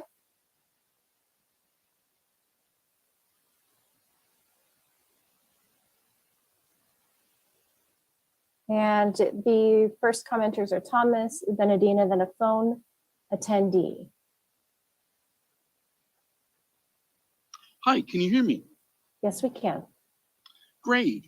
So, Chair Gore and board, I do ask your forgiveness. With the leave of the chair, I was brought up not to come up with problems, but to come up with solutions. So my request for something that's not on the agenda that I hope could be put on the agenda is to use eminent domain to acquire the Warming Trends property to consolidate what you're doing for your county general center, a county government center. And the reason is, and I think you allowed other people to give their reasons, the reason is that it allows for connection of the building directly and efficiently for the use of the chamber. And it also changes the configuration of the footprint of the building to make it more stable. You also get to use the full property, and you could build over the street at maybe a different elevation. You know, you would have to go up a couple of stories to allow for that, or you could close the street. And you could have a tremendous benefit to that property by having the larger footprint and the efficient utilization of the two building spaces rather than going diagonally to the left. That was my point. Do forgive me again. Thank you very much for the opportunity to speak. Thank you. If the next commenter can please unmute and state your name. Adina Flores. So I wanted to circle back to the conflicts of interest taking place in the county. They're quite significant. Going back to the grant funds that were received by the CDC back in 2017 to a tune of $5 million for pandemic preparedness. The state of California actually received $65 million in total, and New York was the next state to receive the largest grant amount. Virtually the rest of the United States didn't apply for these grants, so it seems that you all knew that a pandemic was in the works.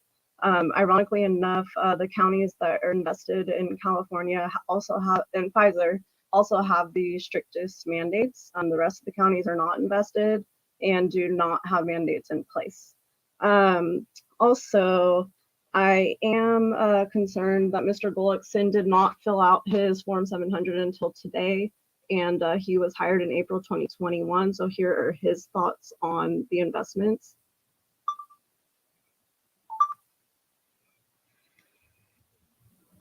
And that's not playing right now, but anyways, yeah, I'm just concerned that Mr. Gullickson didn't complete his Form 700 until today, and neither did most of all the individuals. I would like to say that tenemos como 25% de latinos, yo conozco a mucha gente.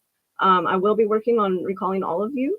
Caucasians have been attacking minorities forever, and you're still continuing to do so. So please keep that in mind. I can guarantee it. I will be recalling all of you if the order isn't dropped within the next few days. Thank you. Through the chair, just one moment. We have an issue with our tech through the chambers.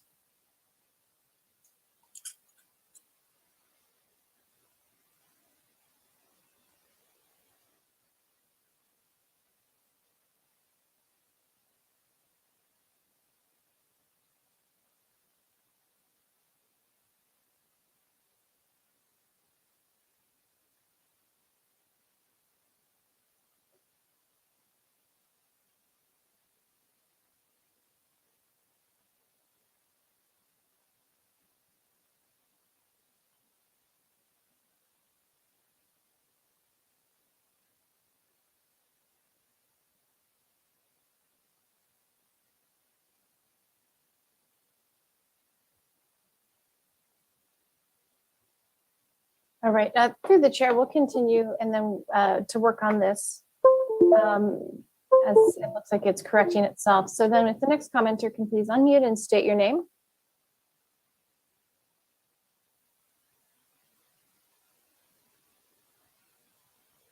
Hi, folks. This is Roseanne Schneider, and I'll be reading from Abuse News number 6,641 by John Jenkel and the 9/11 Truth Campaign. Our constitutionalist sheriff, Essex, please stop tolerating our local government's abuses of power, lies, treason, illegal immigrants, and the bankrupting of our dying Union of States. We have public servants that serve communist China, not us, starting with pedo Joe Biden. They are killing our precious 234 years young democracy without firing a shot. God damn them. Fellow betrayed Americans, our elected American public servants are bound by their oath of office to support and defend our Constitution for the United States of America without any mental reservation or purpose of evasion. But most do not. They support pay-for-play sponsors at the expense of we, the betrayed people. Consequently, John Jenkel, the 9/11 bounty hunter, and the 9/11 Truth Campaign in Grayton, California, are correcting this democracy-killing public servant treason, beginning with removing And thank you. That 10 times. concludes the time. The next commenter is a phone attendee.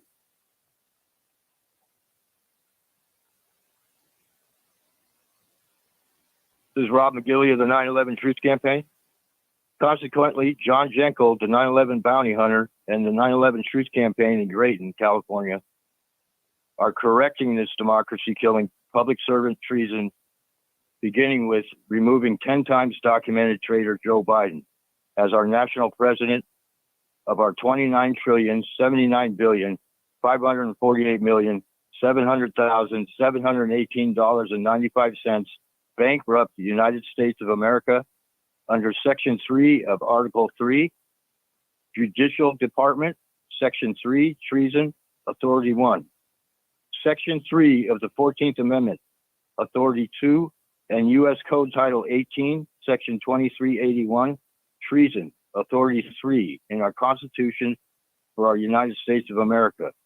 Pedo Joe gave loads of aid and comfort to Communist China He is ripe for a removal from office and a death penalty.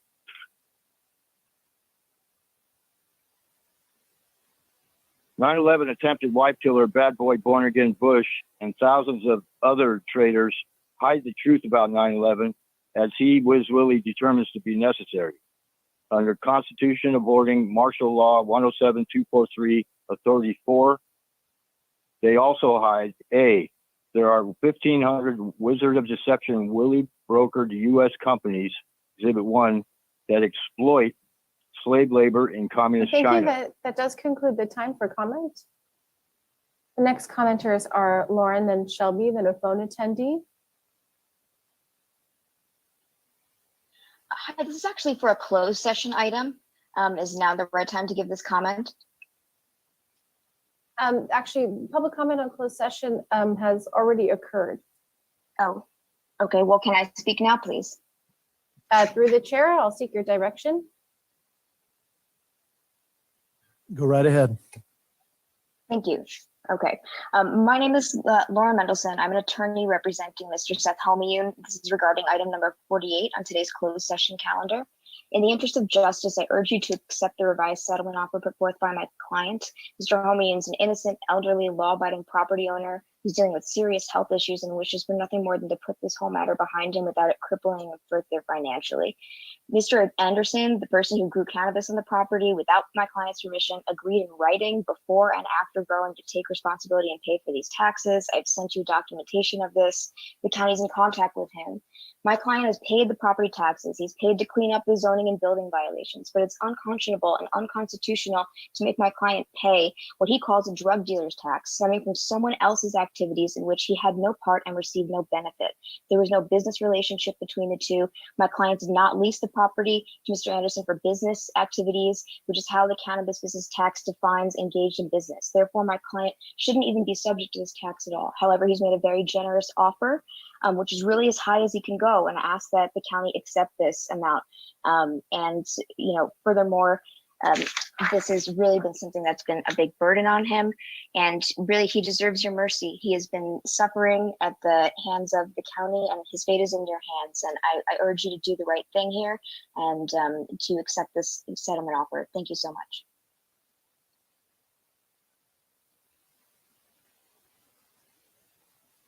Thank you. The next commenter can please unmute and state your name. My name is Shelby Pryor. I'm a Black community activist in Sonoma County, and I am very disgusted at the fact that Paul Gullickson is in charge of anything in our county. He used to work for the Press Democrat.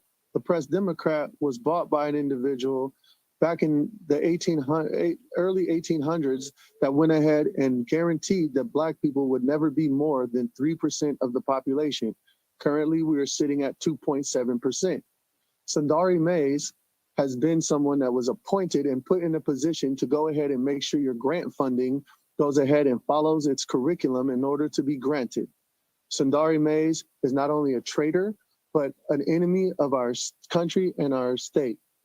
I think that as we continue to see this unfold, none of you individuals have filed your Form 700s, and anything you've listed has been absolutely obsolete as far as it meeting the compliance and the regulation of the FPPC. I think that as we continue to look into this, we will find that a lot of you need to remove yourselves from your public position and no longer hold that office. And we will be going ahead and setting up a recall for every single person on this board, including Sundari Mays.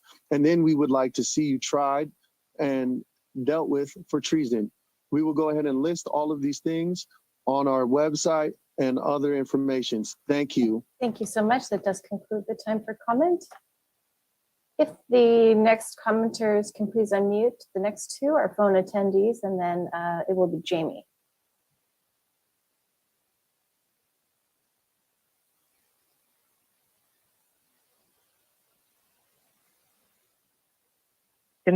This is Mary Morrison with the 9/11 Truth Campaign. The 9/11 Truth Campaign filed a petition in court to prohibit Joe Biden from holding any office under the United States, civil or military, which is in accordance with the U.S. Constitution. This is based on FBI withheld evidence, which is Hunter Biden's laptop that's been withheld by the FBI since before the elections. That he received at least $31 billion from communist China, and we know that Joe Biden has never had any other job besides being a career politician. So obviously, he made this money based on his ties, his government position. Hunter Biden shares one half of his income with Joe Biden, which means that they're partners. After 10 years of occupation, Joe Biden pulled out the United States out of Afghanistan and left $80 billion worth of equipment behind. I'm sure that they didn't leave it behind for free. They probably lined their pockets with it, just like they do with everything else. And now Afghanistan has been taken over by terrorists, the Taliban, which only favors communist China. So Joe Biden has accepted $31 million, and all of his orders since he's been president have been in favor of communist China. If you think about it, the timing of communist China when they announced COVID-19, And thank you. that was That in does January. conclude time for comment. If the next commenter can please unmute and state your name.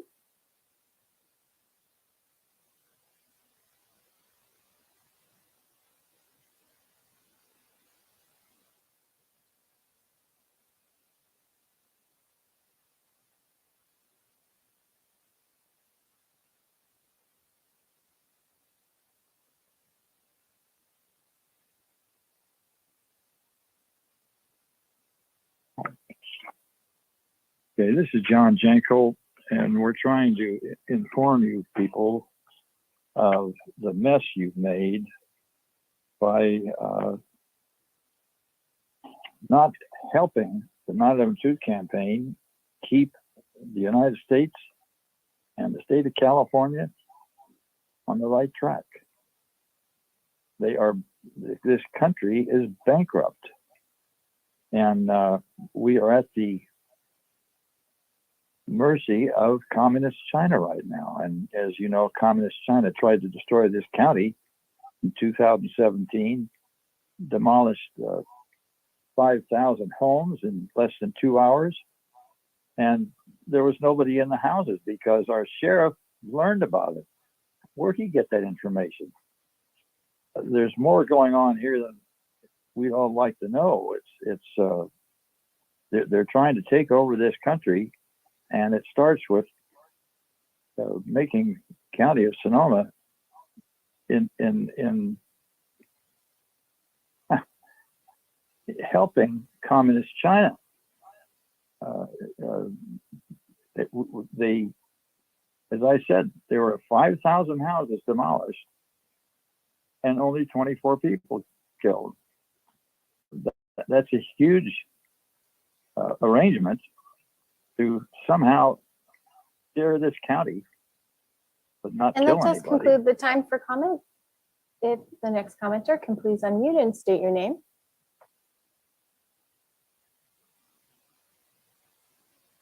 Hi, my name is Jamie, and I just want to comment on Linda Hopkins and James Gore and Jill Ravitch. They've all recently have donated to the Sonoma County Democratic Political Action Committee.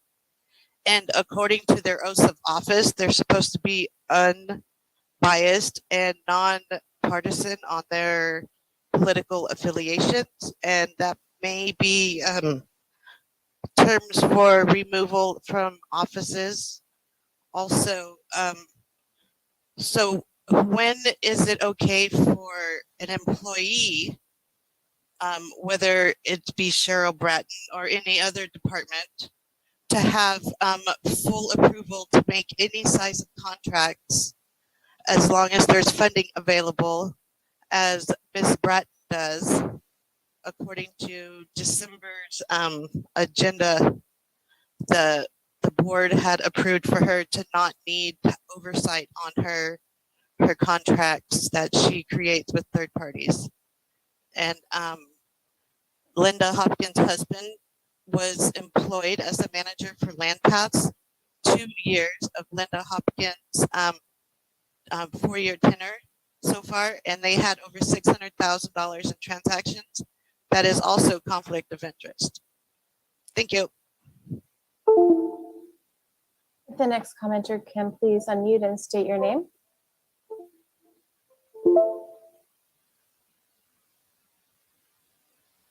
So to start, made in China, satellite-directed energy laser beams that ignited the so-called wildfires that demolished over 5,000 Sonoma County homes in under 90 minutes on October 8, 2017, but murdered only 24 residents, thanks to our county sheriff, Mark Essex, getting thousands of people to safety on a Sunday night. The question is, how the hell did he know about the pending attacks? Super Linda? Over 800,000 Americans have been murdered in the last 2 years by Communist China's COVID-19 plague. Communist China's #2 foreign agent, pedo Joe Biden, treasonously opened our southern border for cheap labor, drug smugglers, and child traffickers for our pedo president. Exhibit 2 and his pedophile pals, including U.S. Chief Justice John Roberts, former VP Mike Pence, and former Presidents Clinton and Obama, Exhibits 3, 4, 5, and 6 under Martial Law 107-243, Authority 4, for Communist China's #1 foreign agent, Wizard of Deception, Willie Brown, our shadow president in hiding on the Phil Matier show, Exhibit 7. Our elected public officials are silent about Thank you. That the does above. conclude the time for comment. And the next commenter can please unmute and state your name.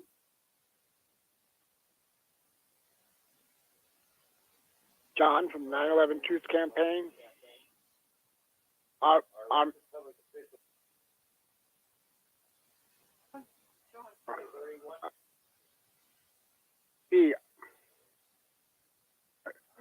The Communist China #2 agent, Pedro Joe Biden, treasonably opened the southern borders for cheap labor, drug smugglers, and child traffickers. And for our pedo president. Exhibit 2 and his pedo pals, including Chief Justice John Roberts, former VP Mike Pence, and former Presidents Clinton and Obama, Exhibits 2, 3, 5, and 6 under Martial Law 107-243, Authority 4, and Communist China's #1 agent, Wizard of Deception, Willie Brown, and our shadow president in hiding on the Phil Mater show, Exhibit 7. Our elected public officials are silent about the above. That is destroying our 231-year-old democracy in favor of a 74-year-old communist China. None of the 5,000 Sonoma County homes demolished by Communist China laser beam ignited so-called wildfires were reported as such by local and national media, thanks to Willie the Grand Intimidator, advertising broker. Any of the media reports China Brown connection, they get no big advertisers. No advertisers, no profit. And thank you. That does Big conclude time for advertisers and comment. mass media. And Chair Gore, board, that will conclude public comment at this time. Thank you very much. Yeah, Supervisor Hopkins, anything? Yeah, I just wanted to respond because there have been multiple allegations regarding my husband's employment, which he's no longer working for LandPass, but when he was. And the county actually did go forward and get a formal opinion from the FPPC, even I think before he accepted the position, but certainly before any contract was voted on. It stated that I should recuse myself from those votes, which is exactly what I did. So since there have been multiple allegations, and I don't think that the members of the public who are making the allegations were actually present during the board meetings at which I explained the conflict of interest and recused myself, I just wanted to state that for the record publicly. Thanks, Supervisor Gore. Thank you. Appreciate that. Well done, as we all do, making sure we're doing right by these positions. Okay, so what we have now is just asking for the board to join me in adjourning. Once again, we're going to report on closed session during our next regular held board meeting on March 1st. So please join me in adjourning in the names of Will Penna from the First District and a dear friend of myself in Windsor, Ken Moulton from the Fourth District.